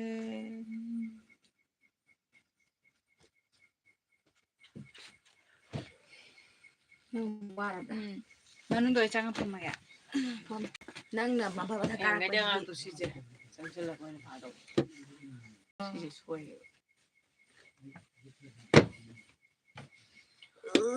cookie ama yao recommend ta yao re mà đu saram nên là hot crazy Cookies se may am sang na hala say. sẽ dance to bio no mà dance bây giờ Cái hino. là sẽ giờ quay sẽ dance din ta din ta din Good ya ko night. Je se num shibi. Good night. good night thôi bi Manipuri fanta Sampun binang film da Ben Lupis. mama gi rồi cũng cái này là sao vậy là mama gi rồi cũng có rõ cũng mỏi Sabina khôi na. Mun na những lời bà. Kay no ka mada mayang pa hunga laye ren paisa na sing trat kay no amamgi anh ta đang tao lộc cái xả cái tha là tara Ito. mà đâu này vừa kay no Pasado ka tolo makain hangbi minister. ka no Hangay. sana ba dum hangin yang why no yo Summan bi su yao ri. why Man kera. cậu riêng màn kia đó hằng ngồi màn kia đó mà nhưng mà là sao hê hê xí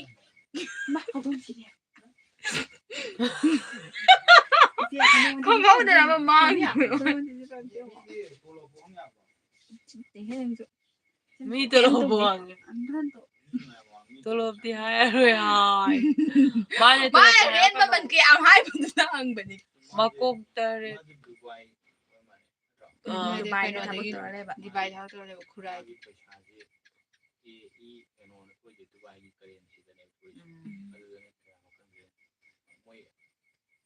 nó sẽ khiến nó dùng mọi cái nông sản Me ai do khara kera di ama de ti. Le hore ni khara kera go.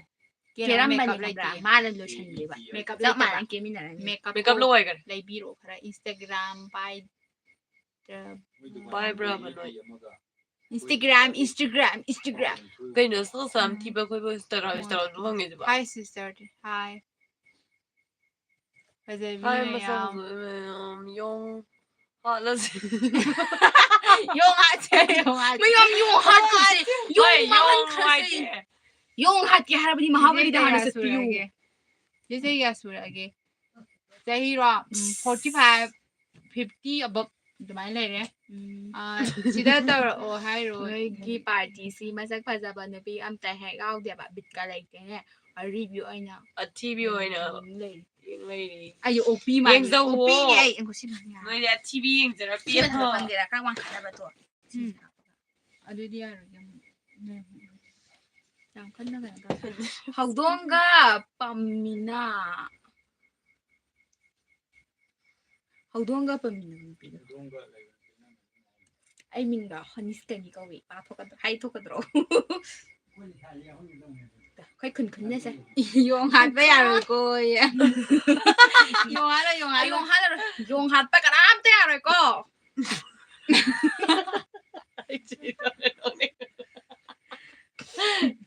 用啊这用啊，对了道理，用啊不要了该。Sakti 好，你记还是那个对，你跟都不看这个对的，mi le cà phê用啊不要的讲mi le cà phê cái làm đến nơi hôm Chưa, hay là gì? cái này orange set bị piece xếp phải gì ai đi orange tụi mình vậy cái này Sakti bi hao hao dong anh đi lâu lắm sen ghê hao dong anh sen ghê chà Sakti bi ai đi phải giờ rồi mày ăn thì dây hết hajabi yung ai ah phải kịp đen nâng con nó không đi sớm nó mía hao rồi ha cha nem cha nem cha ăn rau mẹ quay xin bà chị đã nhưng mà mà mình xin nó cari cari nó kịp đen nắm sút tapam mẹ mà sẽ mà sang mà sao bumi này mà sang thì hay chơi mày ăn ra mày ăn mà sẽ ngaki gì ngaki cũng gì ra Sakti bi hao Ôi ma curry nơi không thể đúng dài em nơi dài ăn một tất phải gì phát ra bằng từ không dễ là chính là hay hay là là những bi dài hay rồi hiện bây giờ hello why you pa hay là những thằng nào kìa là why những bi hay bây giờ mi là why mà sao hay ba mà hay bây giờ mi lâu u bây giờ này hay bao quát à khôi đi là why những bi nó tê mi lâu why cái khôi u tê à lâu u tê bao quát xem này hay bây giờ những bi Ủa, rồi nhưng ai nai đâu ma sa sa sige na keep gan ste kim gen mi nai ma sa sa sige ni kuchina ni ama mit de long tin de long o khara hat on hore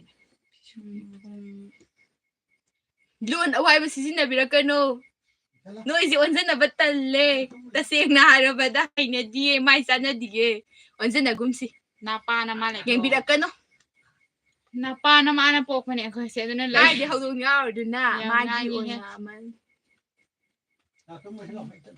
yam ngangi he ngang ba ni rok to gena moi da ko jam onzaning ba hata moi da khoi ma to sam tam zaning ba khoi ni moi se haina rap onzaning te ma sa quên khoi lại te ba thay là yang quên lại khoi razit ni hello ye hai um hai thi de wa ba da cái đó thôi ra mà pi thôi ra nó ra ta man di da pora ka ni ning thoka ba na meta blog tàu bị cái nồi blog tàu bị cái ning thoka ba nồi na meta pora ka ni luôn nằm ở đó mà là cái sao được ngang như vậy blog spam gì o ma tham mi ba no pada narom da lipstick ta visa kala paro no ji tai phang jo do ese ba mai tay ne yam ware kui re he kui re kung ani hel sak to kuthi do a hoi chi re ni ka le pro no ne na khoi di thiram di khang ba ma sak tu ta ba ngam dre bi ma ngan Na- ra ga na na ko ko ngang ngang men men jal. da sing la ga na rei ba ma se how how cái bấy gì noi san ja bro cha di ye ai Ok, di cha. kan den cha de Uda ba câu wa cái ba series haibad uba wa ba haibad o jare yong su lam hen greda yong hala je yero lipido kai da gino hayal da gine Keep game swai da yar ka no nang yaw ba se tinam no me ai ro ke ro yam pa zai ko thank you put it a movie nang lipstick đi on thok na hay tana ai je mayam ta seng na nga sai je ai ka lu Yong sai du na kai gino yong sa ka no ki ba du gi ni put it a movie nang ni nang on to ama di ka set kre usi wagi wari khara tage dana usi wagi usi wa hari ba lam len lam dam si ma sang ma to pha ba nga ta pok ba la ri rai su hai ba gan ta ba ngau san da ba nga ta lai ba ni yong usi wa lam len da ge hau ki ba ni ran bir na su isai sak pa yong sama chu sangbi nupa ko bro kai ming kau ge cái mình cầu ghê honest còn mình cầu ghê sao nó thôi cầu Chị chắc sao bố? ra đi mấy tay đi sân ở đống ra bên ở đó ra bố quả ở đó ai hành ở đó bà khơi đi hành đi bà hai em sai mà đi xa bên sakti bi sa good night everybody welcome yam cha in ai là sao đâm lại tang tap nang microphone cái laptop kìa chi làm hậu em má là ngang của cái em ta làm nào lại bằng mình cũng cười được nữa nó phân rồi đi em ngang em em mất cái răng xa kì microphone mai dai pa mi mai au ba yung gi zu ki per lại rồi thôi bi em lai broวันนี้นังน่ะถ้ามาสู่ตัวสิไม่ได้yung gi 두다. 오늘 용 아니야 까이노 용 뭐만 봐 칸데. 용 주상에 맞am지. 용 알아지. Let's so kara hen madro. Yaya mang dengan kata ini nang se sa yam rasi yam lagi rasi lagi sister Neikhaibi she is beautiful yung 我是雷用，我是 yung tu piro bli doy male nang tu piro ko male do gini yung nga male nga mata sila wai dong pulin ang na ay nga marwani na marwama kami na marwama aman wag dahil tu man tab dam na ngango ay yung piya mayawri Sada yung mga jabala mabalite atura pagwiliba male ngarang mahabali chatluye aise yonggi machinja khara se tharam ken yaurakano hinam namme kipken meow kai da tan thokra yaw ba ya re kai khang da ba kipken sakro chalo Dubai da Kone lunch akhoi kaino mayam na subscriber mayam na yung machu si pasama na yung machu to yong mo su ti se yam da tang de lo ni se to pa adune yung Dubai da di lupa sami lawi lunch sabada ye pe ma si pa machu si yung so ne ba gelo sang ba se ai di yong yam ko he do yo yam na kai haye wani war san so ya ki na ma chalo wai san chalo ai wa ta ma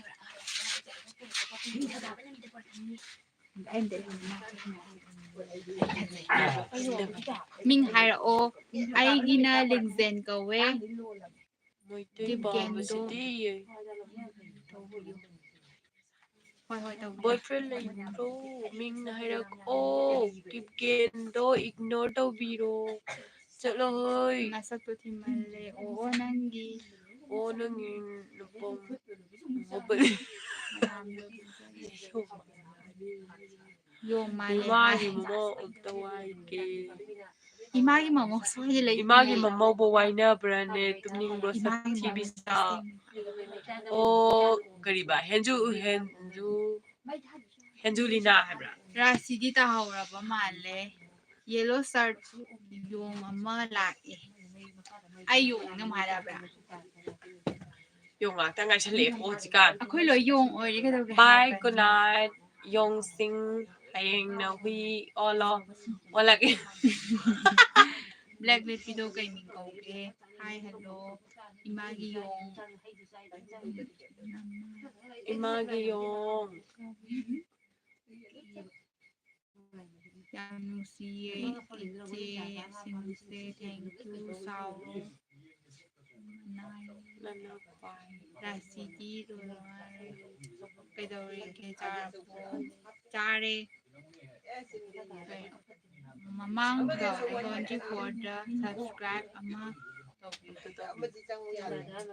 o mangang tingan ba mangang 2020 how yung mangan sau đóพอบีไม่ใจหนูบี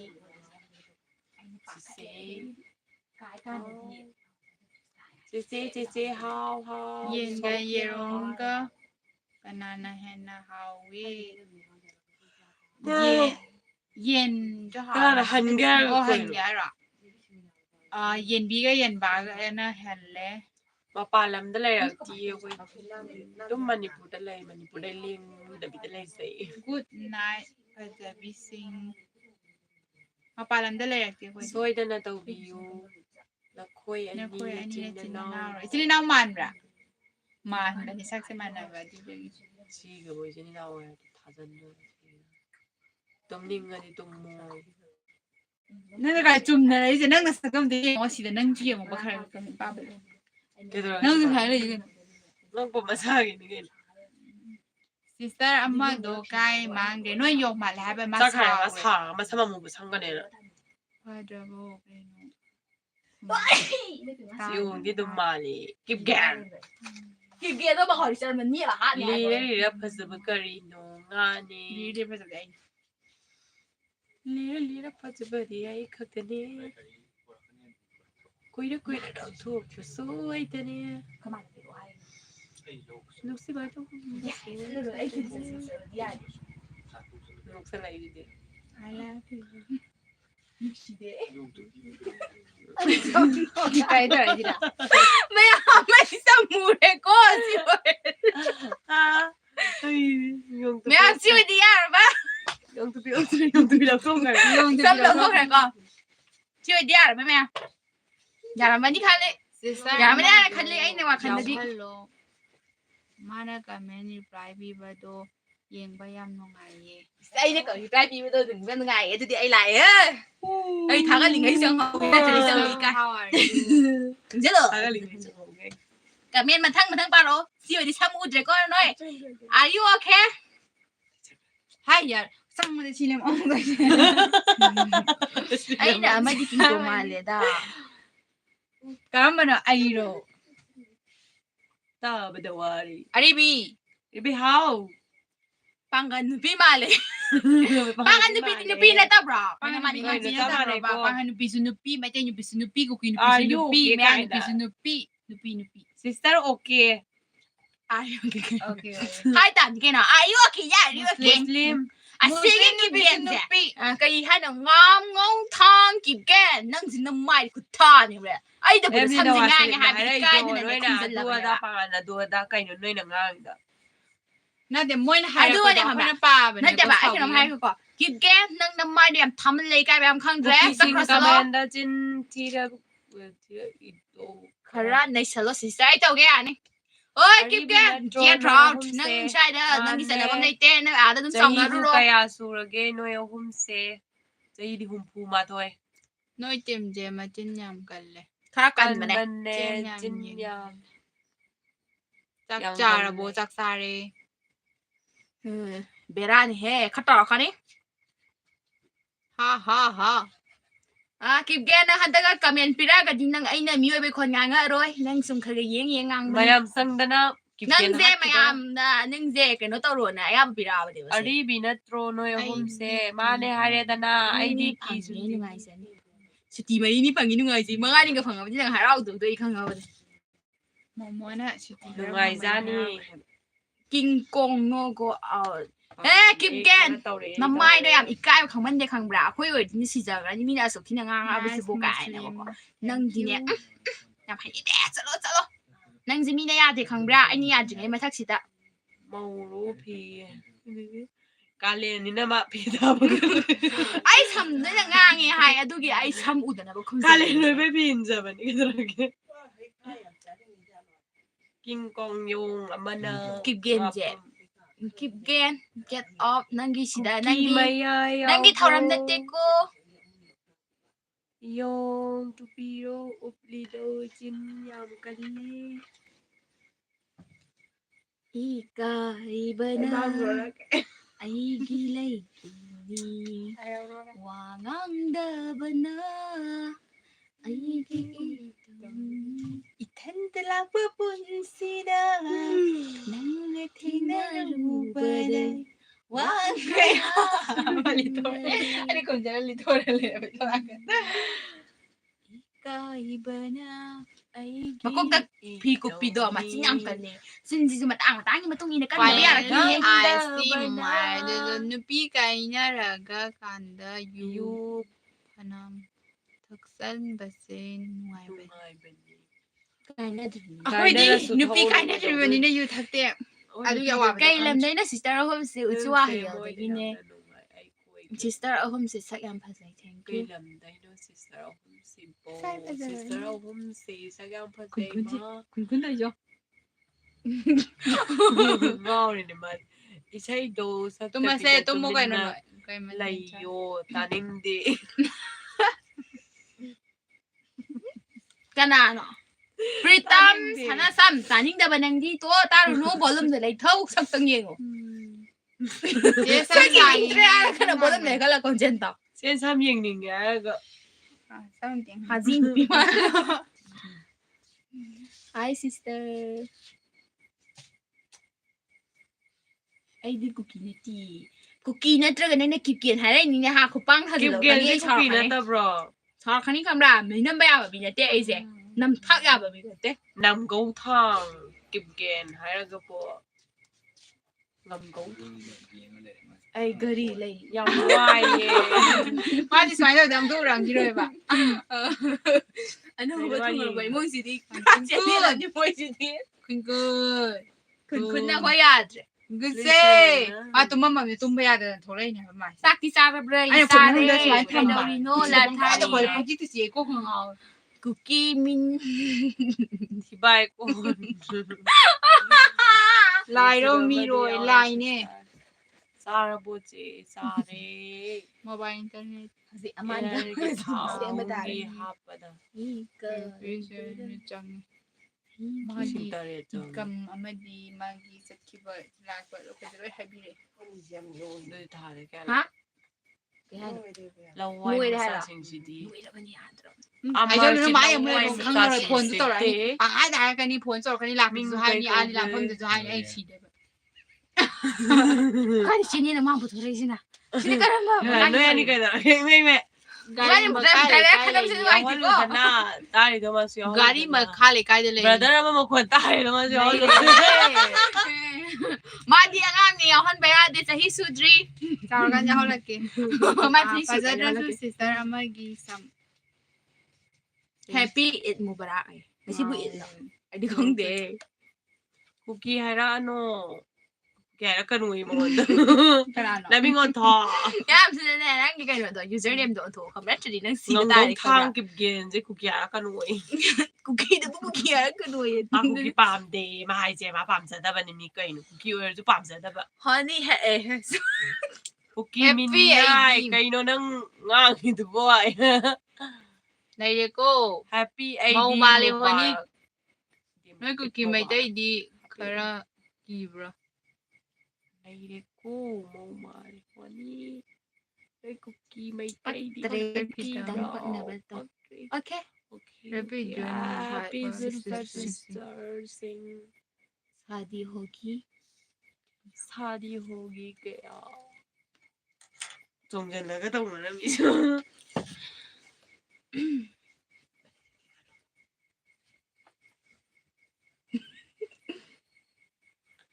ꯑꯁꯤꯒꯤꯁꯤ ꯊꯣꯛꯆꯤꯟ ꯀꯤꯗꯦ ꯃꯩꯇꯩ ꯃꯆꯥꯗꯤ sister ꯑꯃꯁꯤ ꯀꯥꯏꯗꯩꯅꯣ ꯀꯩꯅꯣꯅꯦ ꯑꯃ ꯍꯥꯏꯁꯤꯅ ꯀꯔꯝꯕꯅꯣ ꯑꯩꯈꯣꯏ ꯁꯤꯁꯇꯔ ꯑꯍꯨꯝꯅꯦ ꯑꯍꯨꯝꯁꯦ ꯀꯥꯏꯗꯒꯤꯅꯣ ꯍꯥꯏꯕ ꯑꯍꯨꯝ ꯍꯥꯏꯔꯣ ꯑꯁꯤꯅꯀ ꯇꯥꯡꯉꯦ ꯎꯆꯨ ꯋꯥꯡꯕꯤꯅꯦ ꯃꯩꯇꯩ ꯃꯆꯥꯗꯤ ꯀꯥꯏ ꯅꯣꯛꯁꯜꯂꯛꯏꯁꯤꯗꯤ ꯀꯔꯤꯒ ꯀꯤꯕꯤꯗꯕ ꯍꯥ ꯑꯩꯈꯣꯏ ꯃꯌꯥꯝ ꯆꯪꯅ ꯍꯥꯠꯄꯗ ꯆꯦꯆꯦ ꯑꯩꯕꯨꯗꯤ ꯍꯌꯦꯡ ꯑꯌꯨꯛꯇ ꯃꯥꯅ ꯂꯥꯏꯚ ꯊꯥꯕꯗꯣ ꯑꯌꯨꯛꯇꯗꯤ ꯂꯥꯏꯚ ꯊꯥꯔꯣꯏꯌꯦ ꯀꯥꯏꯗꯒꯤ ꯑꯌꯨꯛꯇꯗꯤ ꯀꯩ ꯏꯟꯁꯥꯡ ꯆꯥꯒꯦ ꯅꯣꯏꯕꯨ ꯆꯝꯊꯣꯡ ꯆꯥꯏꯌꯦ ꯑꯌꯨꯛ ꯊꯕꯛ ꯌꯥꯝ ꯆꯤꯜꯂꯤꯀꯣ ꯑꯩꯅ ꯑꯃꯨꯛ ꯍꯜꯂ ꯄꯥꯕꯤꯅꯦꯕ ꯃꯕꯥꯅꯤ ꯉꯟꯊꯕꯤ ꯑꯩꯁꯨ ꯂꯩꯈꯤꯕ ꯇꯧꯔ ꯁꯤꯗꯣꯔꯦꯕ ꯅꯣꯏ ꯍꯨꯏ ꯂꯩꯇ꯭ꯔꯣ ꯂꯩꯌꯦ ꯑꯩꯈꯣꯏ ꯍꯨꯏ ꯂꯩꯌꯦ ꯂꯩ ꯈꯣꯡꯒ ꯂꯧꯔꯣ ꯕꯤꯀꯤ ꯑꯩꯈꯣꯏ ꯆꯥꯟ ꯍꯨꯏꯗꯣ ꯑꯃ ꯂꯩꯌꯦ ꯕꯤꯀꯤ ꯕꯤꯀꯤꯒ ꯀꯧ ꯆꯥꯟ ꯍꯨꯏ ꯈꯣꯡꯒ ꯂꯧꯔꯣ ꯃꯤꯡꯗꯣ ꯃꯤꯡꯗꯤ ꯍꯥꯏꯕꯤꯌꯨ ꯆꯦ ꯑꯍꯨꯝ ꯌꯥꯗꯕ꯭ꯔꯣ ꯍꯥꯏꯒꯦ ꯑꯩꯒꯤꯅ ꯂꯤꯡꯖꯦꯟ ꯑꯩꯒꯤꯅ ꯁꯅꯥꯊꯣꯏ ꯑꯩꯒꯤꯅ ꯍꯣꯅꯤꯁꯀꯥꯔꯅꯤ ꯍꯦꯄꯤ ꯖꯔꯅꯤ ꯅꯨꯡꯇꯤꯒꯤ ꯂꯥꯏꯚ ꯊꯥꯔꯣꯏꯗ꯭ꯔꯣ ꯃꯔꯛ ꯃꯔꯛꯇ ꯅꯨꯡꯊꯤꯟꯗꯤ ꯊꯥꯔꯛꯀꯦ ꯂꯥꯏꯚ ꯊꯥꯔꯣꯏꯗ꯭ꯔꯣ ꯅꯨꯡꯊꯤꯟ ꯊꯥꯔꯣꯏ ꯅꯨꯡꯊꯤꯟꯗꯤ ꯊꯥꯔꯣꯏ ꯍꯌꯦꯡ ꯊꯕꯛ ꯂꯩ ꯀꯩ ꯃꯤꯡ ꯀꯧꯒꯦ ꯑꯩꯈꯣꯏ ꯂꯥꯏꯚ ꯑꯩ ꯅꯨꯡꯗꯥꯡ ꯂꯤꯡꯖꯦꯟ ꯋꯥꯏꯔꯝ ꯅꯠꯇ꯭ꯔꯒ ꯀꯧꯋꯦ ꯅꯨꯡꯗꯥꯡ ꯊꯥꯅꯦꯕꯀꯣ ꯑꯇꯩ ꯃꯇꯝꯗꯤ ꯊꯕꯛ ꯂꯩꯕ ꯑꯩꯈꯣꯏ ꯑꯍꯨꯝꯒꯤ ꯉꯥꯄ꯭ꯔꯨꯝ ꯃꯅꯨꯡꯗ ꯌꯣꯟꯕ꯭ꯔꯣ ꯃꯌꯥꯏꯁꯤ ꯉꯥꯄ꯭ꯔꯨꯝ ꯌꯥꯏꯀꯨ ꯌꯥꯕꯅꯦ ꯃꯌꯥꯏꯁꯦ ꯀꯩꯗꯧꯋꯦ ꯍꯥꯏꯅꯣ ꯌꯥꯏꯌꯦ ꯁꯛꯁꯦ ꯍꯦꯄꯤ ꯌꯦꯡꯅꯤꯡꯗ꯭ꯔꯦꯕ ꯁꯤꯁꯇꯔ ꯃꯁꯤꯒꯤ ꯀꯨꯀꯤꯁꯦ ꯌꯥꯝ ꯅꯨꯡꯉꯥꯏꯔꯣꯏꯗꯧꯔꯤꯗ ꯃꯃꯥꯅ ꯃꯃꯥꯅ ꯍꯧꯗꯣꯛꯄꯤꯔꯝꯕ ꯃꯥꯜꯂꯦ ꯂꯥꯏꯁꯦ ꯅꯪꯕꯨ ꯀꯤꯀꯦꯅ ꯑꯃꯨꯛ ꯏꯀꯥꯏꯕꯗꯣ ꯈꯔ ꯈꯪꯉꯣꯃꯤ ꯃꯌꯥꯝꯁꯤꯅ ꯀꯩ ꯊꯤꯅ ꯊꯤꯅ ꯌꯦꯟꯁꯥꯡ ꯉꯥꯡꯅꯔꯤꯁꯦ ꯅꯪꯕꯣ ꯃꯊꯦꯜꯅꯣ ꯆꯝꯊꯣꯡꯁꯤꯕꯣ ꯁꯤꯁꯇꯔ ꯑꯍꯨꯝꯅ ꯈ꯭ꯋꯥꯏꯗꯒꯤ ꯄꯥꯝꯕ ꯐꯨꯠꯕꯣꯜ ꯄ꯭ꯂꯦꯌꯔ ꯑꯃꯗ ꯍꯥꯏꯕꯤꯔꯛꯑꯣ ꯑꯩꯗꯤ ꯐꯨꯠꯕꯣꯜ ꯌꯦꯡꯗꯦ ꯑꯗꯨꯅ ꯑꯄꯥꯝꯕ ꯂꯩꯇꯦ ꯃꯦꯁꯤ ꯑꯩꯗꯤ ꯀꯅꯥꯝ ꯄꯥꯝꯗꯦ ꯀꯥꯎꯔꯦ ꯄꯨꯡ ꯀꯞꯅꯤꯡꯉꯦ ꯀꯌꯥꯗ ꯇꯨꯝꯗꯣꯏꯅꯣ ꯃꯌꯥꯏ ꯊꯪꯕꯤ ꯑꯩꯗꯤ ꯆꯦꯆꯦ ꯈꯪꯉꯨꯔꯦꯍꯦ ꯁꯤꯁꯤꯅꯅꯦ ꯑꯉꯥꯡ ꯃꯈꯨꯠꯁꯤꯅ ꯇꯛ ꯇꯛ ꯁꯥꯟꯅꯔꯛꯄ ꯑꯩꯗꯤ ꯀꯅꯥꯅꯣ ꯃꯈꯨꯠ ꯑꯃ ꯅꯠꯇꯦꯗ ꯂꯥꯡꯉꯛꯏꯁꯤꯅ ꯑꯩꯒꯤ ꯍꯧꯗꯣꯡꯕꯨ ꯐꯤꯒꯧ ꯁꯥꯅ ꯈꯨꯠꯇꯣ ꯌꯥꯖꯔꯤ ꯑꯩꯅ ꯁꯨꯃꯥꯏꯅ ꯃꯅꯨꯡ ꯊꯝꯕ ꯂꯥꯝꯃꯒ ꯇꯞ ꯇꯞ ꯁꯥꯟꯅꯔꯛꯏ ꯑꯩꯒꯤ ꯍꯧꯗꯣꯡꯕꯨ ꯍꯥꯞꯄꯤꯌꯣ ꯐꯤꯒꯥꯎ ꯁꯥꯅ ꯌꯥꯖꯔꯤꯌꯦ ꯑꯩꯕꯨ ꯅꯨꯡꯁꯤꯕꯤꯗ꯭ꯔꯕꯁꯨ ꯍꯧꯗꯣꯡꯁꯤꯡꯒꯤ ꯃꯤꯅꯥꯗꯟ ꯈꯜꯂꯒ ꯑꯩꯕꯨꯗꯤ ꯅꯨꯡꯁꯤꯕꯤꯌꯣ ꯑꯌꯣ ꯍꯧꯗꯣꯡꯁꯦ ꯍꯥꯞꯄꯤꯌꯣ ꯍꯥꯏꯕ ꯐꯨꯠꯕꯣꯜ ꯅꯠꯇꯦ ꯃꯍꯥꯛꯀꯤ ꯃꯃꯤꯡ ꯍꯥꯏꯕ ꯈꯨꯟ ꯐꯨꯠꯕꯣꯜ ꯅꯠꯇꯦ ꯐꯨꯠꯕꯣꯜ ꯍꯥꯏꯌꯨ ꯀꯤꯞ ꯒꯦꯟ ꯑꯃꯨꯛ ꯃꯌꯥꯏꯁꯤ ꯃꯤꯡ ꯂꯩꯔꯦ ꯀꯩ ꯀꯩꯅꯣ ꯀꯧꯒꯦ ꯃꯥꯏ ꯃꯤꯡ ꯁꯅꯥꯊꯣꯏ ꯀꯧ Kịp ghen năng cái gì xui xí nè. Salman Khan cái nụ cái Salman Khan thôi mà đi phà Film cũng mà ta mỗi Salman Khan đó. Cái này cái hậu đông nôi. Ai kêu to. Mà cái khulak bao đó. Hắn cái nàng cái hắn cái phụ ang pan sila bao đó. Thì xin là mình Tụi mình lấy bằng gần mà đi sister. Thôi đừng. Không gì đó. Chẳng còn là thôi đừng. Chẳng còn là tầm thôi. Adong pung taruk tayo tatahan. Cái football cái nào tao kia này này football cái nào tao nha là cái Tony bạn nha. Ngầu vậy nữa. Aku pam. Conven Steven. Yeah. Mình thang cookie. Another cookie here sis. Ai mình thang cookie na khơi gì mày sẽ thà đầu đứng kia làm đi năng. Ai để thà gì? Cookie midnight manamname. Cookie năng khơi gì mày sẽ số rồi kia làm cái ní. Ai su kia làm ní năng na. I love you say ngay thơ cây làm đây nó. Yao cười. Ngay ở hôm nay Yao này. trì. Bố thá rồi mà yao trì đi chứ. Đi cười bên ơi. Mạng sao ạ? Đây ông hôm Hôm nay sao cái gì đây cái gì phi? Sẽ ông hôm sẽ sắc xa rồi. Xa đây đó. Cái nơi ít cái nơi luôn ngang ra cái nó sao? Nơi mà xem mình sẽ sao nào? Cho nên thời sinh number PBR rồi. Mai cái number đó hay em nâng đó ba. Phải học giải hình sẽ là cái overbase mà cái chat to cái thằng sẽ mà nghe đi lâu rồi. Sao mà thân nơi này đâu mà kiếm number. Chẳng là bạn thân đó. Khẩn đó. Em ăn được bao nhiêu này? Anh đi mang vào phần cầu. Mấy là hơi chấm rồi à?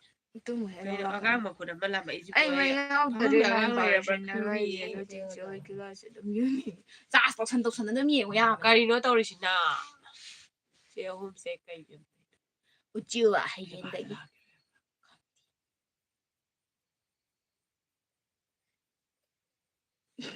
Cái đây nè. Online Cookie nang. hi hello. Hazin pina. Cái này cái hazin pina. Kari marolon no sini cookie se ako ihuy na chak lam mga.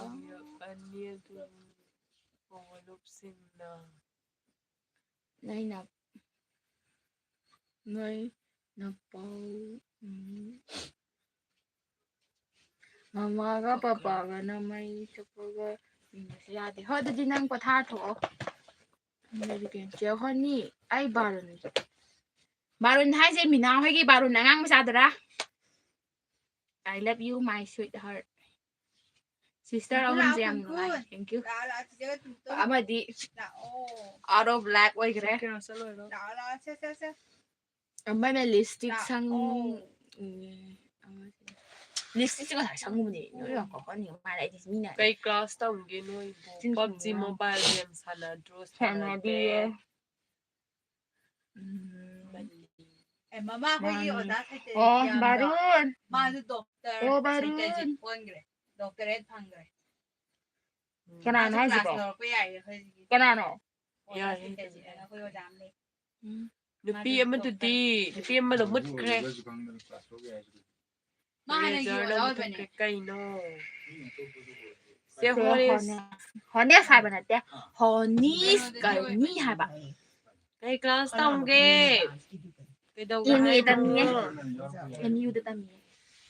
Cái nó thôi vậy mà giàu ai này rồi. Giàu ai này rồi ta hành đấy. Cái lý này bạn nó ngại đâu có lạc thì chứ bỏ. Hoàn thờ nó dạ rồi. Ai đi em bảo trái sầu ra thì phải em xong. Hay nếu bây giờ anh sống nha, tại vì bạn năm như ngài mình có ở đâu kịp đẹp ạ, cũng chưa là ta ạ. Cái gì nó sister out of lab, ôi đi bấm mà live, hai bên có live, hai bên sẽ đi. Hello lovely girls. Awa bada awa babi khang nè, kịp gen gì bạc khang nè mày à? Cookie thì ai cái impan college cái graduation certificate to the OSIS the mic pan on time impan college graduation certificate cái nè nuôi gì nhỉ không ra nhom hai những đeo ôn là cái nu khôi như còn xin là bám tần ly bây giờ chân thật thì bị cái mày ai nó ở đây đâu bà ra bộ tôi yêu này cái mày mình đâu sao được cái không sao là đây sao thì bị cái đâu cái hả sẽ comment simple ôi nuôi comment cái gì nữa hai mày cái sao bộ yêu này ở đây đâu gì mà đâu cái nâng cái sao đấy delivery boy yang aja delivery boy itu na cara mani sister ki pangnam do oi delivery boy tam dia yang aja saya Yongki delivery boy konjen tau ma'am 저거 어느 만 더다.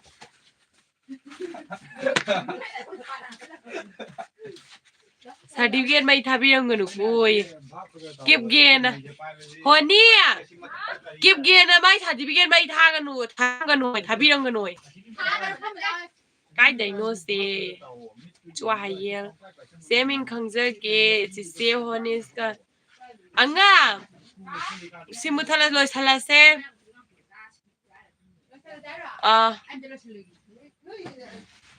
honi rồi thằng là hai con vừa ở xa gì honi rồi thằng là hai bạn đi bằng năm mà gì bạn em ra rồi cái em tôi xử lý cái Zoom từ đâu cái good night bye bye sân khoai hơn rồi sao lại gì có gì à anh là khoai hơn nè mày lùi rồi bỏ mày khôi làm đối xin cái ghê hay yang amu thằng nào là xí co mà khá ta bắt anh khát nào là xí kịp gen bye bye ôn xin là cái nu khôi những người xin được từ